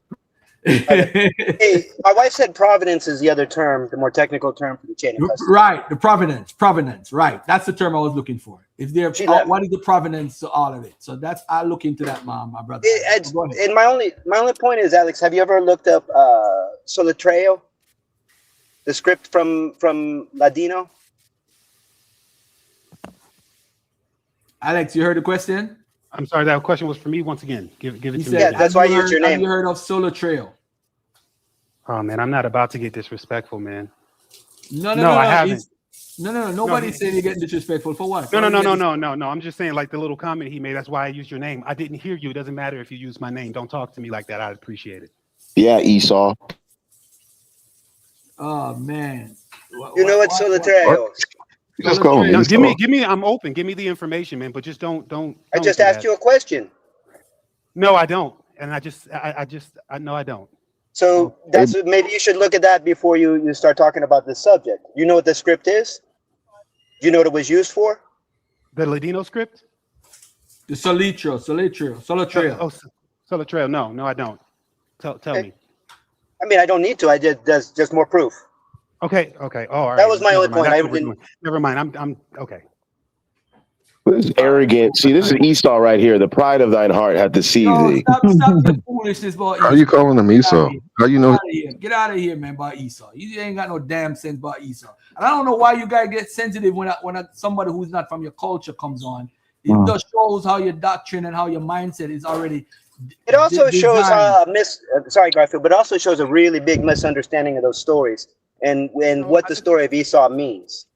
It's talking about you. It's talking about your people, you Edomite. I just want you guys to pay attention to the fact that this man didn't present any real information. It's just like a little trick. It's a tactic to try to discredit somebody or make them look stupid. No, but you're not presenting anything that's valuable. Is for a reason. Yeah, and then I asked you. Yeah, and then I asked for the reason. He said he doesn't need to give it to me. It's just proof. The fact that I don't know about it is proof. It's just like, all right. No, man, because if you knew what the Solatreo script was and the time no, that's not. It would lead you. When somebody asks you, okay, tell me about it. No, I'm not going to tell you about it. Alex, if I said that, you would not be sensitive because this guy. No, I would. No, you wouldn't. You have not shown me. You have not, Alex. You have not shown me, Alex. You have not showed me any face since I've been on here talking to you today. Yes, I have. You need somebody from a different culture asking the same question in the same tone. You get sensitive. You never asked me that. I tell you what the problem is, bro. You never asked me. Be genuine. You never asked me that question. That never came up. I'm saying if I asked you, you would not have responded. Alex, first of all, you haven't disrespected me. Alex, look at your attitude change. Because For of the way what, this man though? was talking to me. Because of the way he approached me and the way he was Oh, talking to come me. on, That's You what know it's why? about. Because you're goyim, you're cattle. That's why. That's why he talks to you like that. This freaking Edomite, this Amalekite. Get this I'm not Khazarian interested in out of any here. of that. Get I'm this not Khazarian interested in any convert Yo, Edomite. you can't tell sensationalism. me who to have on my show, man. Alex, chill out. I'm not interested Chill in out. any Alex, chill out. sensationalism Chill or out. anything Chill like out. that. Chill out. And it has Chill out. nothing to I do with him treat being white. everybody the It has same everything. way, man. Can I just? You said why, and I'm telling you why. Like, let me don't try to like speak for me. Let me say exactly what I'm thinking. Hey, and how I'm feeling. Bro. So I can't. Alex, I'm gonna move on because it's unnecessary and it's silly. No, This is I what think that it's. I'm saying. I That think that I'm it's saying that. I'm disingenuous. saying I it's think that it's unnecessary and silly. disingenuous. Well, I I'm gonna think. move on to this. I I gotta think move it on to was. something I think for, it was unnecessary and silly for him to talk to me like that. He didn't. I didn't see anything that he said. He That didn't was say nothing crazy. wrong, Bro, Alex. he's hella disrespectful. He Oh, wasn't just man. now though. Listen, let me play this video right here. I gotta deal with this the stuff here in America. The what is it called? Arzareth, what is it called? The Hebrew stones in Puerto Rico. Did you do a quick Wikipedia Yeah, search you got to yet? deal with those stones in Puerto Rico. Yeah, let's get with that right now. I gotta deal with Arzareth. Do a little quick I Wikipedia posted it in the back chat. Hold on. Before I even play the video, what are you saying about the stones, the Nazareth stones? What are you saying? Okay, so I posted it in the back. I don't know if you could show everybody, but it says the Nozario collection, also known as the Agiobana Library, is a cache of roughly 800 carved stones found in 19th century Puerto Rico by Father Jose Maria Nazario. While initially thought by some to feature Hebrew or Phoenician writing, modern studies suggest they are pre-Columbian, likely created by indigenous peoples. So again, What is that saying? What is that saying? What's the source? Well, no, King J. I agree with him. I agree with Azariah right now. So Azariah, what is that saying? What you just read? it says that they initially thought that some of the feature was Hebrew and Phoenician writing. That was pre-Columbian. What does modern study suggest? They just said, I just quoted it. I put it in the back chat. It's right there. You can read it. I'm asking you, are you saying these are Hebrew or Phoenician? I mean, that's what it sounds like. Yeah. Okay, no. It says while initially thought by some to feature Hebrew or Phoenician writing, modern suggests they are pre-Columbian, likely created by indigenous people. They are. Why did they initially think it that it was Phoenician and Hebrew? Because Father Nazario said that. That's why. But why did it resemble Hebrew? Did it resemble Phoenician? Is that why he thought it was? Let's stop for a minute and let's look for a second. I got you, bro. But I'm gonna play a whole video about it. So hold on. Before I do play the video, let me show you exactly what these look like so that you could be familiar with them. All right. Hold on a second. Let me get it right here. Let me show you exactly what they look like. I just think it's strange. Like there's so many languages on Earth. Just stop. And he's comparing it to those two. Why? That's it right there. You remember? Yeah, I see the olive. I see the olive right there. You remember when Johnny brought up Solar Trail? Now I want to ask you a question. Is this Hebrew on the screen? Man, I see the olive right there. You see the olive? You don't see no dang on olive. Stop lying. Yo, this obviously dude is the he's best, fluent yo. in Hebrew. This dude is the best. Yo, Hey, he's can the you guys best. just do me a favor? He's What the the solo dumbest trail? of the dumbest. Can you guys pull it here? Never mind. Do you know what that's called, Alex? Hold on. Alex, are you onto this Nazario Stone stuff too? No, I have no idea. All I'm trying to do is get back. Like you keep bringing up Solo Trail, and I'm trying to educate myself. So since the person who brought it up doesn't want to speak about it, I have to look it up myself. I'm not worried about that right now. We're gonna talk about Nazario. I know. That's what I'm talking about, Nazario. All right, well, let's get to this video.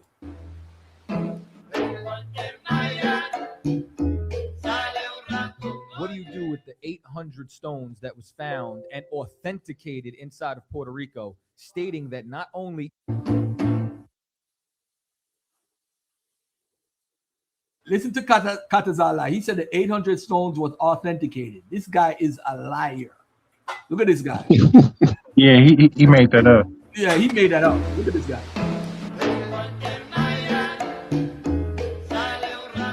What do you do with of the 800 stones that was found and authenticated inside of Puerto Rico, stating that not only it belongs to these people, it's written in ancient Hebrew, and it has the 10 tribes that left Salmanesse's captivity.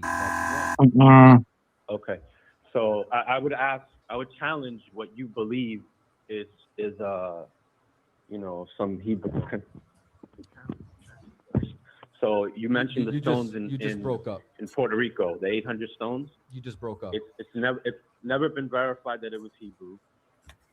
It's actually dated to the 1400s, 14th century, and those are stones that can be carried from Spain to Puerto Rico. That's not like the Las Lunas stone, which is something that cannot be carried. So that just finding some stones, because in Puerto Rico you have nothing else that shows that they had a written language. There's nothing else that shows that they even had a written language that connects that. So that's out of context. No, so it's the not. best explanation. I'm sorry. It's not. But I'll wait. I'll wait until you're done. And I don't know if you want to go artifact for artifact, but yeah.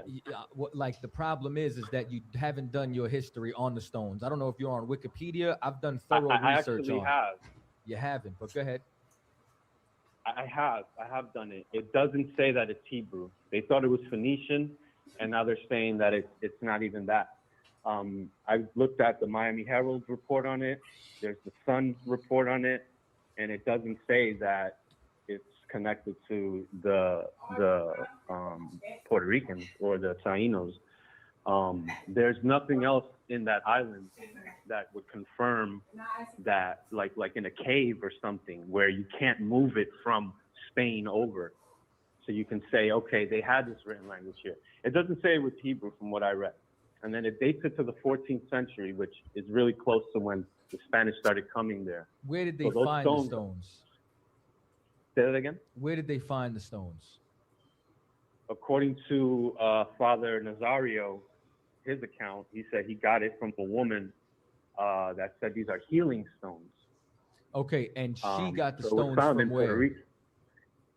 In Puerto Rico. She got the stones from where? Because there's more to that story. Well, this is according to the story. So this is a story, right? We don't know what Father Nazario knew or what that woman. This is not even a story coming directly from. This is a secondhand story from a woman that nobody even met. So we're talking about a secondhand story now. Like, how valid is this? Now, how do we know that she just didn't believe that this came from some people that came across the seas? What stones heal people too? Do those stones actually have healing powers? Because I'm gonna help you out, right? Because these stones. But do those stones actually have healing powers? These stones were passed down. This is why she had them. That's what you're leaving out. Okay. So in order for you to turn They were around, passed down. in order for you to turn around and say that these stones were just there in the 1400s, that's bullshit.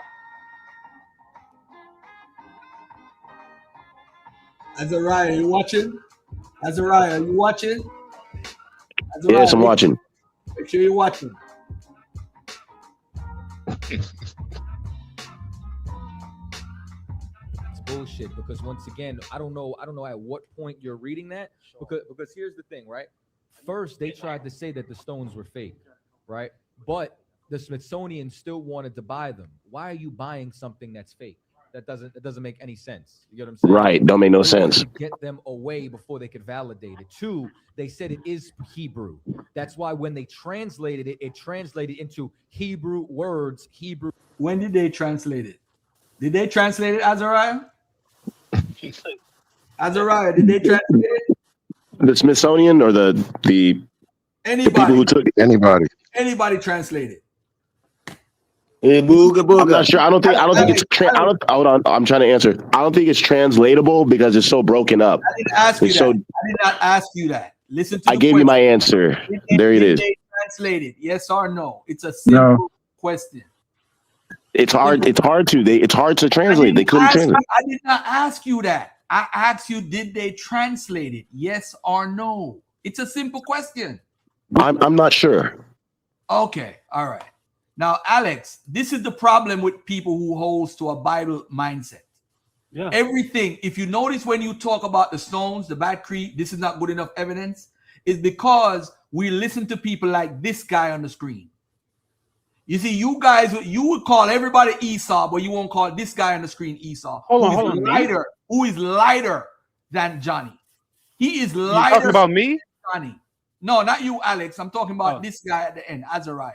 He won't say get Esau off the table, off the screen, but he will say Katazar is his brother. This is how stupid these guys are. This is how stupid they are. I just bring them on for the fun of it, man, because it's funny just to beat them up. What's up, Raw Bone, my big bro, man? I answer your call twice. I know you're gonna cuss me out, but it's all good. Nah, it's all good, brother. I know you. What up, man? I'm just listening. And then I saw them stones and started laughing out there. I just want to laugh at the stones, bro. Oh, He's not born. This is crazy. Peace to the chat. Peace to the chat. Peace to the thing. You notice, Alex. You notice I asked Azariah if they translate yes or no. He can't go against Katazar because Israelites can't go against the other idiots that believe that they're Israelites. He could have simply said no. He'd give me a runaround just to say no. Oh, I don't think it's translatable. I didn't ask that. Did they translate? Because I'm showing that the guy on the screen is a liar. This is where they get most of their information on about this fake connection with Americans. From this guy. He's a liar. He lied the whole time. No, they translated it into Hebrew. And this is why we know they're connected to this. Because and people who respects them say, oh, yo, Katazar said this. So they believe each other in their own lies. You out, right?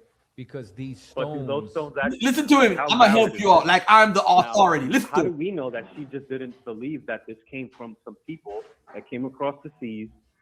You know, what stones heal people too? Do those stones actually have healing powers? Because I'm gonna help you out, right? Because these stones. But do those stones actually have healing powers? These stones were passed down. This is why she had them. That's what you're leaving out. Okay. You made that up. In order for you to turn around, and say that these stones were just there in the 1400s, that's bullshit. Wow.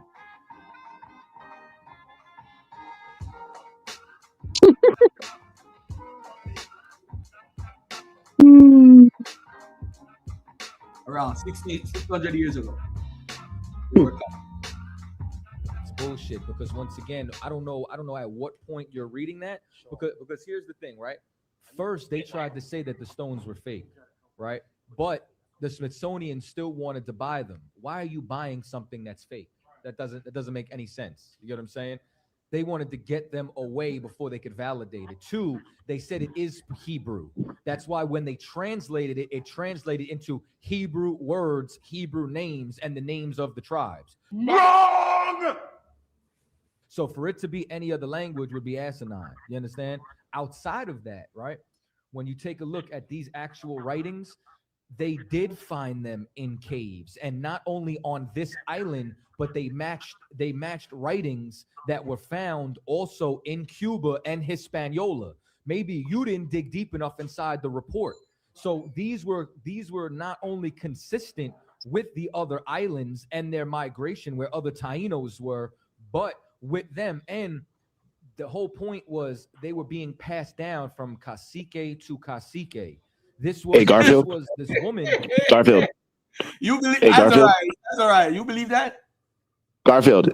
600 years. Azariah, Yeah. Azariah. Do you believe what Katazar just said? Simple question. I couldn't hear him perfectly. What did he say? We heard it. We all heard him. We heard him. He said this. No, I'm not even joking. I'm not even joking. But Abel, this is what. Okay, well, that I don't know how we could verify that. I just want to go based off of verification. They said 600 years, right? They are 600 years ago. Is that what they said? Approximately. There's no definite with carbon dating. Approximately 600. So you're aware that that's 1425, right? You're aware that's 1425, right? That's prior to Columbus. You're cut. But it's not a Hebrew. It's not Hebrew though. For How one, you is you? can't How carbon is you date. How current? you How the carbon date? hell you pass this down to a lady 600 years ago? Get out of here! You dudes can't even trace your genealogy back. Get the hell out of here, man. What Hey, are the you point talking is, about? the point is, 600 years ago is 1425 It's not before Hebrew, Columbus. bro. It's not Hebrew. Hold on. Let me play some more of the video. Hold on. Let's play the video. Prove it. You haven't proved it yet. Hold on. She was a direct descendant of the last cacique that was ruling the island when the Spanish came, and that's why these were in here, because this was something that the chiefs had. You understand? This was something that the chiefs had and the chiefs utilized. That Where he get that from? What he's spazzing out? That's in He making all this shit up. that's in no records. So, He if made it's that not whole Hebrew, if it's not Phoenician, what is it? Azariah, relax. Just relax. Chicken spread. Just relax. Single person would have even had access to, but because she was related, this is why they went to her. He made up And a then whole Father story, Nazario yo. came I and didn't found realize him. So you Katuka need would to lie do like that. research. He got scared. Well, I mean, that's the story. That's exactly what I said. That Father Nazario got it from a woman who was a Taino woman. But that's just what I'm saying is this is the story that Father Nazario told, that he got from the woman. So Father Nazario is telling somebody, now this is a secondhand story, is what I'm saying. That's fine. Let's say it is true. Okay. Either way, if we look at the report, it doesn't say that it's Hebrew. It's dated to around the 14th century. That's what it's dated to. Also. 1400. I think It doesn't match anything like the I think Mayans. you have an outdated article, because once again, you go look it up. You will find modern day 800 Hebrew stones authenticated. Do you know what the word authenticated means? Yeah, it's authenticated as being it's not a hoax. Oh, meaning that it's legitimate. You understand? So these are Right. It has historic. For the record, the article does say 800 stones authenticated as being indigenous stones, not as Hebrew. But we're gonna get to the Hebrew in a second. You understand? And that's what I'm trying to explain to It you. has historical That value they have to it. fought and they have valued it. But if we read the actual articles that cover the stones, it doesn't say that this was brought by any 10 tribes of Israel. It actually denies that, and it doesn't say that it's Hebrew either. And I don't know where are the caves that you said that there was Hebrew found in the land of Puerto Rico? Where are these caves? What location? By the way, too, he said something about Hispaniola and Cuba. They confirmed the stones were connected to other writings in those. Where did he get that from?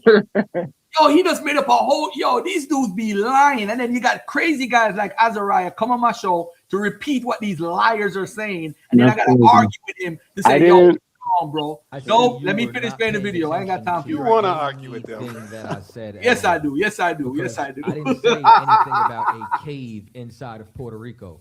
I said that they found identical inscriptions all throughout the islands of the Caribbean, from Cuba to Hispaniola. Where? That were identical to these stones that they found on Puerto Rico. So you found which is how I Hebrew know you're stones? not listening to anything that I'm saying. You understand? Because that's why you're saying where's the cave and where's this? I thought you said that also in Puerto Rico that there was something else that corroborated with this form of writing. Because What I said, was what that I actually there was nothing said, else. what I actually said. I heard that part about Cuba and Hispaniola. What I'm talking about is in Puerto Rico. We're talking about Puerto Rico, right? Was there anything else found where there was Hebrew that can say, okay, here's more context? We have the stones and we have Hebrew somewhere else in Puerto Rico, or do we just have the stones? How about their spoken language that was identified as a form of Hebrew? No, you can't make this up. You can't make this up. You can't make this up. You can't make this up. You can't make this up. Man, what's that type of source, man? Reliable? Nah, not a reliable source, man. This dude got Red Auburn here, and this guy Azariah is ready to call it Johnny. They were Damn speaking Edomite. Hebrew on that I don't want island. to call this guy. They carried an ark with them, went to war. That if you go to the museums on Puerto Rico, you will literally see the Spaniards and Tainos going to war, and one of their contemporaries painting it with an ark that resembles the Ark of the Covenant being carried with them. Now, How do you know the Ark of Covenant look like? Bro said definitely not reliable. What? tradition from? Yo, Where are they these getting guys, all these I don't listen to narratives from? none of them, So they have bro. Hebrew They can't stones, research. they Nah, have They're Hebrew liars. tradition. you're first of all, you're being biased right now. Azariah, cut it But out. no, bro. we just got to throw out. these can't be them. That's the I problem. don't think I was they just had trying to be many funny. different traditions. They were, No, you they good, were you good, worshiping bro. You corn. good, you They good. had many different gods. Let me. Okay, You know? so Those are not Hebrew Israel never worshipped idols. Okay, but so do other nations. So Israel never worshipped idols. But other nations also. We're gonna change the Why, conversation. why did Israel go into captivity? You in the corner. He's Azariah. This is the white version of Azariah. Okay, thank you. He never said So take your this argument's Edomite off completely the Hey, table. yo, Garfield, you gotta allow me to address some What they things. always try You to gotta, do, you gotta allow they me to try address some tell you things. that they were keeping Hebrew customs at the same time they were worshiping idols. But let's go into the Miami Herald article that was actually published in October of 2019. So this has been known for a long time that these stones do not contain any Hebrew, and it doesn't say anything about 12 tribes of Israel, as this captain of ISUPK says. Dismissed as fakes for a century, enigmatic Puerto Rican stones could rewrite history. Utuado, Puerto Rico.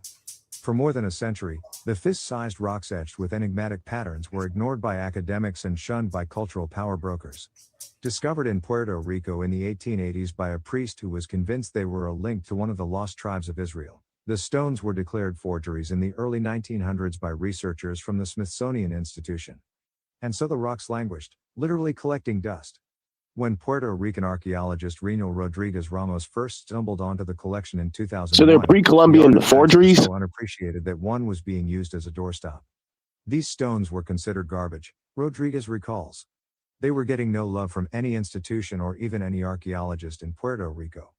But now the rocks, known as or Father Nazario stones, are undergoing a radical reevaluation.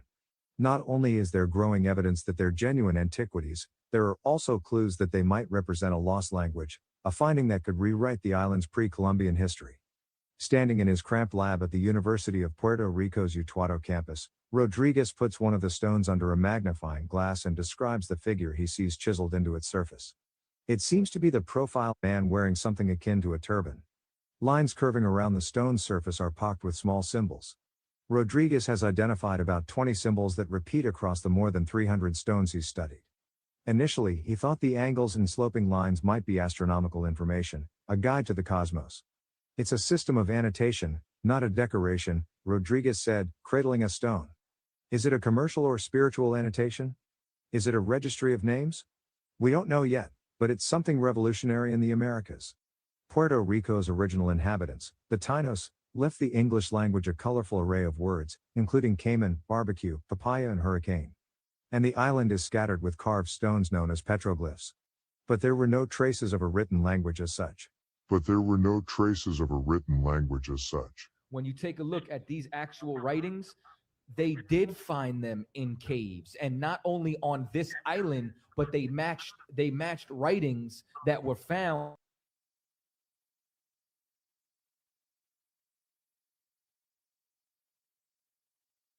That's who I am. All right. God. Now here it goes. We obviously know, based on your phenotype, that the white man's swimming in your gene pool.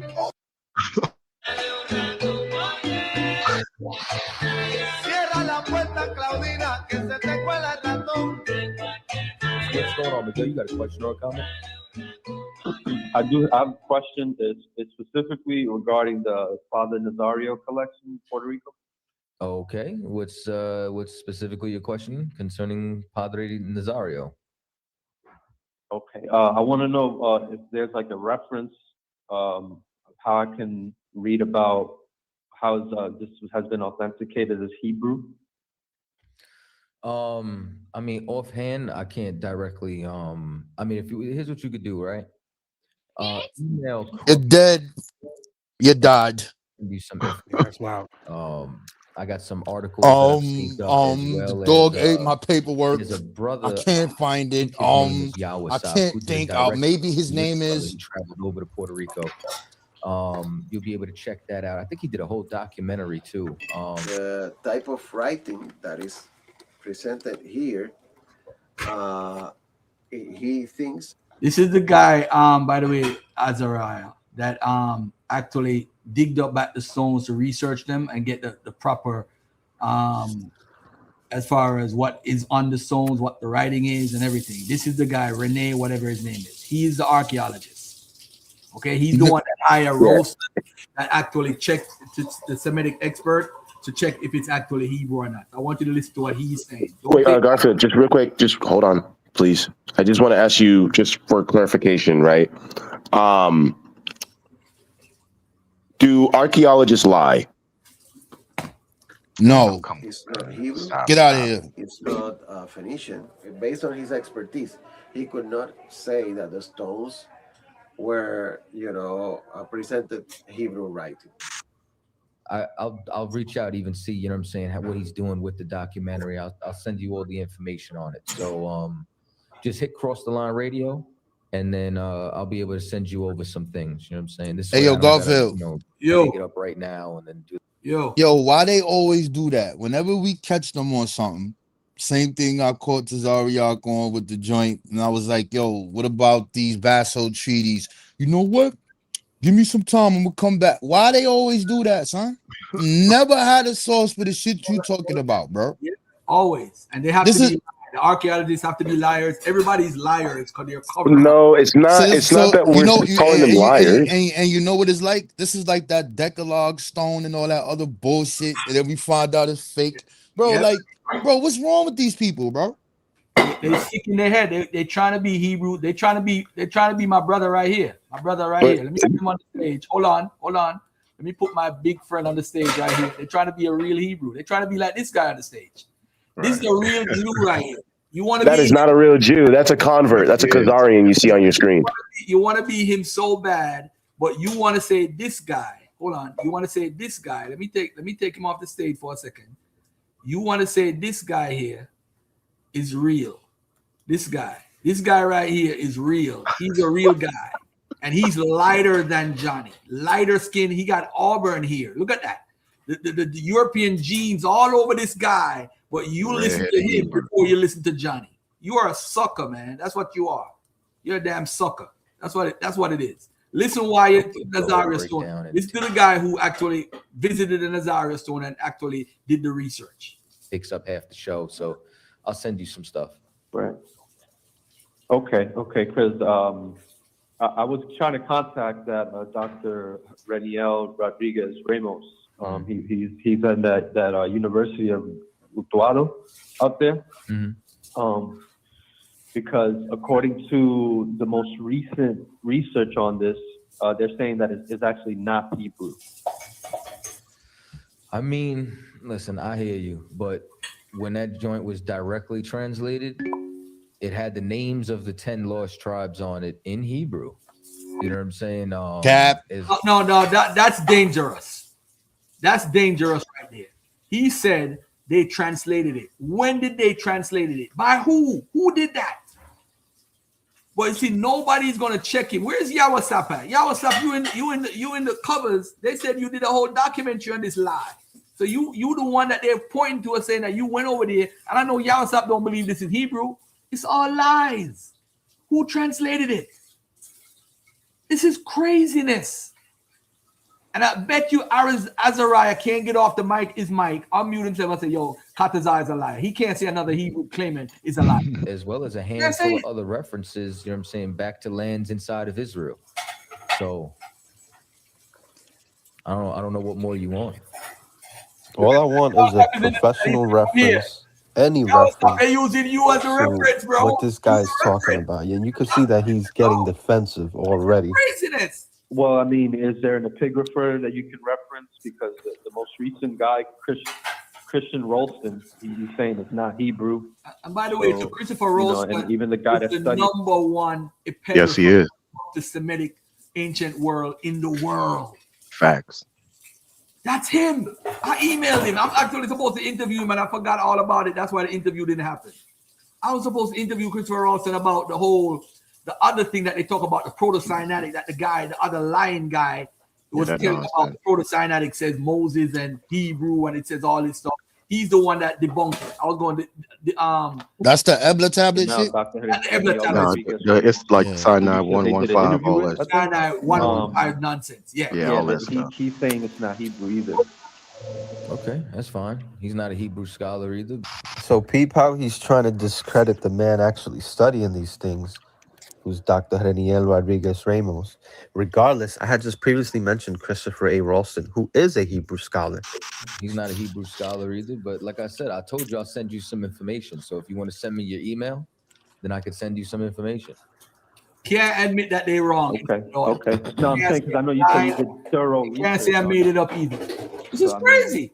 the people that are actually dealing with this are saying And the opposite. I of what just you're told saying. you that I did do thorough research on it. Thorough and research. as Look at a the fat result, boy I beside him even laughing. said That's that my I boy was there. willing That's my to boy share beside him. with you the research I did on it directly.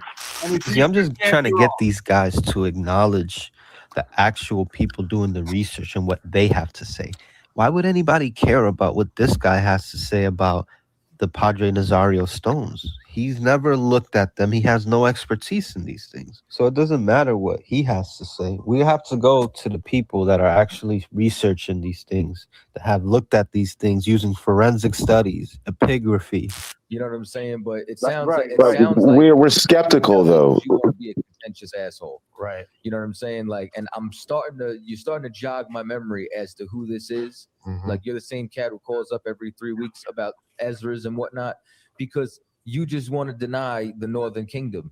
And if that's the case, that's fine. And even Now for he- argument's now sake, he right? changing the Like whole hypothetical. conversation. I was Let's going say the here. stones are in Hebrew. Let's say they were a forgery. They're still Hey, Garfield, What's up, Arzareth? I would like to explain to you why we have skepticism debating. towards the scholar or the archaeology or the archaeologists translating it. Hold on one bad second. intent. Hold on one second. That didn't have any involvement. You know what I'm Listen, saying? listen And to then, the guy who and then here's what we can do. I did wanted the research. to gain expertise from people that didn't have any involvement in terms of whether they thought about whatever they thought about Columbus or any religious involvement, thinking about the lost tribes or whatever. And eventually, I brought in somebody that looked at the inscriptions. And I selected this epigrapher, who are the people that study ancient inscriptions. I wanted to work with this epigrapher because he's an expert detecting forgeries of ancient writing, and also because he's an expert. He knows how to read ancient Hebrew, he knows how to read Phoenician, he knows how to read many of the languages that could be either attributed directly or indirectly to people that might be related to lost tribes of Israel, for instance. Right. So what the epigrapher concluded, his name is Chris Ralston from George Washington University. He looked at the stones. He spent a week with me here in Puerto Rico, looking at the collection in detail. And he said first that the inscriptions that you see in the stones are ancient, that the inscriptions seem to denote a form of annotation system, uh, but that the type of writing that is presented here, uh, he thinks is not Hebrew, it's not Phoenician. Uh, he thinks it's an ancient type of writing that developed locally because of the indigenous people engaged in contact with other people that had an established writing system. That the writing system these stones have is unknown at present. Which culture or cultures engaged with the indigenous people in the island, we still don't know. That's a question we still need to figure out. But he was very uh, straight in his argument that the stones were not associated, that he, based on his expertise, he could not say that the stones were, presented Hebrew writing. He said that there are some symbols, as you can see here, that seem similar to Hebrew. Aha! Yeah. But he wasn't based on the I don't even structure know of what the that means. writing that he sees here. He thinks this is completely different. So we are now trying to figure out which culture or cultures were the ones that. Azariah, what did he just say a while ago? What he Right. said? Hey, look, man. Hey, look, man. That was a body bag. Y'all just that went over your head. So number one, No, what did he It went just? over your What head. hold What do you on. mean? I'm gonna break it all down. So basically, what he's saying is, after thorough research, after looking at the stones, the man said it's not Phoenician, it's not Hebrew. It's just some foreign language. It's just some unknown language. It has no correlation to any other languages on the earth. But then he says that there were multiple incursions. He's hypothesizing that there were multiple incursions of other peoples from the other side of the world that came into contact with the natives He never and said gave them writing. He never said that. Bro, Yo, that's what What he the said. hell? Bro, He didn't say that. bro, he said he hypo. Oh Get my off my channel, bro. Get off my channel. You see, this is another thing too. They can't even listen. Hey yo, you know what's crazy? Hey yo, They can't hear. They make up their own stuff in their heads. It's yo, crazy. yo, Garfield, check it out, Garfield. If this is a scholar that's looking at this that reads this, right? If it has the 12 tribes name on it, that would have been the first easy identifiable thing to say. Hey, the word Jacob is here. Hey, Messaniah is here. None of that's there. It's cap. It's trash. Literally just said what he said. I can't believe it. Azariah, I'm impressed. I'm impressed. bro, rewind it. Just rewind it. For what? Why? Because that's what he said. Because he doesn't. All right, whatever. All right, be quiet. Let me play the island that led to the development of this system of annotation. So it is like based on the dates that we have, this seems to be like the oldest system or one of the oldest, together with the Olmec systems of annotations in the Americas. And so it again shows that the indigenous people of the island and in the Caribbean in general were much more advanced, as my colleague Roberto Perez says, scientifically than what we have. All right, so we deal with the Father Nazaria stones. Yo, that's dope though. Son, if they figure that out and link that out and see if they have some kind of that's lit. That's definitely lit, bro. Definitely lit. That's crazy. Alex, any other evidence you want to bring forward? Because I don't want to just pick them out on my own. I want you guys to know. none of that was evidence that I wanted to bring forward. I was just like when I heard something that just didn't sound adequate, I'm like, yeah, that doesn't really prove much. But like, I don't just to be clear, man, yeah, you can clearly see that I'm brown, I'm a black man, but like I am not a Hebrew Israelite. I don't subscribe to that whole Puerto Rican Mexican like conglomerate, in the like, that's not my position, that's not my stance. I said the very first time I came on here that the only thing that that seemed like it still does seem like such a big question mark to me is this continuous ancient Israelite claim going from the Levant to Europe, and then especially trying to substantiate that with DNA. The last time I was here, I was told you don't know anything about DNA or population genetics science and all of that, and I'm like, okay, fair. And so the last 2 weeks, which is the reason why I didn't come back last week, I took the time to go and study as much as I can and see what's really going on there and what the experts are saying, not me, because you guys are right. I don't know anything about that. And I feel like it's even more damning now than I thought the last time I was here when it comes to that specific topic. But like, as far as any of this is concerned, like trying to match stones and all of that kind of stuff, like, I'm just like, look, man, that to me, that's not even, I don't think that that's really the important thing. I don't think that's any kind of an argument, one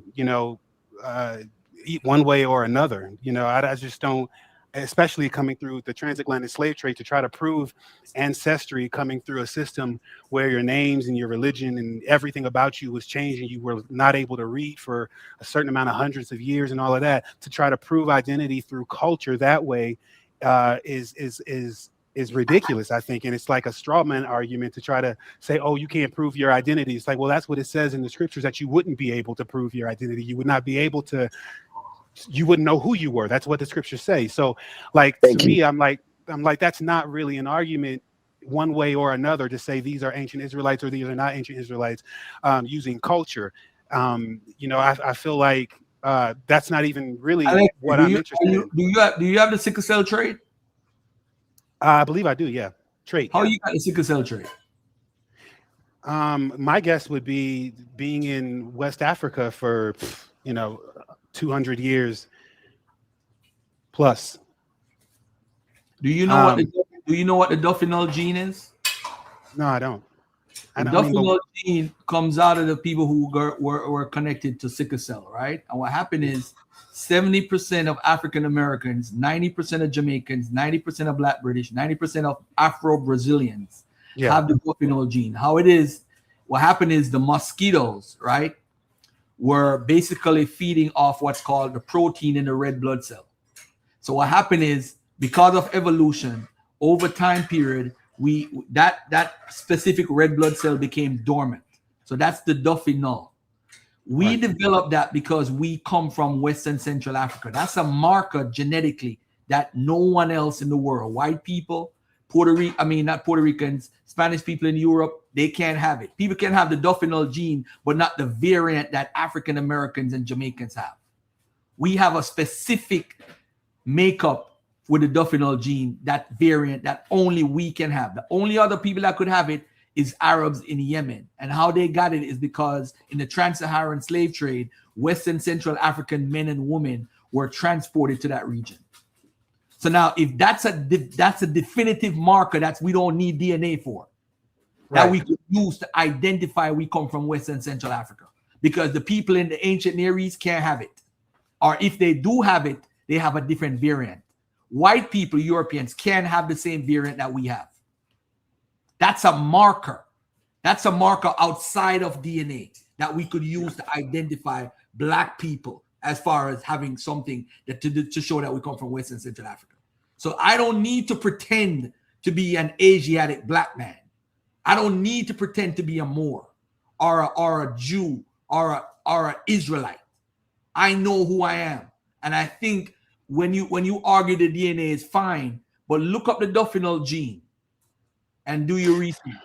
And you will find that the red blood cell, the protein in the red blood cell is dormant. How did it become dormant? Because mosquitoes feed off of that. That's what when they bite you, that's how you get malaria. So because of evolutionary science that people think is fake, we evolved to the point where that became dormant. So when the mosquito bite us, it couldn't affect us. We couldn't get malaria. We developed that within our own system, our body, our human body. So now, if I am telling you about this science and your research and you find out what I'm saying is true, ask yourself, you got the sickle cell trait. Because the sickle cell trait, there's only 3 kinds that we used to get. The Benin type, the Senegalese type, and I think the Cameroon type. And those are in America. And that sickle cell, I see my brother said sickle cell has been found among the ancient Maya pre-Columbian. And that's a good point, because the one that they found amongst the pre-Columbian without me even knowing has to be the Benin or the haplotypes that came from West and Central Africa, because those people came to the Americas. Or you say it's pre-Columbian. You said earlier that didn't happen when I said that. He said it's pre-Columbian. No, they didn't come pre-Columbian. I don't know about that pre-Columbian. I gotta get that from y'all. See, you flip-flopping. No, I'm not flip-flopping. I'm saying I don't know about no ancient Maya pre-Columbian having sickle cell. I don't know about that. I gotta get that. Africans coming to the Americas. You don't see that. Hold on. We're gonna talk about it, Azariah, but not right now. I'm dealing with the change of who's in America. But go ahead, my brother. And once again, like I actually can appreciate what you're saying, because that's over the last 2 weeks, that's some of the research that I did. I'm like, okay, because once again, I'm trying to either prove one thing to be right or the other thing to be right. And it's so muddy when it comes to tracing Jewish ancestry. It is literally in population genetics. It is the one set apart. It's the one topic that you have to study it a specific way to get that outcome.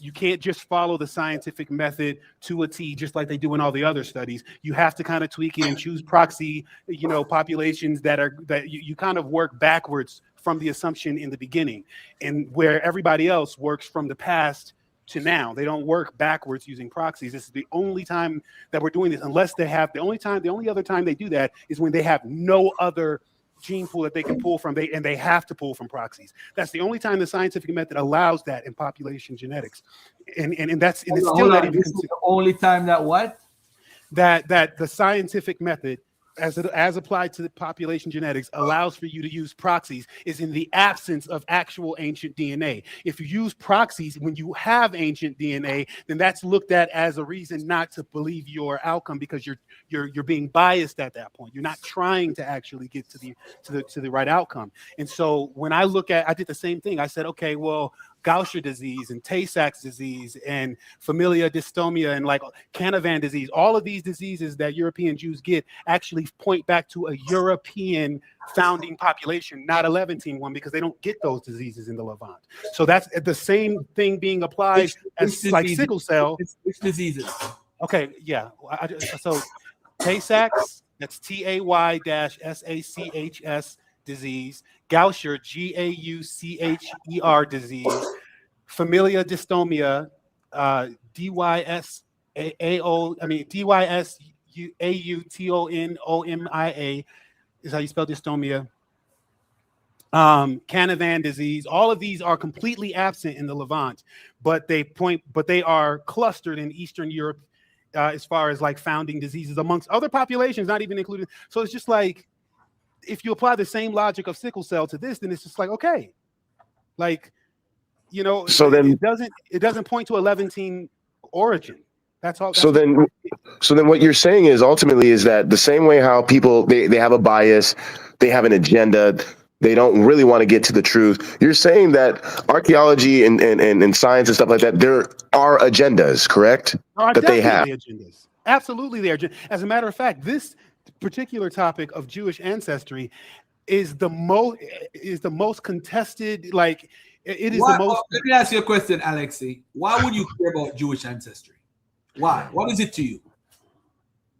Because when I came across it, when I looked at it, I came. No. You're asking me, what is it to me? Why is it important to you? Why should you care? I don't give a damn about Jewish ancestry. Why should you care about it? I care about African ancestry, my Jamaican ancestry. Why should I care? I grew up in a pastor's house, right? So I was forced to study the scripture, and I was also forced. My dad did not allow me to just believe whatever. He was like, you need to understand what the scripture is saying in context of the culture and the people and everything of that time. So I was forced to learn about the scientific and historical part of it in order to give context to the scriptural part of it, where I could separate what is metaphor and fiction from things that are historical and real, so that I'm not confused. That was my dad's motive, right? But then when I look, coming from that background, I understood, based on the historical texts and based on the biblical text and based on later on when I started to look into the scientific part of it to see how much that matched up with the historical and the biblical text, and that's where it diverged. Half of it matched up and half of it went in a completely different direction, and that's what got me scrutinizing it so much, because I'm like, which one of these things are true? And actually, I'm starting to believe that to a certain degree, both of them could be true to a certain degree. Now, I'm not arguing for African Americans being ancient Israelites. I'm not arguing against that. It has nothing to do with what I'm saying. What I'm saying is, it could be there were 500,000, if you take the largest number, captive prisoners of war, so all male, which would explain to European Jews' credit, it would explain why their founding population's mitochondrial DNA is all European, and the only DNA that they actually have that is from the Levant, or that is represented as being from the Levant, comes from their male lineage. It would make sense if you come from prisoners of warfare. So that legitimizes that to a certain degree. You still have to take into account the fact that because they were forced to intermarry at every stage at every generation. Every single child that was born had to be at least half European.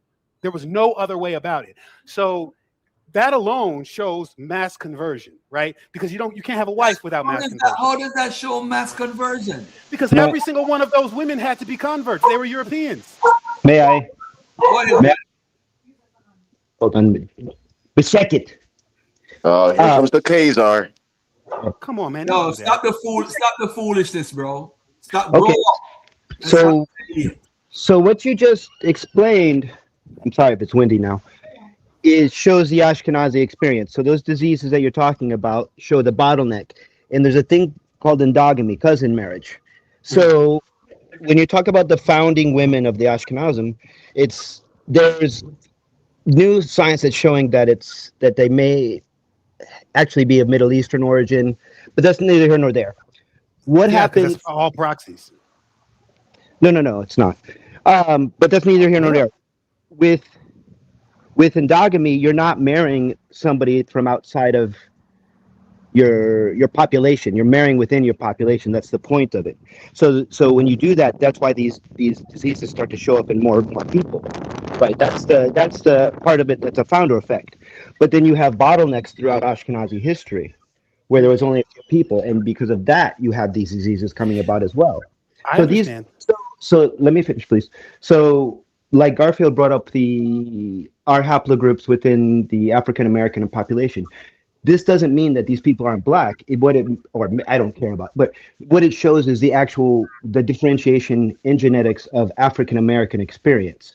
So those are haplogroups, as opposed to just the sickle cell, which is an African trait, show the African American experience, right? Because you have, and it doesn't always have to be we don't need to get into that stuff, but I'm just saying this is showing the experience. So those diseases, Tay-Sachs that you brought up, are all showing the Ashkenazi experience through genetics.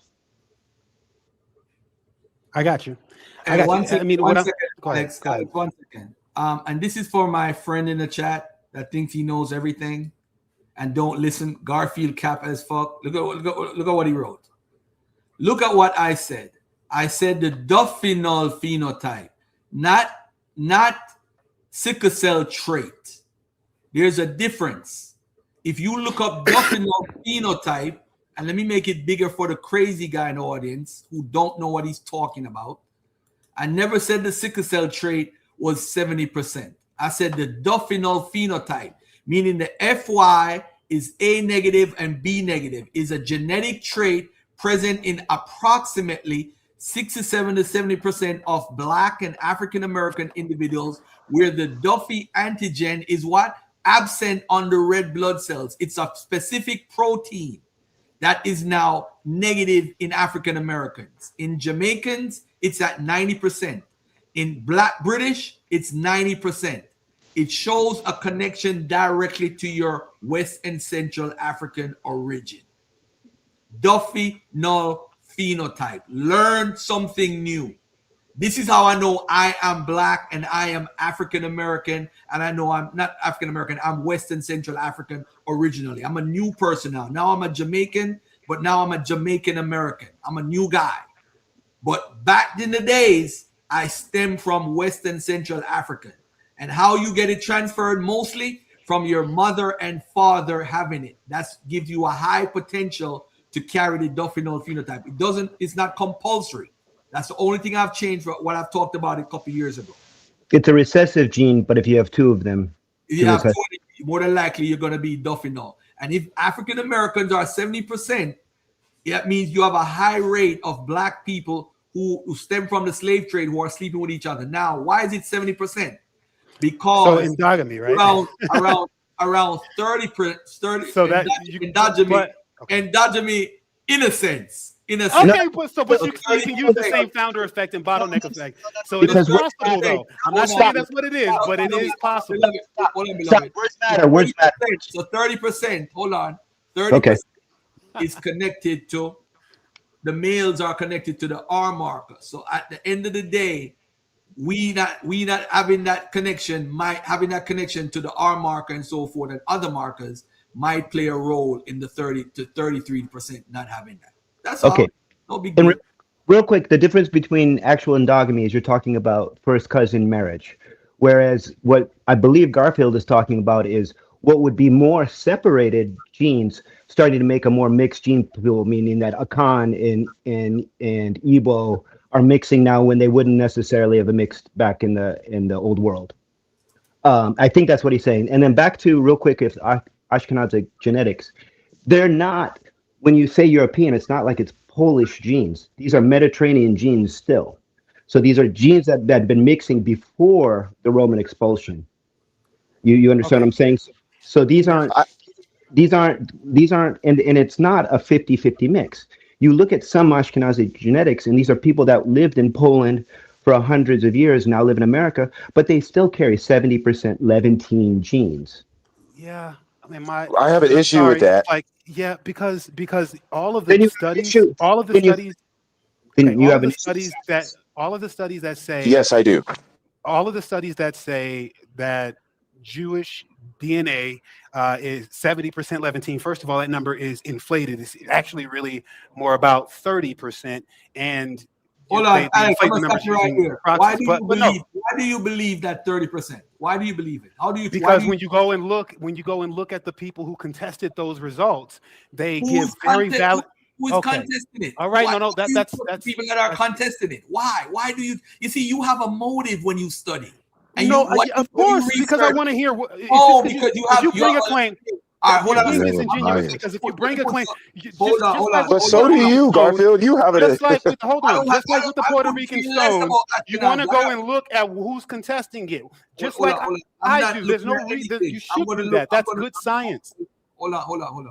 Let's look at Ashkenazi Jewish DNA and look. And I want to deal with that Levantine stuff in a second. It's not. It's Bruh, using proxies. let's It's get this using conversation. proxies that are heavily mixed with European Can I? European Hold on, DNA. hold on a That's second. not. Hold on a That's not second. valid Hold on a science. second. Hold That on a is second. not valid science. Hold on a second. All right. Can I defend what I actually said? I didn't say, I said some individuals. I'm sure there's some Ashkenazim individuals that have 0% Levantine genes. And I'm okay with that. And I'm okay with my ancestors being whatever color, whatever what they were. I don't care about that. All I'm saying is that there's some individuals that have up to 70% still Levantine genes to this day, just because of Percentage.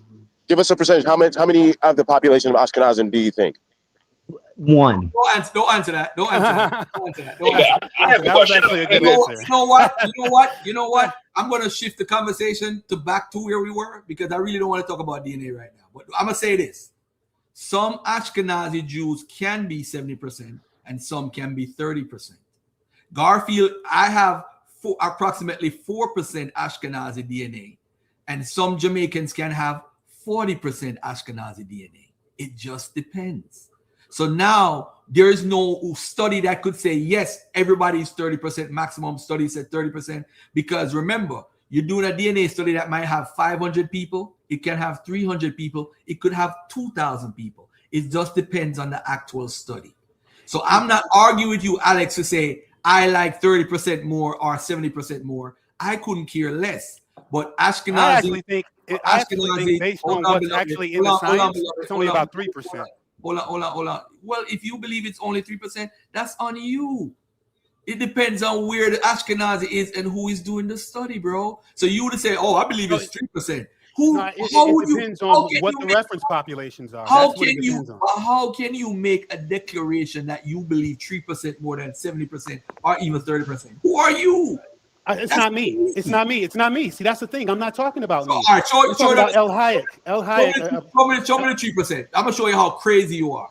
Show me the 3%. Show me the 3%. How you get 3%? Okay. Show me. I'm gonna take this off the screen. Show me how you got 3%. Okay. That is outright craziness. You to say, and then come on my channel like, oh, I'm an authority because the way I never said I'm an authority. You know, I have not been saying that at all, man. Why do you put those words in my mouth? You don't say that. With DNA, you can't be definite because at the end of the day, it depends on. I'm just saying it's closer to something more like that. I think it's closer to what you represent. You said 3 or 5% or 4% or whatever. I think it's actually when you look at how they came to those conclusions, and how did they come to the conclusion? Break it down. Well, they came to those conclusions by choosing proxy populations that were already closely resembling them that lived in the Levant. They didn't choose Yemenite Jews. They didn't choose, they didn't choose populations that didn't closely resemble them. They went in with the assumption first, and that's just not how No, populations you work. have a hatred. That's You true. have, hold on, Johnny. You got Okay. a hatred for Johnny. You got a I hatred. don't even know Alex, Johnny. The only thing I don't like about Johnny is the way he talked to me in the beginning. That's it. Alex, you got a hatred for white people, bro. You got That's like your thing that you want to say That's a about lie. me. That's your thing you want to say about me, bro. But like, that's just a smear campaign. Use like real. Let me finish talking. You see, I couldn't care less if Johnny was Jamaican. I couldn't care less if he was Puerto Rican. The issue is, all I'm saying is, what does the DNA study says? You're saying you believe they're more 3%. I am asking you right now to qualify that argument. That's all I'm asking. I don't want Johnny to respond. I don't want Arzareth to respond, Ben or James. I don't know if you guys can hear me, but I lost audio, so I'm out. Yeah, Thank you, brothers. I just want you to present that 3% right now. I don't care about nothing else. Okay, give me 1 second. All right. Now, Arzareth, did you have something to say, my brother? Yes, I did. So even the gentleman earlier, Mr. Johnny, he said 1%. So he's saying that the population of Ashkenazim, the majority of them are not Israelites, like how they claim, right? And I'm not, and I actually agree with him. Time out. Johnny, did you say that 1% is what the Ashkenazi have of limited DNA? I just so everybody knows, I can't hear anybody but Garfield right now for some reason. But no, he said how many people, and I said one, just to be sarcastic. I don't know. I'm just saying it could be one individual, but it was up to 70%. Some of these people, I have. Yeah, I didn't say 1%. I said that, and it's weird because I can only hear you, so I feel I don't know. But yeah, I said there could be somebody with 3%. That's Ashkenazi. There could be somebody with 70%. It doesn't matter to me. Something like that. But then somebody said, how many Ashkenazi have 70%? And I said one, just to be sarcastic. They did give an answer right when you said don't answer him. Okay, I got you. All right, Arzareth. Okay, well, maybe I misunderstood him a little bit. I apologize. Ashkenazis and Sephardics are allowed to be sarcastic, by the way. But anyway, carry on. Yeah, of course. Oh, one more thing I do want to say is that he brought up Yemenite Jews. I'm more closely related to any Yemenite Jew than I am to say somebody from Sweden. Oh, way more close. Okay. Like within, Mizrahi. Yeah, within 12. Mizrahi. Yeah, Absolutely, I'm Iraqi, whatever. If you go Iraqi, I'm 5 generations away, right? I'm 9 generations away from almost every other Jew. Right. So and there were a good number of Jewish traders that was trading between Iran and Turkey for about 1,300 years. Alex, Okay. I want the 3% information. I don't want to hear. I got you. All right. So, but Garfield, I just wanted to finish real quick. So the reason I am on point with one issue at a time. Now, Arzareth, go ahead and make your point. Back to the name. Yeah. So I have a lot of skepticism. I have a lot of skepticism when it comes to these things, especially after what Alexei just said, how scientists, archaeologists, they do have agendas, and we're not going to act like that's not the case. Even now, we still see with archaeology to this day, they're trying to say that the ancient Egyptians are those current people in the land right now. They have an agenda. You know what I mean? So with that being said, why would that stop when it comes to the discovery of the Israelites? According to the text, the Bible, the book of Psalms, chapter 83, it says, thine enemies have taken crafty counsel against thy hidden ones. The Bible clearly is saying that the Israelites would be hidden and that the nations of the world would conspire against them. And the number one enemy that would conspire against them would be Esau. And then number two would be the Ishmaelites. So the number one targets are the white man. Number two are the Arabs. And these be the same people that have the authority over all academia to dictate what is what. So that's why I enter these conversations with a lot of skepticism. The Bible says that the Israelites would lose their identity. They would not know who they were. That's Bible. Yo, I ain't got time for that, man. Okay, so here we go. You gonna share your screen? Ain't nobody See, got time. that's You're preaching about Bible. Ain't nobody talking about no Bible. We talking about science. Can anybody hear me? Yeah, go ahead, Johnny. But Johnny, hold on 1 second. Nope. Let me get Alex. No. Go ahead. No. Let Johnny go ahead and do his thing really quick because I'm trying to pull it up on my screen. I have it on my phone, so I got to sign in. So just let him do his thing. I was gonna go back to this quickly, and this is something about the Kinderhook plates, and these are supposed to be Hebrew plates, and this was a hoax that somebody pulled on Joseph Smith, the guy from the Mormons. How they basically they made these plates up and placed them where they were, and had the Mormons find them. When the Mormons find them, they actually were fake. But Joseph Smith was going around saying these plates were actually real. It's crazy because everybody is interested in saying that the people here were actually Israelites. Any little thing they were saying. Nevertheless, he did declare that the writing on them was similar to the reformed Egyptian of the gold plates. Within a year, Joseph Smith was dead, and his followers soon removed to Utah, where in a church history of Smith, it was revealed that this Smith had indeed been translated the Kinderhook plates, revealing that they told the story of a descendant of Ham in America. And around the same time, though, the plates discoverers Robert Wiley and Wilbur Fugate were swearing out affidavits that the Kinderhook plates had been a prank on the Mormons after all. Mormons, meanwhile, did not want to hear it, insisting the plates were real. Only in the late 20th century did testing reveal that they had been etched with acid, a modern technique that within the inscription was a hidden message.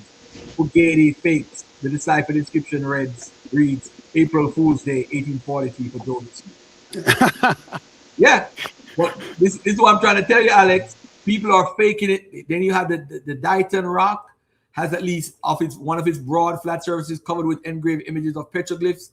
People believe this stuff was kind of. I'm telling you, it's all this stuff. It can't. Then they said it was declared Indian rock writing. It can't be Indian writing. It has to be African, Asian, or European.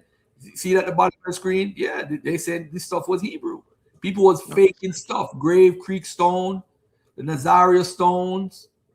People faking stuff the whole time, bro. The Parabia inscription in Brazil. But what about oral traditions? What about oral traditions? Are those fake? What oral traditions? Reliable. Because I just want to make sure that we have the same scrutiny because you'll apply it to Jewish population. What oral tradition are you referring to? What oral? Oh, I'm so glad that you asked. I actually posted it. I posted it in the back chat. That's just one of many oral traditions in the back chat. The Yucatan. They said that they came from the east. They said that their ancestors came from the east. Hold on, man. Let me finish. Their oral tradition is that their ancestors came from the east and the Lord through 12 streams, and that God guided them to this land. And they said that they were the Jews, that their ancestors were the Jews. In the back chat, all y'all can see it in the back chat. When did the Yucatan start claiming that?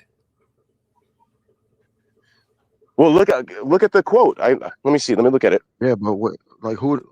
It says Friar Diego de Landa. Diego de Landa is, of course, one of the guys who was claiming that the people were Jewish. Now he's saying, wrote, some old men of the Yucatan say that they have heard from their ancestors that this country was peopled by a certain race who came from the east, whom God delivered by opening up for them 12 roads through the sea.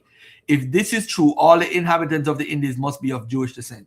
That's from Diego de Landa. So because not the that's second Esdras 13. Hold on, my brother. You got to know how to decipher information. He's saying that some old men told him that. Even if they did tell him that, they come from the east. East to where? They never said they were Jews. He's saying that they must be Jews. You got to read your own source.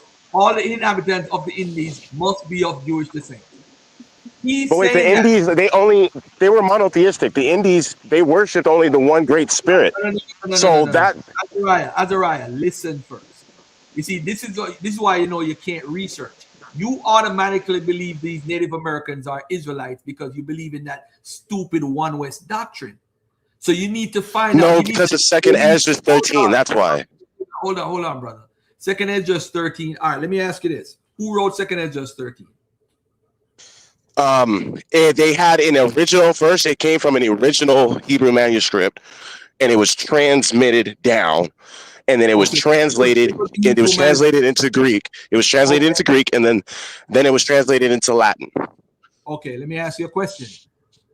Does the version that's in the Syriac is the same as the one that the Christians brought down to the King James Bible? No, it's slightly different, but that's okay. That's okay. That's okay. How is it different? Okay.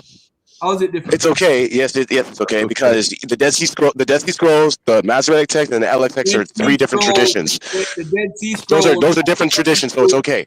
No, and they're not exactly the same. The LXX is not exactly the same as the DTS. So Dead Sea Scrolls has nothing to do with Second Esdras. Has nothing. No, what I'm saying is, even though there's different copies or different variations, it doesn't take away from the meat and potatoes, from the point. Because the LXX, because it's written for a reason, and you have to realize why it's written. It's an apocalyptic text that's similar to the book of Baruch. It's similar to the book of Zephaniah that you're not familiar with. It's actually word for word, has word for word similarities with these texts. So when were those texts written? They were written in the 1st and 2nd century. So now you have to trace. Hold on, don't interrupt me. Do not interrupt me. Now you got to trace who wrote it, when they wrote it, and why they wrote it.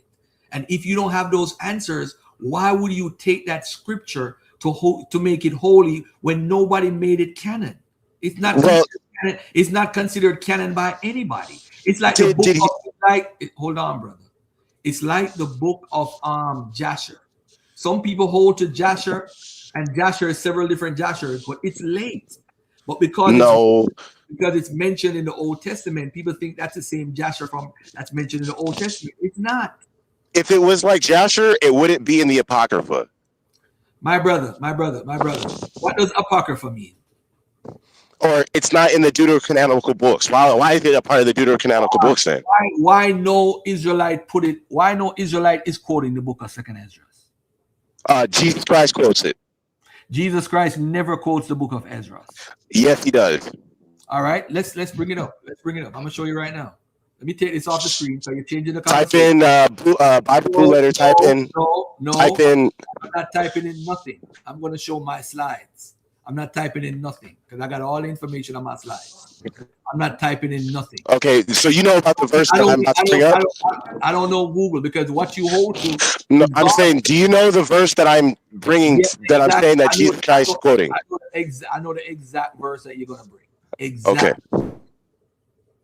I study you guys for years. This is what I did. This is you know why? You want to know why you study us for years? Because y'all. Because we are the ones. We are the movement. This is the greatest truth on planet Earth. Because you're lying. No, this is the truth that you can't go against. Right here. Here's the quote right here. 2nd Esdras 1:30 is a quotation from Matthew 11:37. What happened is it's quoting the New Testament. It's not the other way around. You believe that. So this is what I would say. Show me a manuscript of 2nd Esdras. You can't show one before the 1st century. Well, that's the problem.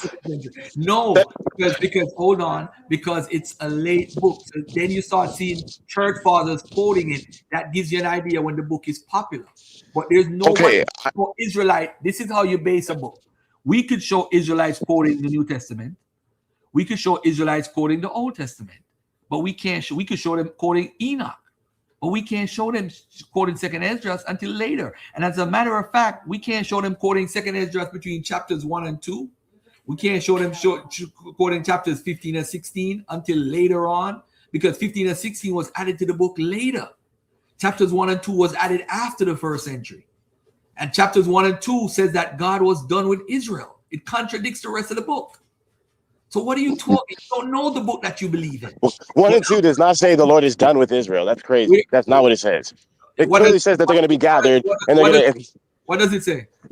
Hold on, man. Let me just deal with one point at a time. Okay. So we apply your methodology, right? I'm saying that is it true that 2nd Esdras originates from an original Hebrew manuscript? Yes or no? No. No, that you're lying.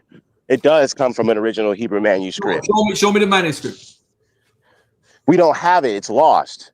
But in the text, okay, is the word. Okay, I can prove it. I can prove it to you. Hold on. I'm going to answer you. You see, I don't lie.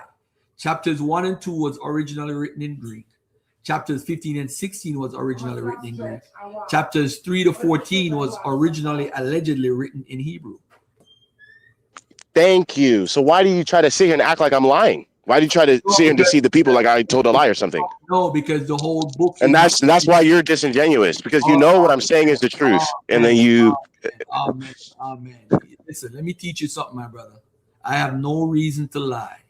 Chapters 3 and 14 is alleged. There's no Hebrew manuscript, but they come to this conclusion because it's using late Hebrew. Late Hebrew is from the time of the Septuagint all the way to the 1st and 2nd century. It's not using Hebrew like from the 8th century or the 9th century BC. It's using late Hebrew. So it's giving you the time period based off the linguistic analysis. It's using Hebrew that's actually in the Dead Sea Scrolls. So it's using terminology that's late. It's using idioms that are late. That's how they date the book. It's called paleography. All right. Now, some scholars said it was originally written in Greek. I don't agree with those scholars. I agree with the scholars that said 3 to 14 was written by a Palestinian Jew in the 1st century. I agree with that analysis based off of paleography. All right. Now, chapters 1 and 2 is written by a different author in the 2nd century around 150 AD. Chapters 15 and 16 is written in Greek, Koine Greek. This is why we know Ezra could not have written the entire book, because Ezra would not have been written in Koine Greek if he was alive. The Koine Greek didn't exist until the 3rd century BC. You see, that's paleography, bro. So I'm not lying that it's written in Hebrew by a Palestinian Jew. I'm just saying it's partially written in Hebrew, all right, but not ancient Hebrew. Okay, but again, Jesus Christ, he quotes Septuagint, he quotes Greek. Okay. Even though hold on, you gotta let me respond. Even though there are older Hebrew manuscripts, or some of those manuscripts were lost in time, and all they had were Greek manuscripts, just because they were only written in Greek, that doesn't mean that the substance of it isn't 100% bona fide. That's what I'm trying to let you know. Even when we deal with Enoch, we see that Jude and Peter, they're quoting Enoch, but Enoch died thousands of years ago, and the original manuscript was lost, and the one that they were reading from was most likely Aramaic. Okay, so and they had the Greek version as well. So just because it's written in Greek, just because it's written in Latin, it was transmitted down, and the older copies were lost, that doesn't mean anything. And number two, the what is in question here? It's chapter 13, which you say goes back to an original Hebrew manuscript. And that is attesting to them going to Eretz, another land, Arzareth. So the friar, when you deal with the Yucatan, that tradition is directly paralleled with 2nd Esdras 13. It's not by coincidence. And that's not the only tradition. We can look at the Hopi. There's many traditions that say that they came from the east. There's one tradition that says that their father was to be ruler of the whole world, and he had 12 sons or 13 sons. I think they said 13, but they said that he had 12 to 13 sons, and that the Great Spirit promised them that they would rule the whole earth. Like, that's literally Jacob and the 12 patriarchs. Let me ask you a question, right? What language family did he? Hold on, let's do one thing at a time. You said Jesus quoted 2nd Esdras. Are these the quotes you're talking about that's on the screen? Yeah, the hen gathereth her chicks underneath her wing. That's a Hebrew idiom, right? That's an idiom in Hebrew culture, right? Now let me ask you this.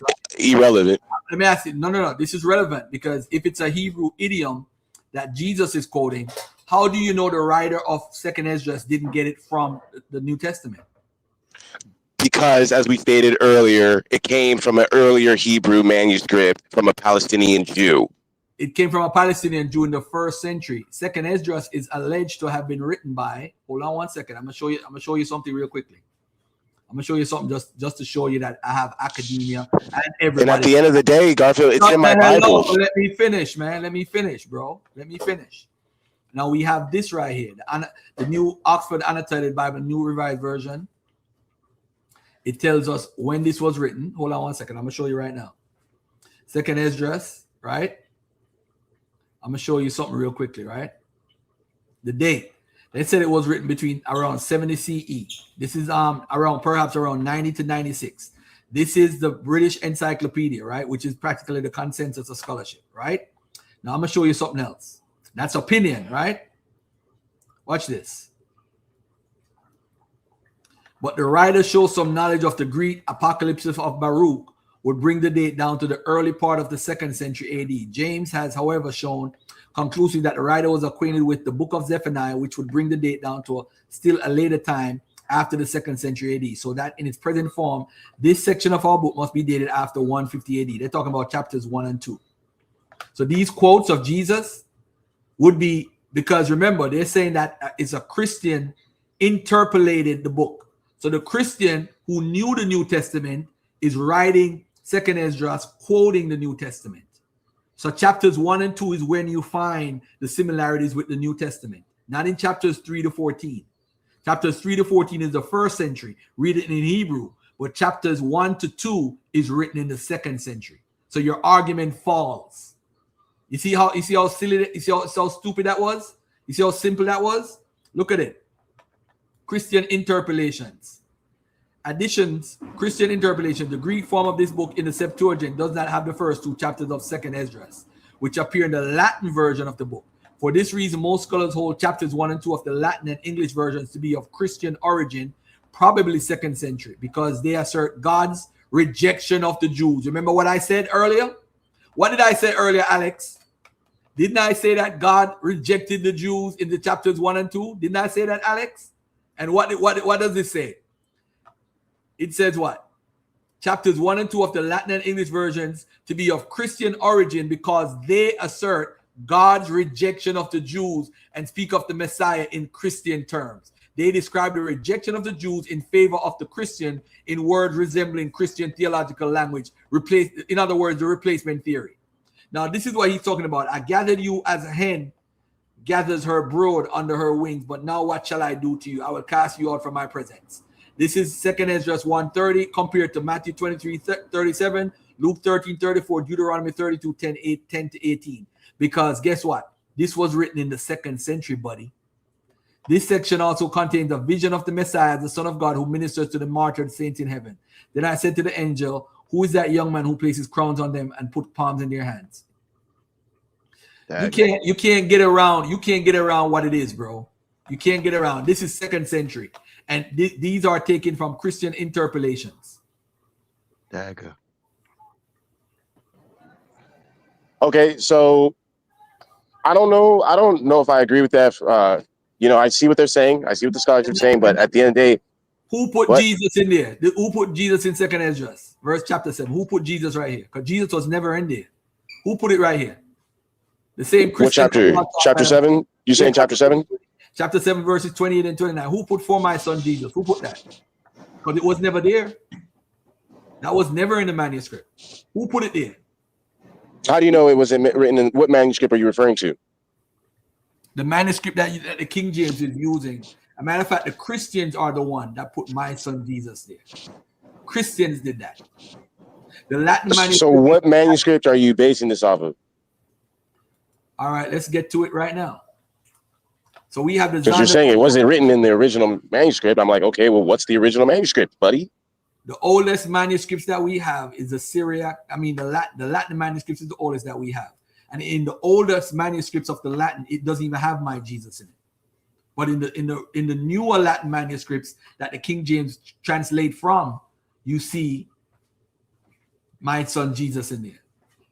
So because I have a copy of the oldest manuscripts, I have a copies of all of them in the Syriac and whatever translated into English, and all. I have all of them I could put on the screen right now. So if you want to see the one from the 7th century or the 9th century, I could show you them right now. It doesn't have my son Jesus there.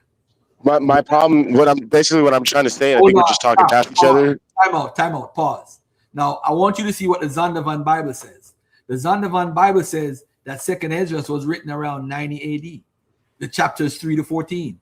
But if you notice the chapters, if you look at the manuscripts of the Ethiopian, if you look at the manuscripts of the Syriac, the Peshitta, you look at all the manuscripts of even of the Armenian, they don't have chapters 1 and 2 and chapters of 15 and 16. That's only in the Latin versions. This is a dagger. That means it was not original to 2nd Esdras. And that's why the Christians have what's called replacement theology, because they're telling you Jews, God has left the Jews alone. He's done with the Jews. He's done with the Israelites. This is replacement theology. This is why you know Christians wrote it. They're replacing Israelites with Christians. in chapters 1 and 2. You must have never read 2nd Esdras. You only worried about chapter 13. That's your problem. Because even in chapter 13, it never said this originally. That's another dagger. I'm waiting for an Israelite to debate me on 2nd Esdras so I could bring this dagger out. It don't say what this says in chapter 13 originally. This is what kills you. It don't say no Salmanasar right here. It don't say that. It says a whole other king. You would know that because you never researched this. I researched. Well, I have, and don't assume that I haven't. What does it say in chapter 40 then? What I've been trying to say the whole time to you, sir, is that there are different traditions, and I was trying to equate it with the Septuagint. When you even look at the Septuagint, there's different Septuagints. They're not all the same. They're just not. Okay, so when you understand that they're not all the same, you can't say that, oh, well, because this tradition is different than this one, all the others, it doesn't go back to the original manuscript. You just can't say that. That's not how the scriptures are. Hold on, my bro. I don't mean to cut you. Let me address Chris real quick. My views is not mainstream. What is Zondervan? Is Zondervan a mainstream view? It says right here, this collection consists of a variety of books and additions to canonical books, with the exception of 2nd Esdras, AD 90. Were written during the intertestamental period. What's the intertestamental period, bro? That's between 200 BC and 200 AD. Their recognition as authoritative in Roman Eastern Christianity is a result of a complex historical process. 90 AD, Encyclopedia Britannica. When was it written? Right here, chapters, the potential portion of the works, 3 to 14, consists of 7 visions revealed to the seer Salathiel Ezra. Okay, in the oldest version, chapter 3 says Salathiel wrote it, who's also known as Ezra. So it's not saying Ezra the prophet like chapter 1. It's actually giving you 2 different writers of 2nd Esdras. What do y'all want? Y'all want this work, man? Come on, man. Y'all ain't ready. Encyclopedia man, is not a mainstream view. This is the consensus of scholarship, Mr. Isaac. It says it was written around 100 AD. 100 AD it was written. That's the mainstream view. The earliest, oldest Old Testament manuscripts don't even have 2nd Esdras. There's no canon that have 2nd Esdras in it. What are you talking about? Well, hold on though. The 2nd Esdras is divinely inspired. Says who? Because of the vision of the eagle. Who says it's divinely inspired? Which Israelite is quoting it? The eagle. Which Israelite? The vision. It's a vision. It's a vision, bro. It's a vision. Which Israelite is quoting it? What do you mean? Which Israelite is quoting 2nd Esdras? I already gave you the answer, and you don't agree. So now I'm showing you that it's divinely inspired through the vision of the eagle of Rome. It gets all the kings. It tells you the future, and it goes into the dark ages. That's before it, so it's giving prophecy, and it was all fulfilled. I'm gonna ask again. Which Israelite quotes 2nd Esdras? I already told you, Jesus Christ. You don't accept it. Jesus never quoted 2nd Esdras. I just told you chapters 1 and 2. Hold on. Let me break it down. Let me show you the evidence because you don't take my word for it. Hell no, I don't.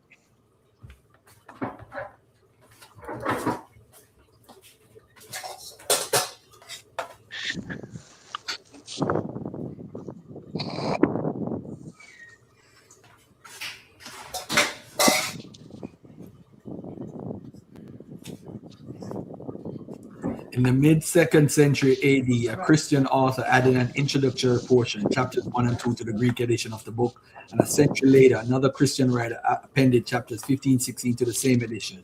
It is possible that the whole Greek edition, from which all subsequent translations were derived, the Aramaic version have been lost, was edited by a Christian author because there are passages in the central Jewish section that reflect Christian doctrines on original sin and Christology. Chapters 1 and 2 in the Greek edition of the book, a Christian author added an introductory portion in the mid-2nd century, not Garfield. Now, the verses that you're saying Jesus are quoting, my brother, I'm going to say it again, is quoting 1st and 2nd Esdras, chapters 1 and 2. So if chapters 1 and 2 is written in the mid-2nd century, when was the New Testament written? In the 1st century. So it had to be the 2nd Esdras is quoting the New Testament. How hard is this to understand? This is easy. I don't have to spell this out, bro. This is easy. Nah, it still don't check out, bro. It still don't check out. And again, you got to deal with 2nd Ezra 13 and 40, going back to the original Hebrew. Hold on a second. It goes back to the original Hebrew. Hold on a second. What doesn't check out, Azariah? The fact is because you're trying to say that it was written at a later period in time after the birth of Christ, right? And you're saying that 1 and 2 were just forgeries, completely made up by some random Christian. I never said that, bro. I never said that. What I pointed out, hold on a second. I'm going to show it again. Christian interpolations. The Greek form of this book in the Septuagint does not have the first 2 chapters of 2nd Ezra, which appear in the Latin version of the book. For this reason, most scholars hold chapters 1 and 2 of the Latin and English versions to be of Christian origin. Why? Because God rejects rejection of the Jews. Why is in 2nd Esdras there's a rejection of the Jews?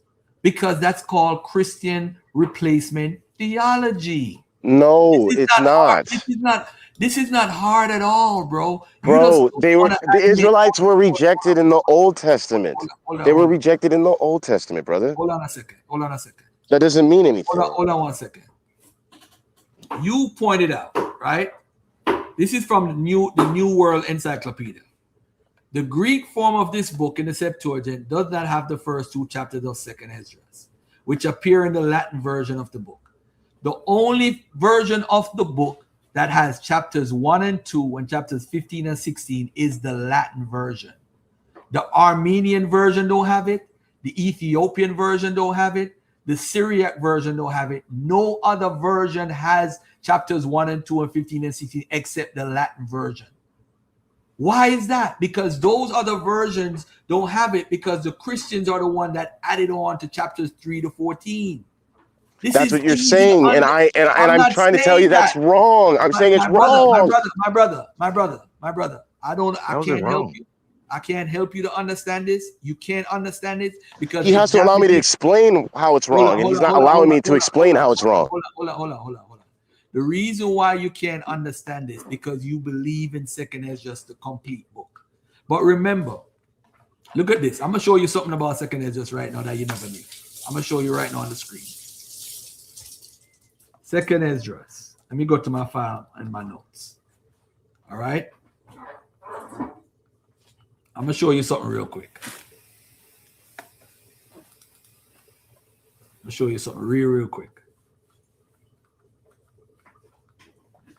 I don't think you've ever studied 2nd Esdras, but I'm gonna show you something that I want you to see real quick.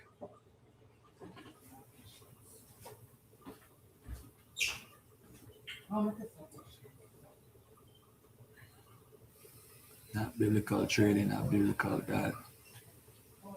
All right, here we go.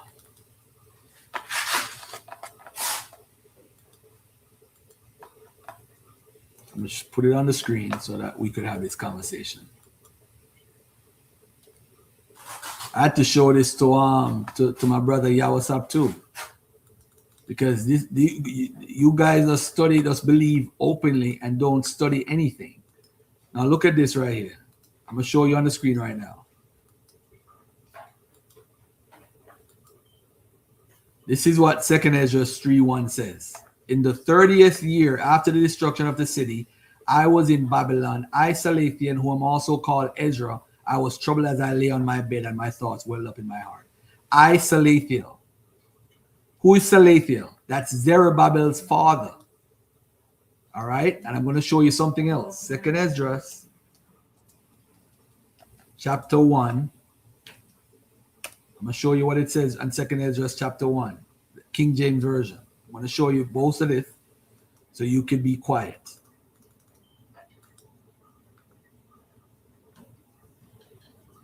This still doesn't prove anything. Could be scribal errors. Hold on. No, it's not a scribal error, my brother. That's what the original says. You see, you're in denial.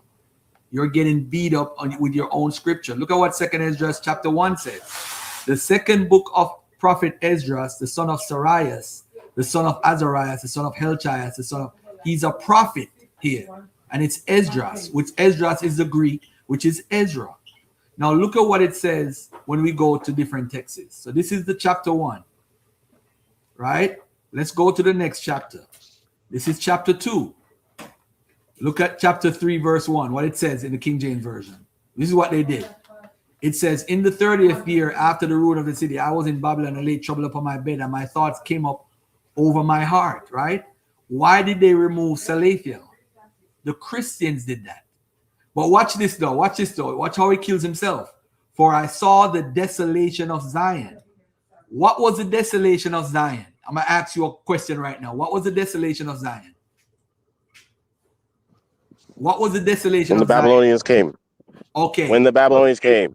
Okay. Now let me ask Alex a question. Alex, are you familiar with this story? Let me teach you something, Azariah. Alex is more Bro, honest. you're not Alex, teaching me here, bro. You're still wrong. And I'm a second.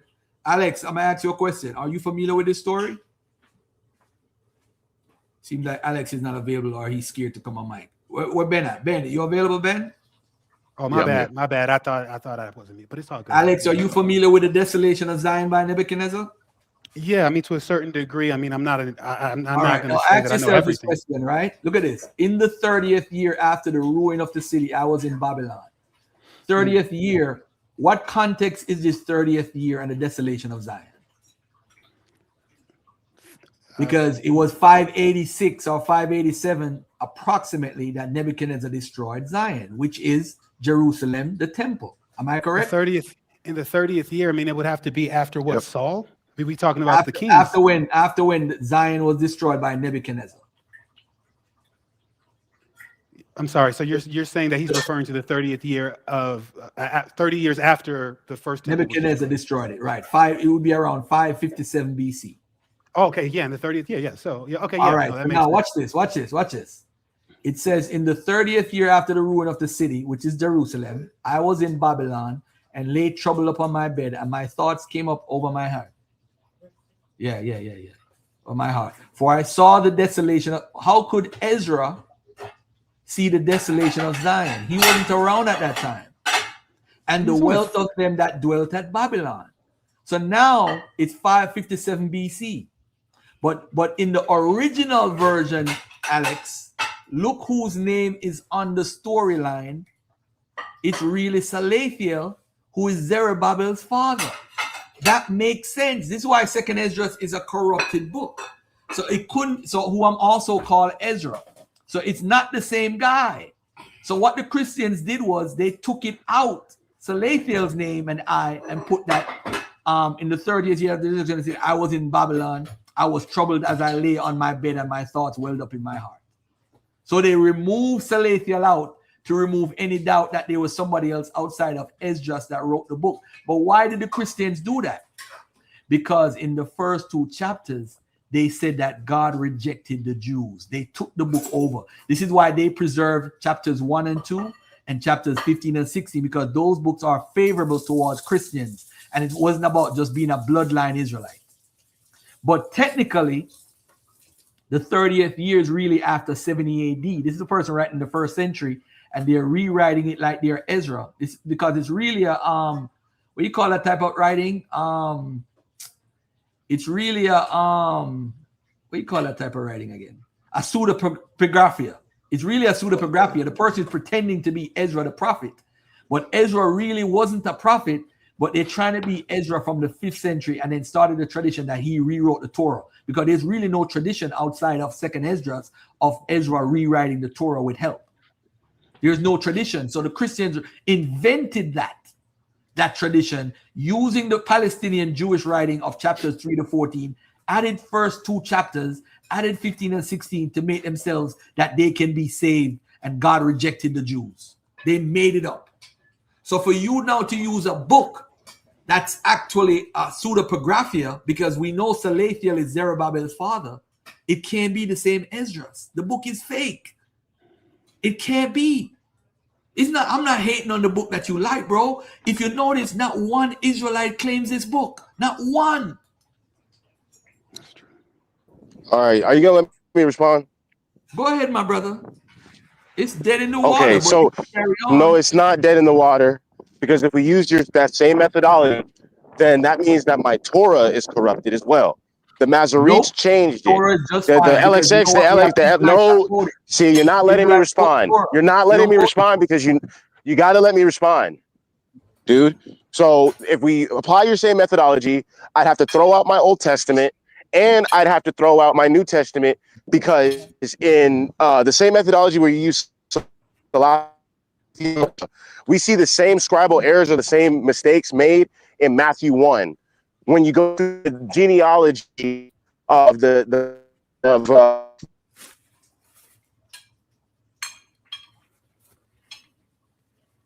Azariah, you're chipped out.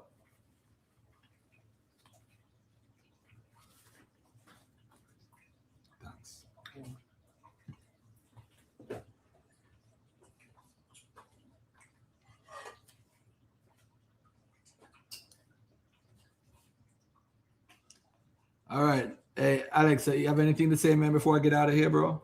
Yeah. So you asked me where I got that 3% from, and so I had to sign in and pull it together. But after reading you it, could bring it next week. Get it together and let's bring it next week.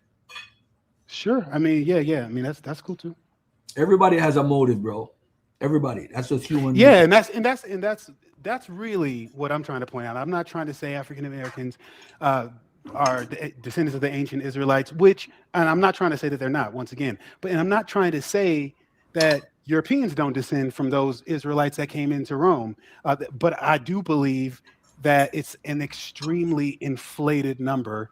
And I think that the narrative that we have today is much more of a political narrative that came about in the late 1800s, where people, prominent Jewish people like H.G. Wells and others before the 1800s openly admitted that they had no ancestry to the Levant. This is something that started to be said after the late 1800s, 1880s, 1870s. That's when that story came about, and it's come to prominence now, because now, since 1948, we have the state of Israel, and they have a very deep political reason why they need to substantiate this overarching story that I think is actually an inflated story. I'm not saying there's no DNA there, but to say that it's an unbroken line from the ancient Israelites and they've just been in Europe for the last 2,000 years, I think is just disingenuous and far from the truth, not even close. I think that it was a very small founding male population of Jews that went into Europe. And from there, everybody else has made up stories about being descended from those founding Jews. But I think the majority of people are not. The math doesn't even bear that out. So, and literally the scientists at the time in the late 1800s that were trying to prove, ancestry from the Levant, literally these are scientists, and I quote, they had to say their reason for the population growth in Eastern Europe was, they literally said it was a miracle. Scientists said it was a miracle. Population, because the number it had to be was so insane that they literally couldn't explain it any other way. Scientists explained that population growth as a miracle. You got to take that with a grain of salt. Also, too, are you familiar with Hasdai? Hasdai? The Sephardic Jew. Hasdai. Yeah, Hasdai Iban Shiprut. Azariah, I don't want you to talk about what Alex talked about. I want you to talk about Second Esdras, bro. Okay, well, I got cut out last time. But just to deal with that Second Esdras, if we follow your methodology, I would have to throw out my whole Bible, because my New Testament, it gives a different genealogy for Christ that's not found in Book of Chronicles. There's an error there that doesn't match, that doesn't align with the genealogy. Salathiel's son. Yeah, I agree with you. Yeah. So even with that, you have to throw it out. Why would you have to throw it out? So no, because it's an error. It's wrong. It doesn't match. It doesn't match. It doesn't match. Come on, man. Hold on. Hold on. It doesn't match the genealogy in Chronicles. So therefore, it's fraudulent. So I'd have to throw it out. The same way how in Second Esdras, one it'll say Salathiel, but the other one it'll say I, or it'll say Ezra. So that's the same methodology. And then on top of that, when you look at the Septuagint, you would understand that there's many Septuagints. So in the case where there's three different Septuagints, many Septuagints. What do you mean by that? There's different Septuagint traditions. Not all the Septuagint manuscripts are the. Share that with me. Share that with me. Man, oh my God, bro! You gotta allow a man to Traditions. finish what he wants to say before you tell him to prove something. Just let him finish what he has to say. What I'm trying to say is that there's different Septuagint traditions, and not all the Septuagints say the exact same thing, but nonetheless, they are still scripture. So, if we apply Let that me ask you a methodology, question. yes, You said something very important. there's many different second Esdras traditions. The Syriac, No, the there's not. Ethiopian. No, they're not. No, Yeah, they're yeah, not. yeah. There is. There's the Syriac, and then there's the Ethiopian, and then we have a Latin one. Okay, and then we have a Greek. We have a Greek one. So the all point right, is, okay, is if the traditions don't all align, that doesn't necessarily dispute it at all. It doesn't say that it's not scripture. All right. okay. So Let me that's all ask I'm you a trying. question. I want you to remain consistent. So if you the same scrutiny that you apply to second Esdras, you have to apply to the New Testament and the Old Testament. Even the Old Testament, the Okay. Masoretic text, they've purposely changed shit in there. So therefore it's not scripture. It doesn't go back to the original manuscript then. Like, That's come not on, the bro. point. The point is this, right? Now, how do you decide what's scripture? Based off of the Who made the law and term? the prophets, based off of the prophets, the law and the prophets. If it aligns with law and the prophets, like there's still a debate. What is scripture? Like I consider the War Scroll, I consider that scripture. All right, let me ask you this. Would you agree that the Hebrew tradition is based off of history and tradition? Who picked books?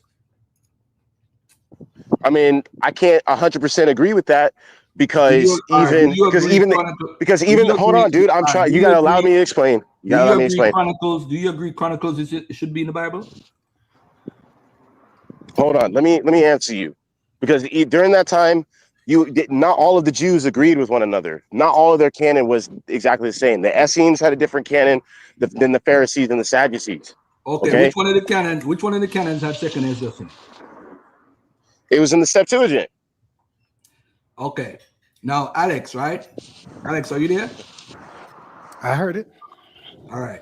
Can you ask him? Because I don't want to ask him. Can you ask him to show and prove that second Esdras was in the Septuagint? I mean, you just did, to be honest. No, I want you to ask him because he's not going to do what I ask.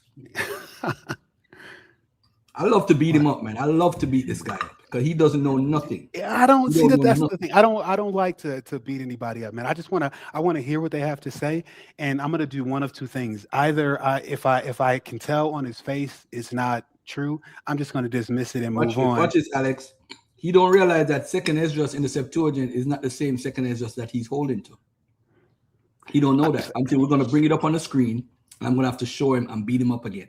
Now I'm gonna because there's different traditions. There's different Septuagints. No, because second Esdras is called that in the Septuagint for a reason.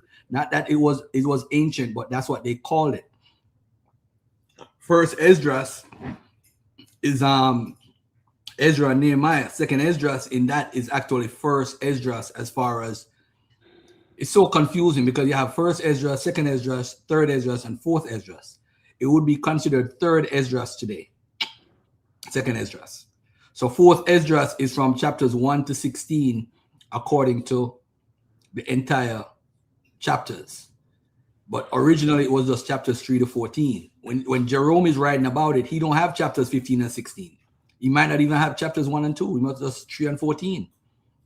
Later on, the Christian church changed it and added 1 and 2 and 15 and 16 to the book. This is why they reject the Jews in chapters 1 and 2. But you never read that because nobody taught you that. I did read it, and the Old Testament rejects the Israelites. He rejects the Northern Kingdom. So you're not mentioning anything new. That's nothing new. Again, you said the Septuagint had second Esdras that we have today. Can you prove it? The Septuagint that we have, was that the only one? Can you show me second Esdras in the Septuagint? Once we can answer my question, if there were the Septuagint that we have, is that the only Septuagint that was in circulation? You can answer that, then I'll answer your question. There's no such thing as the Septuagint. It was a name given by Jerome, right? It's later in the 4th century. It's a compilation of text. You're confusing it. You're confusing the point. You think there's different Septuagints. No, the compilation of these manuscripts is what we call the Septuagint. There's different variants within these texts, but That's what I'm you're trying to saying there's say. That's what I'm different. trying to You're say. saying there's different Septuagints, like it's different books of the Septuagint. And No, that's what I just mean not. to say is like there's different. If we look at a prophet, right, and it's written in Greek, there's 3, 4, 5 different variations or traditions of that one prophet written in Greek. That's what I'm trying to say. So even if you That's not the find Septuagint, though. You even made if that you up. even if you find Yeah, what are you talking about?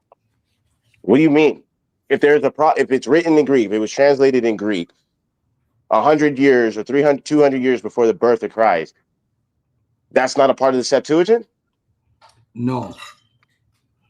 Okay, so what makes it a part of the Septuagint? The Septuagint is made up. There's no such thing as a Septuagint, my brother. Later in the The 4th 70. century. So when we say LXX, well then I guess if you all don't really want to have a conversation, I'm really trying to. You guys know what I'm saying, and you I'm gonna guys are ask going based them, off of technicalities. You guys are can trying to you get me on show me? Can you technicalities, show me second splitting Esdras? hairs. You guys are splitting hairs right now. Can you show me second Esdras in any canon? I got it in my book right here, so there it Go is. ahead. I got it in my Bible. Go ahead. Which canon was it in? And plus, is there an official canon? Answer that question. Is there an official canon of the scriptures? You tell us. No, there isn't. The Masoretics, they try to put a limit on it, but then you would have to reject the New Testament. So I guess New Testament is not canon. I'm gonna And I ask you guess a Daniel, question again. and then they say Esther. They say Esther is not canon either. So I mean, I'm you not. guys reject each other's Hold canon. on, So, Ben. This is what you do the whole show. You get jammed up in a corner, you run to other arguments. Show me second Esdras in any canon. Define canon. Define canon. A group of books that people decide on, that's a part of the tradition. Okay, so it could be any group of people, right? Or do they have to have an authority? I don't know. I don't make that decision. All right, then. So then you're asking me a stupid Why question. do you follow the books that's in the Old Testament and the New Testament? Because they're divinely inspired by God. So how do you decide what's divinely inspired? Prophecy and consistency. If it's consistent with the Old Testament. Second Esdras, which prophet is used in Second Esdras? I already gave you the answer. You reject it. Who? So there's no point in having this conversation because we're just going to go in a circle again. So we can just agree to disagree. Which prophet quoted Second Esdras? Which prophet quoted Second Esdras? The prophets, the last prophet. Hold on. Now you're being funny. Well, who was the last prophet? I asked a simple question. Which prophet? Exactly, bro. You don't want to have you don't want to have a real conversation. You just want to have a I got you moment. Which prophet quoted Second Esdras? Can you I already gave you the answer, and I'm not going to repeat myself. Oh, so now you don't want to talk. The whole show you. I already gave you the answer. I already gave you the answer. You rejected. I told you 3 times. You didn't give an answer. What answer did you give? I said Jesus, and you rejected. Jesus did not quote Second Esdras. Second Esdras chapter 2 and 1 is written after Jesus was born. Okay, then we disagree. We disagree. So I guess that's it. We got to move on now, or else it's just going to go in a circle again. Yeah. I think that's where, like just listening, from the outside, I really feel like that's where people who are of African or African American descent get caught up is like because they're and I'm not saying this is like right or wrong, but I'm saying that their arguments are rooted in scripture and their arguments are rooted in oral tradition primarily, and then here and there you do have like some cultural things that you can point out. Like I don't know anybody else on the planet. I was just thinking about this a few days ago. I don't know anybody else on the planet who actually the men of that group get together, like when one of the men die, the men of that group get together and pour alcohol out on the ground and like have that like little moment of silence. I don't know any other group that does that, but I can see that reflected in scripture. You know what I mean?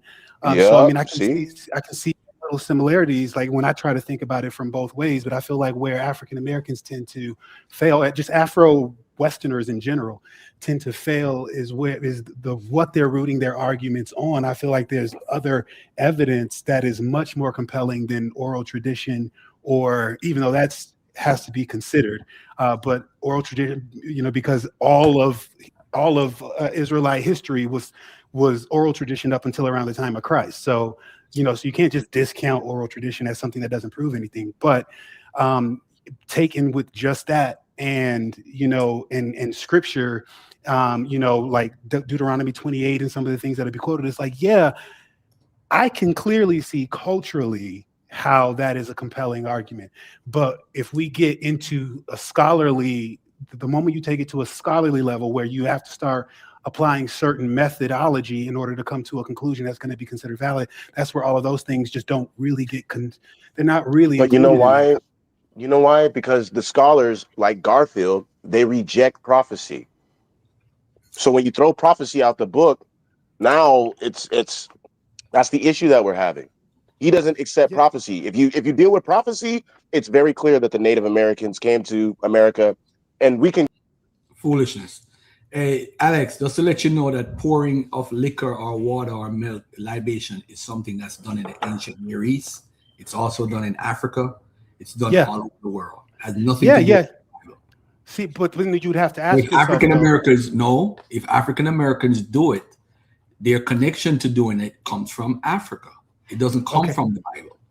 But how do you? But then you'd have to ask yourself, how did those practices spread across Africa? That becomes an important question, because the truth of the matter is, there were more. Some groups practice offerings, right? Like drinks, food, or tobacco, like the indigenous Americans. Right. The ancient Near East, the Canaanites did libations, Mesopotamian rituals. I could show you that. Egyptian funeral rites show rituals of that. Has nothing to do with the Bible. The Bible I understand is that. Israelite. Listen, there's nothing original in the Bible. And I'm gonna give a quick example of that right now. I'm gonna show something on the screen real quick, all right? Which nobody likes. My Rastafarian friends hate when I bring this up. Okay. Genesis 24, while you bring that up, let me just make this verse point. 2. Right? While you bring it up, let me just make this point. I think that really speaks to my point, though, because when a group that has been so cut off from their own understanding of themselves, but remnants of traditions come through. You're wrong. You're wrong from your onset. You are saying that we are disconnected. We are not connected to the Israelites at all. You are no. You are talking I'm not from that saying perspective. that. See, once again, you got to understand. I'm not saying that. No, yes, you are. Yes, you are. I'm telling you that I'm not. Yes, if you let me elaborate, then you would hear what I'm saying. You could see from that's not what I'm saying. No, you said from the rituals of libations, you could see a connection. And I said, I didn't say I see a connection. What I said is you have to examine those things. All I said is you have to examine those things and take those things into consideration. Let the man speak, Garfield. Let him defend himself. That's not what I said, Garfield. Bro, let him defend himself, Garfield. That's not what I said. Abraham when you see things like that, you have to take that into consideration. Let him defend himself. Let him defend himself. See where it comes from. I prayed. All right, Garfield. All right, bro. And Abraham said unto his eldest. That's how you know he's disingenuous. Guy's disingenuous, dude. And Abraham said unto his eldest servant of his house that ruled over all that he had, put I pray thee thy hand under my thigh. Yeah. Now this tradition right here, right? Do we still practice this tradition?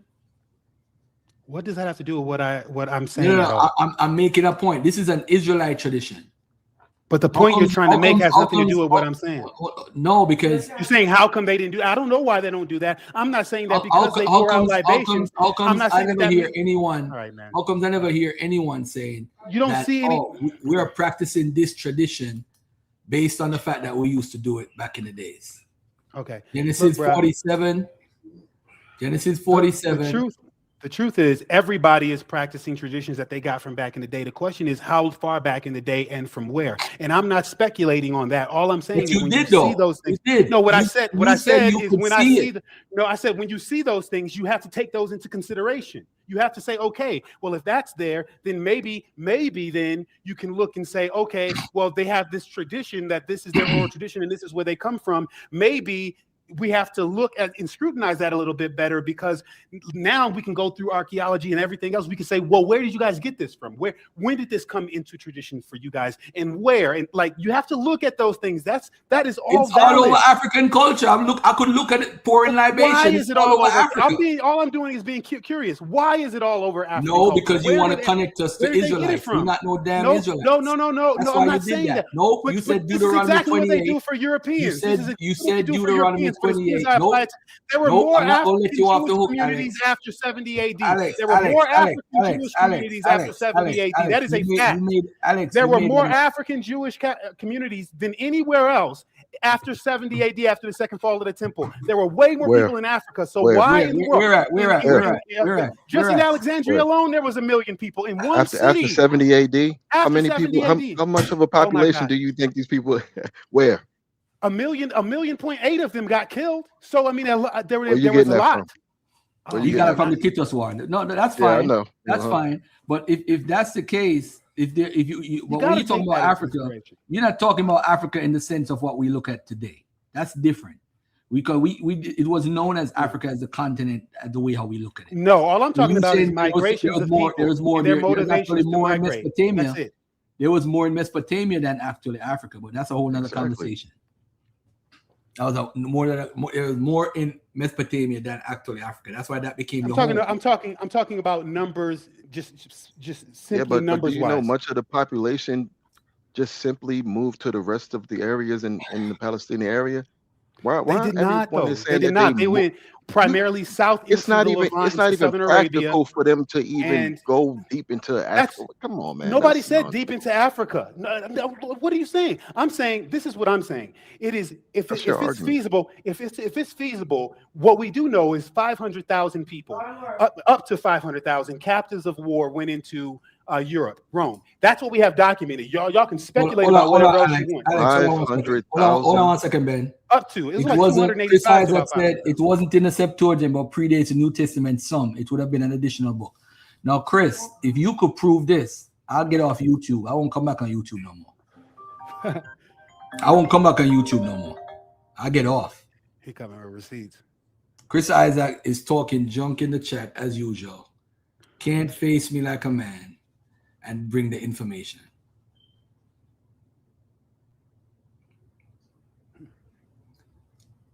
I don't think you guys read 2nd Esdras. Most of y'all just read chapter 13, verses 40 to 45, and that's what the problem is.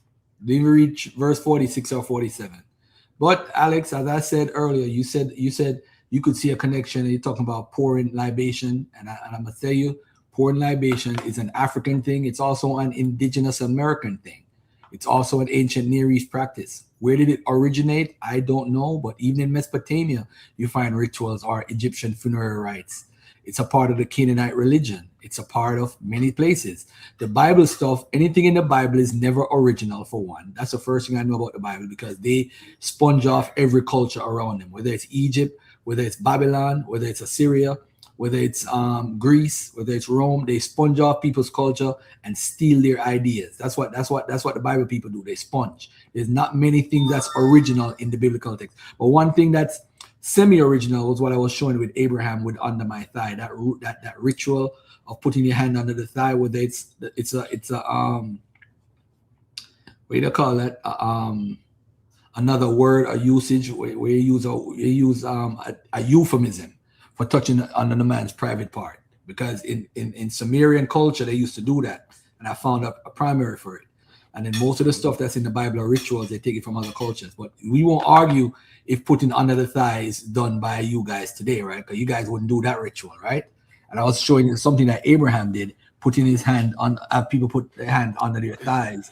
We wouldn't argue that, but you would argue about libation and all that stuff. But we don't see. All I said was when you see certain remnants of things, especially amongst a group of people who have had any knowledge of their traditions cut off from them, when you see certain things like that, cut off from hold on. Ain't nothing Bro, cut you up. have no. We from- Hey, we man, let me from- tell you This is why something. they Hey, have yo, African. you're from Jamaica. This is why they have Let me be very clear. Africanisms in Bro, America. in African American culture, we had no clue. Anything that could resemble something, even our names that could tie us to whoever or wherever we come from, was forced. We were forced not to use that. So for the specific reason of not being able That's a to. lie. That's a Wow, you don't know African American history. You made it up, bro. You made it up. You don't know African American history, do you?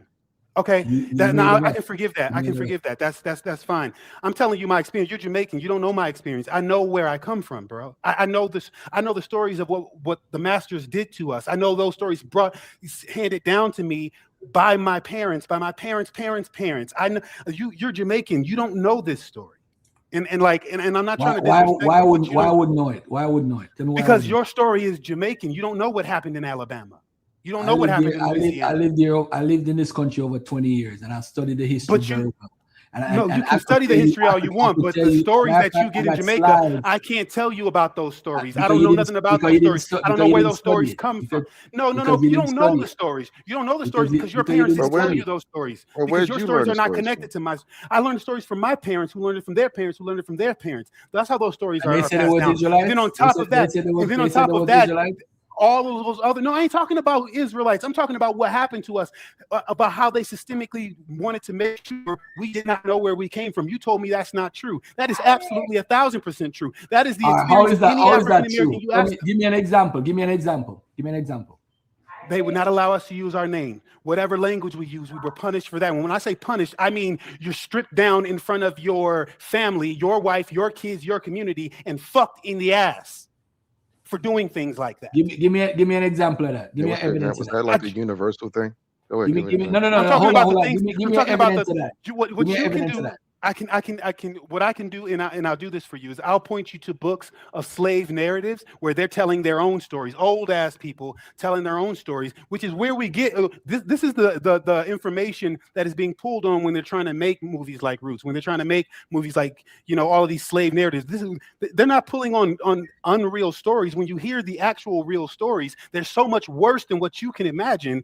Like what happened here in America with these British and Dutch and French people, like the way that they had a frenzy of evil and just expressed themselves and did whatever they wanted to the people that they owned, the fact that they saw those people as cattle, they equated them to their sheep and their cows and things like that. That's the kind of laws that govern these people.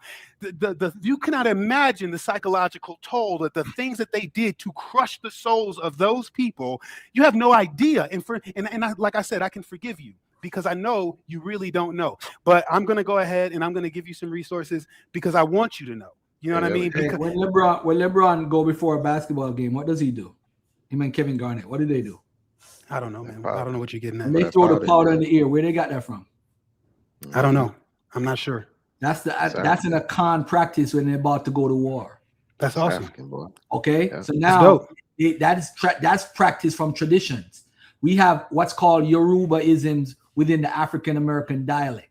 Absolutely. I know that because I got the book called African Americans in the West of Yoruba culture in the West. I have that book. I have Igbos in the West showing the Igbo practices and the words that use within the African American dialect that still contains Yoruba words and how they pronounce their words. So so why is that applied to?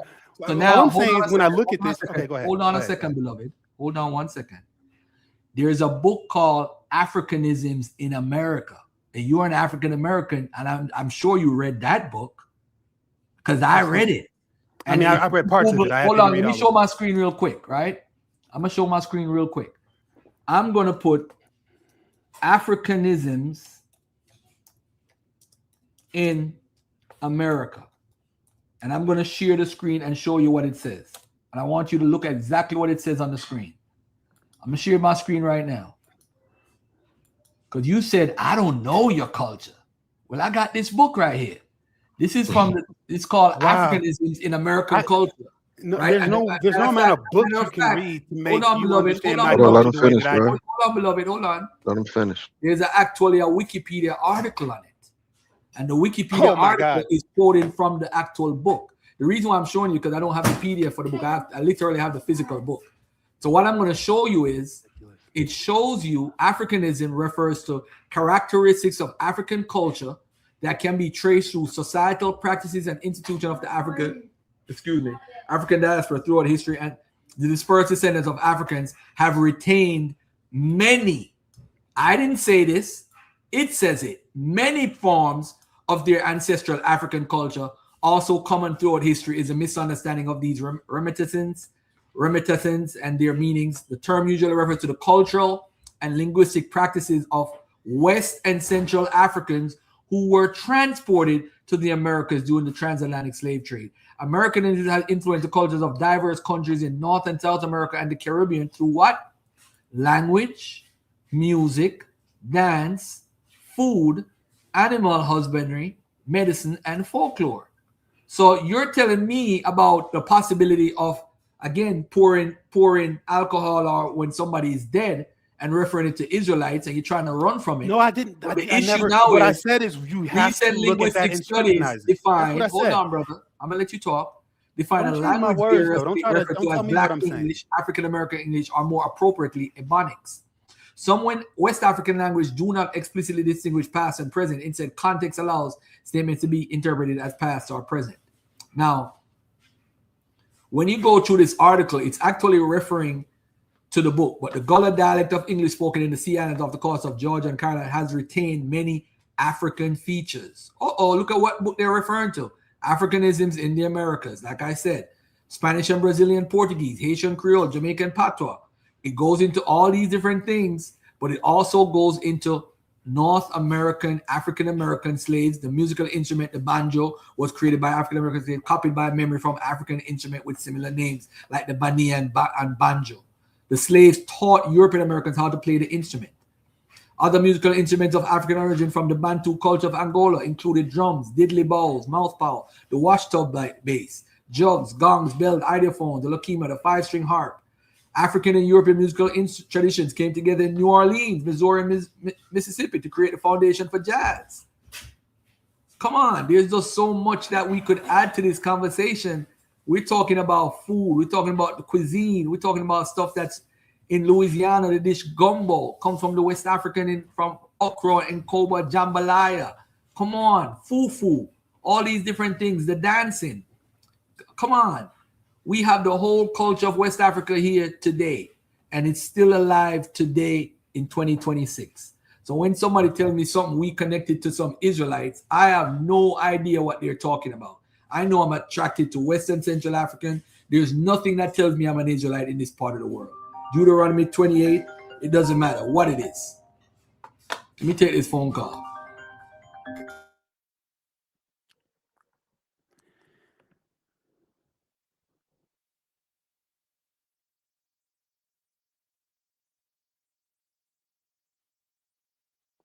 Yeah. So once again, what I was actually saying is that when you see things like that, especially amongst the people who don't understand or know where they got those things from personally, then you have to take into consideration their origin stories and things like that, or at least scrutinize it to a certain degree. That was my point, and that's what I was trying to say. And I think well, you did say Deuteronomy 28. You could. See I said when you. I that. said yeah. You have to start. You have to because that's their tradition. That's what they say. So you have to. Okay. Well, let me look at that. But I didn't say that that's what it is. I said, hey, let me look at that. But when it comes to, it's interesting to me because when it comes to European traditions, we just take it and swallow it and just say yes. It is I don't what care it is, about even though European it's a European tradition. thing. I don't care about. I mean, that. so if you see traditions, I don't care about Europeans or their culture. I'm not a European. I'm a Western Central African. I understand that, but when you see people who are making claims to ancient Israelite, and I'm not saying I am at all, but I'm saying when you see people that are, all right, Alex. I'm saying it's kind of racist almost. And it's like I'm looking at a black man, but because it's like you don't apply your standards uniformly. Alex, you see European. Okay. So if a European wants to claim Israel, so what? What does that have to do with me? Okay, so if an African wants to claim Israel, so what? What does that have to do with you?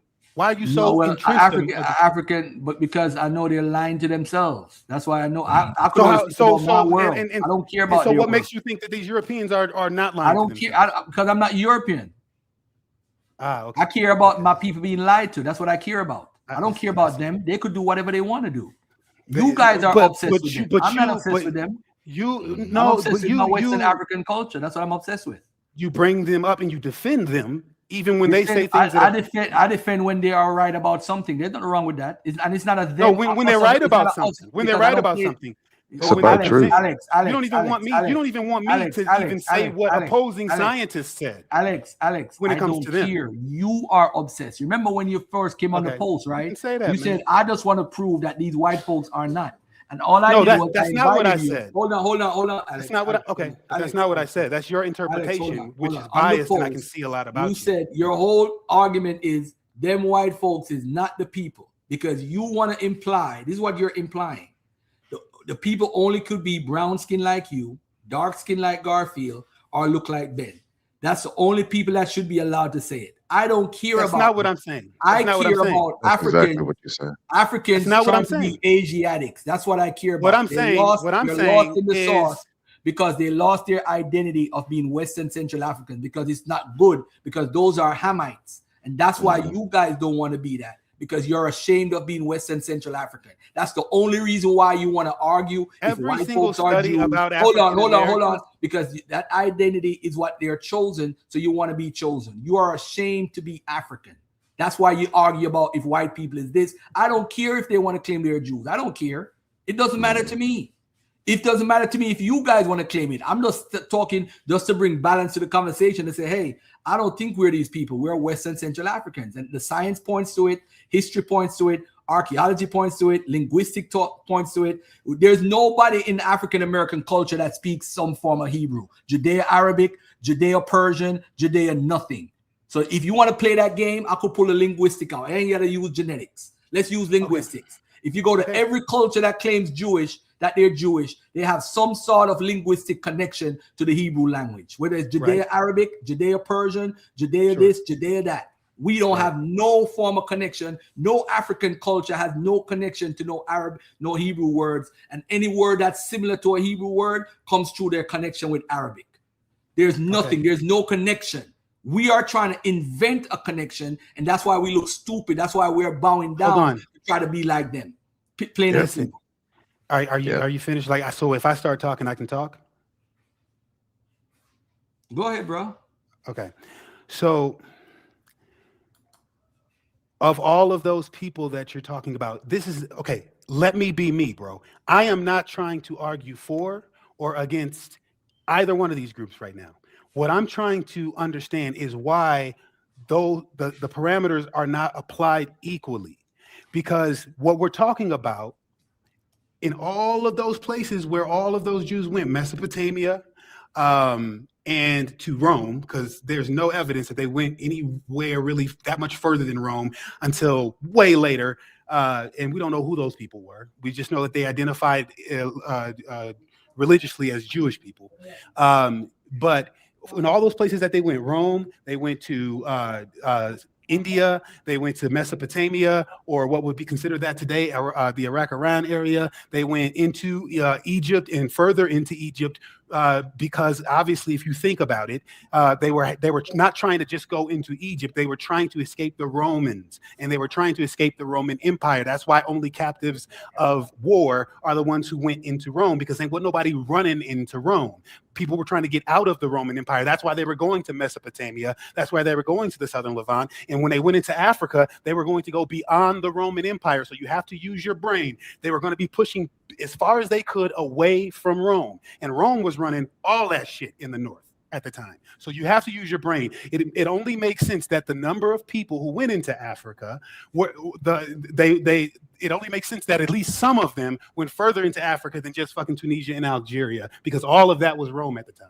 So all I'm saying is that. What do you mean by going further into Africa? What do you mean by that? What do you mean? Further south, further south into Africa, into Ethiopia, and territories that were not controlled. Why would they go into Ethiopia? Why? Because Egypt was controlled by Rome. Egypt was the Roman Empire, just like. So what stopped the Israelites from being in Egypt even when Rome controlled it? Why are they running? I'm not saying all of them. I'm not saying all of them run. I'm just saying after. Yeah, I'm just saying after the fall of the Second Temple, when just 1.8 million of them had just gotten slaughtered, I don't believe and a they're million running. point eight. I don't Okay, believe a fine. million. And they're running. I don't believe, Yeah, but I don't believe that number. I don't believe that okay, number. fine. You don't believe, but however many just got slaughtered by the Romans when they're running south and they're running east into Mesopotamia and they're running west into Africa. They are all running. Where do you get this information that they're running to these areas? Where are you getting that information from? Okay, man. Look, you're the one who said that we can talk about this later and all of that. If you want me to start pulling up sources and all of that at this time, No, but you're saying that during the Kittus War they're getting killed. You're trying to you're implying live on my show that they ran into Mesopotamia, they ran south to Ethiopia, which is they ran into you're not talking they about ran Nubia. into. You're talking about, are you talking about Nubia or are you talking about Ethiopia today? I'm talking about they ran further south than just Egypt. They went further east, west than just. So Tunisia. why are they running? Are they running because of the war? They are late. They are fleeing. You know that they all scattered. They fled from Judea and from what would have been considered ancient Israel at the time. I'm just saying. I'm talking about what time period? What time period? Are you all talking about? over. I'm talking about 70 AD after the second fall. There's the fall of the no second temple. My brother, there's no evidence. There is no evidence that anybody fled into. What are you talking about? What are you talking about? I'm only going by what the record says. The record says where they fled. Do you know what Wait, hold on, no. You said the record say where they fled. Where did the record say that they fled? The record said that 600 fled to ancient Egypt. To Egypt. I'm sorry, not ancient Egypt. To Egypt, and that the Jews in Alexandria. 600 people. Yes, that's what it said. I'm telling you what it says. What are you talking about? I'm telling you what it says. It says 600 people fled to Alexandria, Egypt, and the Jews in Alexandria called the Romans and had them removed because they wanted to start the war some more. So what are you talking about? They fled to Arabia because there was other communities within Arabia that they fled. There were other established communities in in Judea, and the Romans Alex, left. I'm telling you, hold on, Ben. Ben, hold on one second. Alex, I am telling you what is on record. What is off the record, I can't say that because it's not on the record. I could only tell you what I read and it's on the record. I can't make up a number and say they went to Mesopotamia. I can't make up a number and say they went to Syria. I could only tell you that some went to Syria, some went to Arabia, whatever, but I can't give you a set number because it doesn't say that. You can't make up numbers and say that. I can't do that. Why would I do that? I know what Philo said. There was X amount in Egypt. Whether it's an inflated number or not, I don't care. But I know they were killed off. Majority of them was killed off based off of the records that the historian said. No, exactly. Which is why those events are why those people would make logical. I'm not saying that they did. I'm saying those events is why it would make logical reasons, since that they would continue to flee from those areas after they went into Egypt. They're still getting pursued. Where are they fleeing to? Where are they fleeing to though? What would only make the logical sense? It would be further away from the Roman Empire. That's all I'm saying. No, so when they would feed the communities that people exist. say, "Hey, that I have makes this." sense. They're feeding the communities that exist. Take it as seriously as you take it the European story. That's all I'm saying. Are you listening to what he's saying, Alex? They flee to other Judite communities that exist. Right. Okay. So what do you think the Romans just knocked out everybody? In Egypt, there were no fewer than 1 million Jews in Egypt in a totaling population of 8 million of those. 200,000 lived in Alexandria alone, whose total population was 500,000. And that is, I can give you guys a source for that one. Alexandria played a crucial role in the political, economical, cultural, and religious life of the Ptolemaic period. Alexandrian Jews were instrumental in translating the Torah from Hebrew to Greek, producing the Septuagint. Important figures such as Philo, Ben Sira, and Joseph. Nobody doubts. Those are established. Nobody doubts that. Nobody doubts that. So those were already there. Nobody doubts that. So if there are already established Jewish communities right there, if I'm leaving because the temple in the country, the nation is being attacked, the temple has nothing to do with 70. The temple has nothing to do with the Egyptian community staying or going. Exactly. Because 70 AD, remember this. Watch this, Alex. Did you know that If the 70 Jews AD? were running from the Hold Romans, and there on, was already hold a on, million hold in on, Africa, hold where do you on, think they hold went? on, Alex. Alex, you're making up your own traditions. I'm You're not saying going that by, I'm you're not saying that going that by, is a good you're reason making to up your believe people's own oral traditions, tradition. bro. That's all You're I'm making saying. up. It's like it's a good reason to take it as seriously as you take the It's a good European reason tradition. because you're starting off Alex, wrong. you know Starting what? off You know wrong. what's the difference? All right, let me ask you this. You know what's the difference between the Bar Kokhba, the Kittus War? All right, so the 70 AD war, the Kittus is 115, and the Bar Kokhba is 132 CE. What is the difference between all three wars? What's the major difference? Man, you tell me. I'm not The there. major difference is nobody helped the Jews during 70 AD from outside. In the Kittus War, you had the Jews from Mesopotamia, the Jews from Egypt, the Jews from Libya, the Jews from Egypt, Mesopotamia, Cyprus, Libya. They all participated. In the Bar Kokhba revolt, they came back to Israel and started to fight the Romans too. But in the 70 AD war, nobody outside of Israel took place in the war. So that's a major difference. So when you said the one in Egypt, they're going to be fleeing because of what's going on in 70 AD, that can't be correct. That is wrong. That's why I'm so adamant in interrupting you, because I actually know the history. It's in my book. The whole history is in my book. So I'm telling you, at the Kittus War, when those people got killed in Egypt and Libya and Cyprus and Mesopotamia, a lot of them got killed off. That's what's documented as a source. In 70 AD, we have people fleeing, according to Josephus, to Arabia. A few people went to Arabia. He said 600 went to some of the Sicaris or whatever they are. 600 went to Egypt, Alexandria, Egypt, and the Jews in Alexandria, Egypt, called the Roman soldiers and had them locked up and captured and removed. So that's what's documented. I can't go against what's documented. I can't make up my own history and say, oh, the ones in Egypt, they fled because when they that happened. No. Them Jews in Alexandria was cool with the Romans. They're like, yo, we cool at that time. They just wasn't cool with the people in 70 AD trying to start a whole nother war after what happened. They wasn't cool with that. So, and even the communities in Libya, they got in Cyrene, they got murdered and destroyed too. And during the Kittus War, because they was beating up the Romans and winning.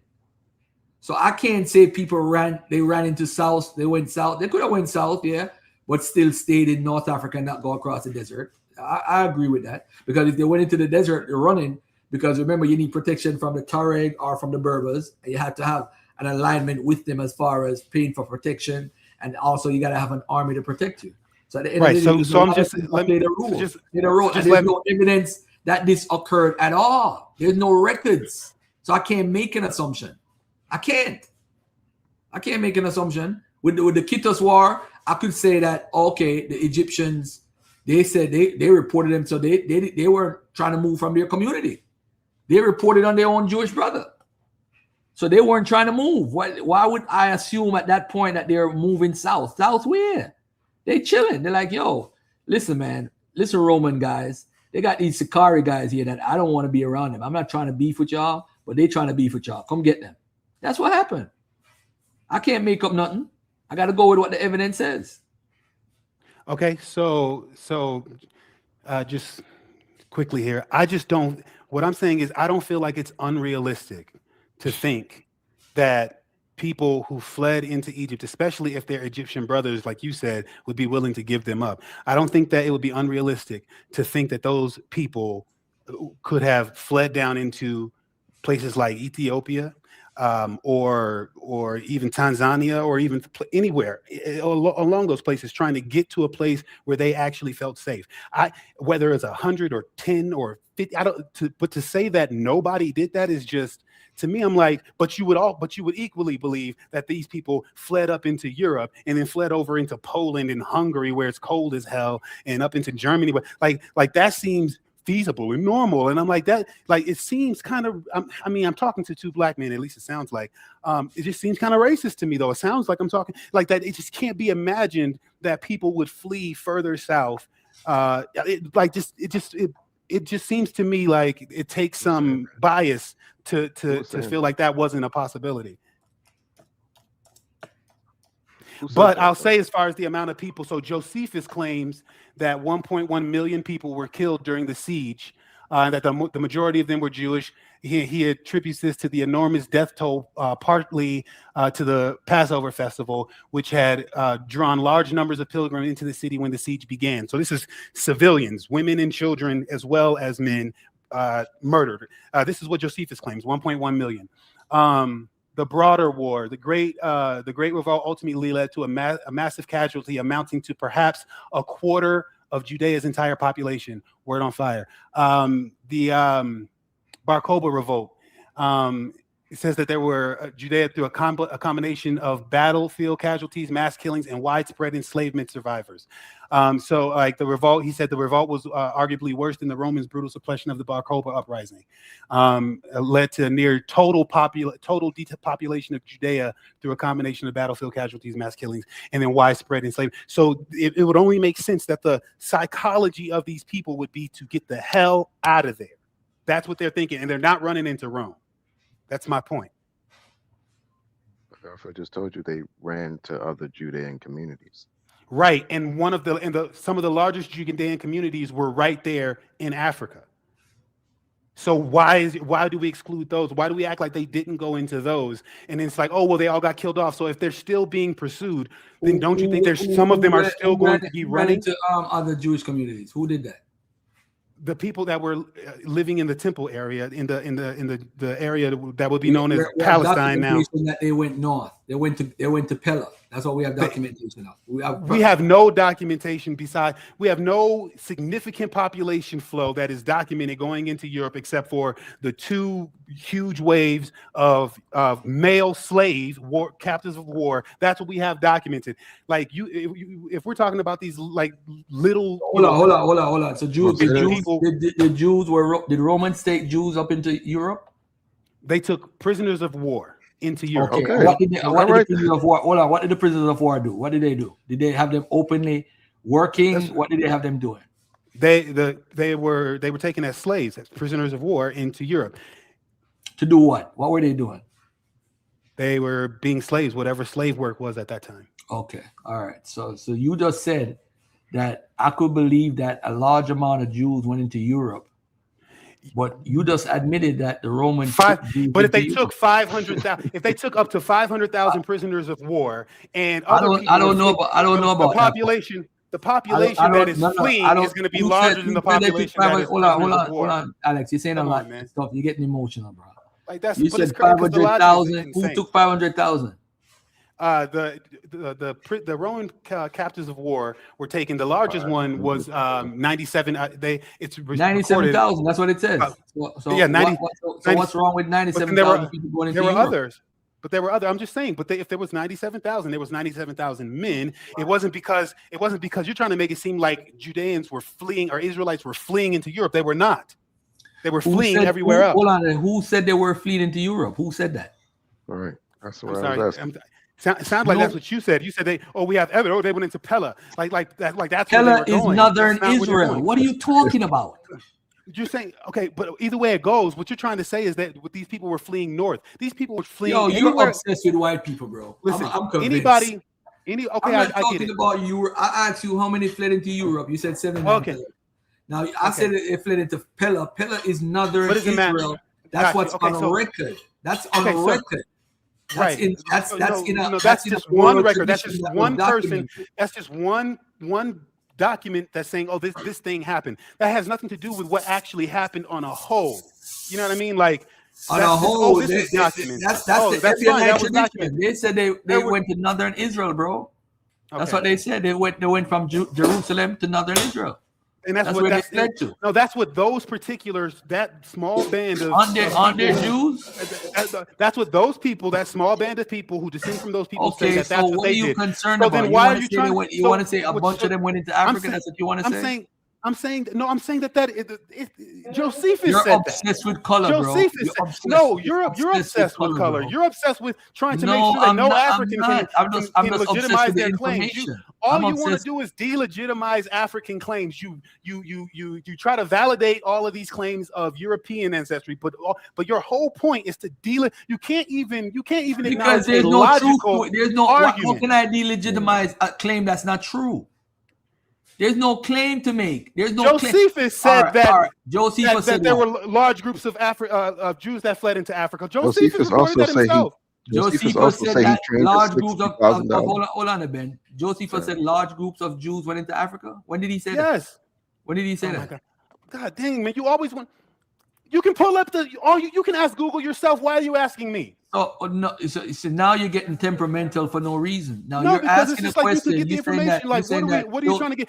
I'm If saying that I have to slow Josephus. down to verify every single little thing that I say, but you can just say whatever you want. No, Like I'm you're saying interrupting everything that I'm trying to say, trying to like make me point at what you want me to point at. You could do the same to me. I don't mind, but I'm just saying. No, I don't want to use tactics. I just want to have a conversation about real information.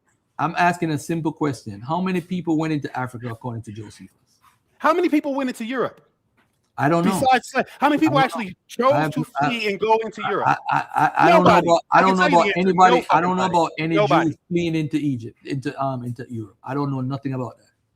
But that's the point, Alex. You don't know either. I don't know anything about Jews fleeing into Europe. I have no idea about that. I don't This even is just care. conjecture. I'm asking This is you. You're saying that how many people flee? My whole argument is the 70 AD argument is dumb because there's no records of any mass movement of people fleeing and being free.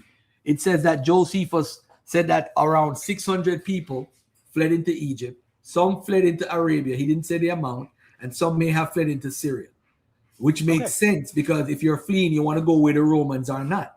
So fleeing into Arabia and fleeing into Syria makes sense for me.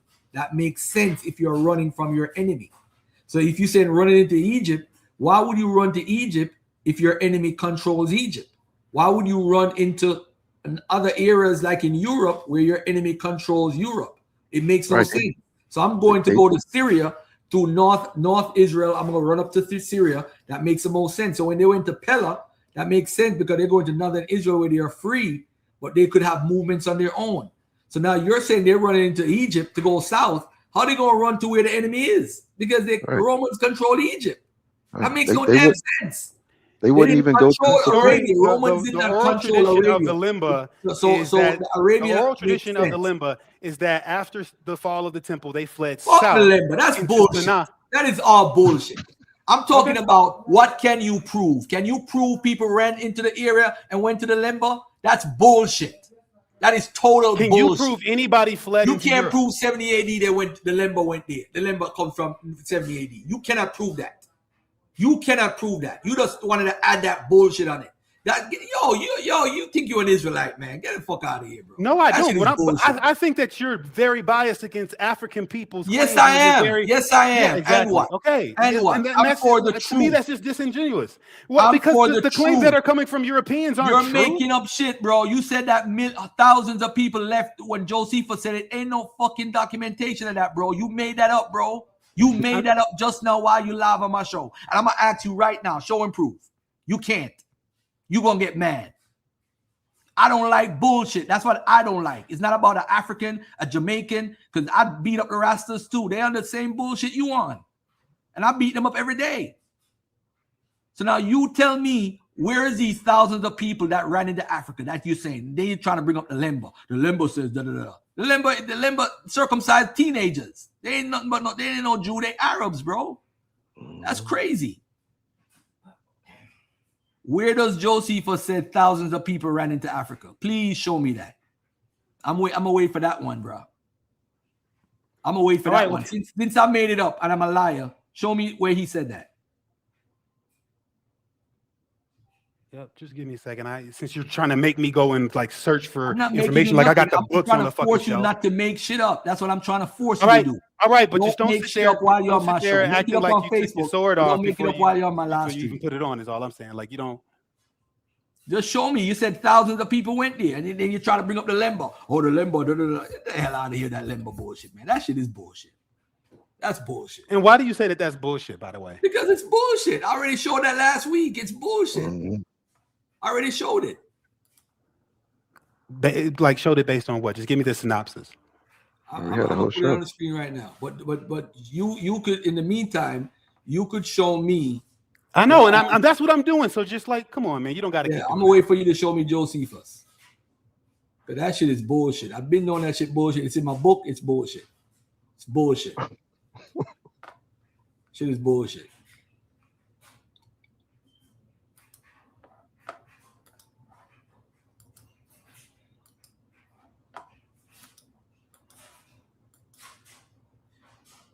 Right here, Lemba. Here we go. I showed this already last week. I'm gonna show it again.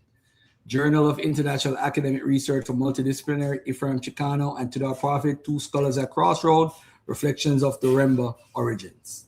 I already showed this already last week. Remba and the Lemba is the same. Like you try to say it wasn't, I don't know if it was you or somebody else. Let me not even accuse you. The Remba is not the Lemba.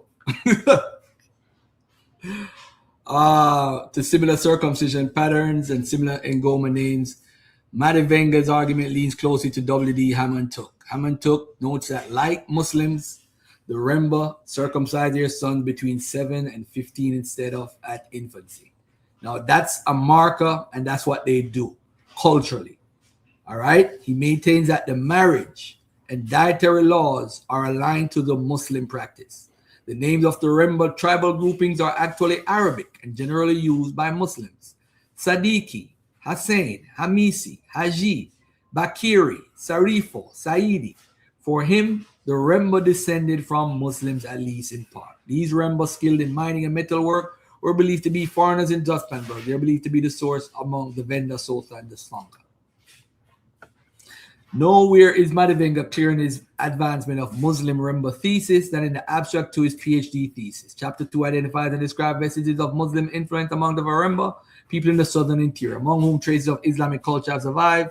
It concludes that the Semitic cultural traits among the Varemba are indeed Islamic and not Jewish, as some writers have suggested, and that these influences had a Southeast African origin. It is also tentatively suggested that the Varemba may be distant descendants of Muslims who got cut off from the coast by the Portuguese. Tudor Parfit has gone to great lengths to prove that the Remba are of Jewish origin, while Ephraim Chicano Mandivenga has stood his ground that the said Jewish origin is fallacious. The loophole in the genetic proof Parfit's seemingly greatest trump card is that both Jews and Arabs, being cousins, share the same genetic configuration to the same levels found among the Remba. The said Kohanim model haplotype is shared by a number of tribes across the Middle East. Locally, Mandivenga is supported by Pathisa Naifi, who says when a circumcised Moremba slaughters a beast, he faces east. During the process, the man who slaughters the beast utters the following words, Bismillahi Takabarya, which means I slaughter in the name of God, Allah is the greatest. This procedure is clearly Islamic, driven by the zeal to unearth this tradition among the Remba of Mposi. The current researcher found himself at a crossroads with local practice of the Lemba spiritual home. The tradition was strange even to the oldest surviving Remba. All right. So what I will say is this, though. This is very important. I have a video. I got to find it. I think I got it in my notes, where the actual people are admitting in the 30s that they learned about the current circumcision that the Jews do in the 30s in the Lemba, in Zimbabwe or wherever. All right.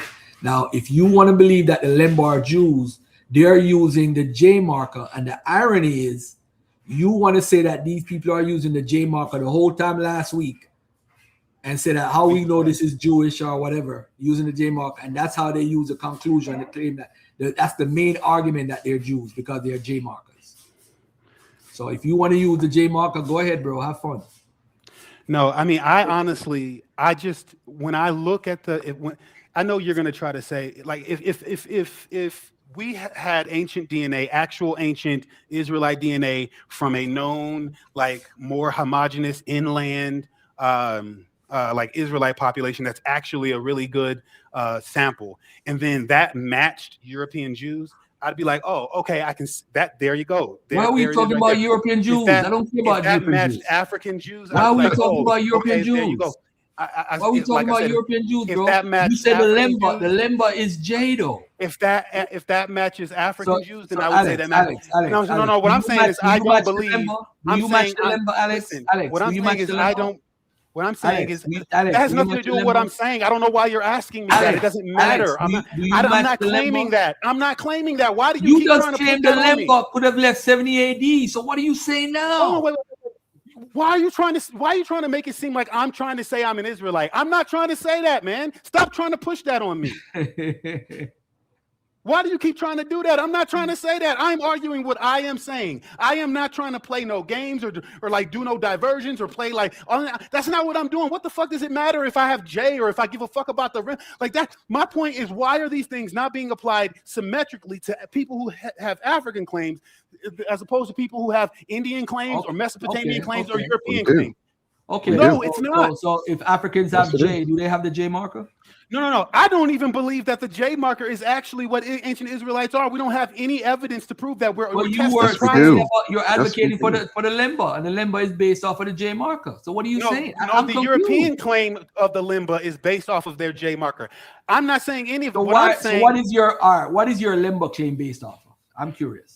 I literally told you when I started saying it. I said they went south and they went into the city Sana'a, or they probably even helped build the city Sana'a, and then they crossed the what is the Red Sea or whatever that is right there, and they went over into Africa, and that's how they ended up where they are today. That's their oral tradition. That's exactly what I was saying. You took it to all of this other shit. I'm not saying any of that. I'm saying you have to take into, if you're going to take into consideration the oral traditions of Europeans that they're trying to claim right now with DNA, I don't care about you have to take into the oral tradition of Europeans. Like, why is it? What I'm saying is, why is it being applied asymmetrically? It's like it seems like I don't care. It seems like you have a bias. It seems like you have a bias, bro. I don't care about anything that Europeans, because Europeans can't be Jews. They weren't Jews. Who said Jews are Europeans? Who's saying that?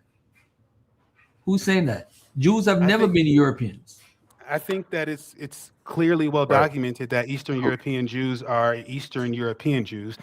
And Eastern that's European Jews are Jews who migrated, and some of them may have slept with the local population. What's the big deal? I mean, absolutely. Well, okay. So at the end of the day, what I'm saying is if it's going to be applied to their claim that way, then it should be applied to their claim, the African people. Sephardic Jews, when they left, the Iberian Jews left from Spain and Portugal, they went to Yugoslavia, they went to Bulgaria, they went to all these Eastern European nations. So are the Sephardic Jews fake?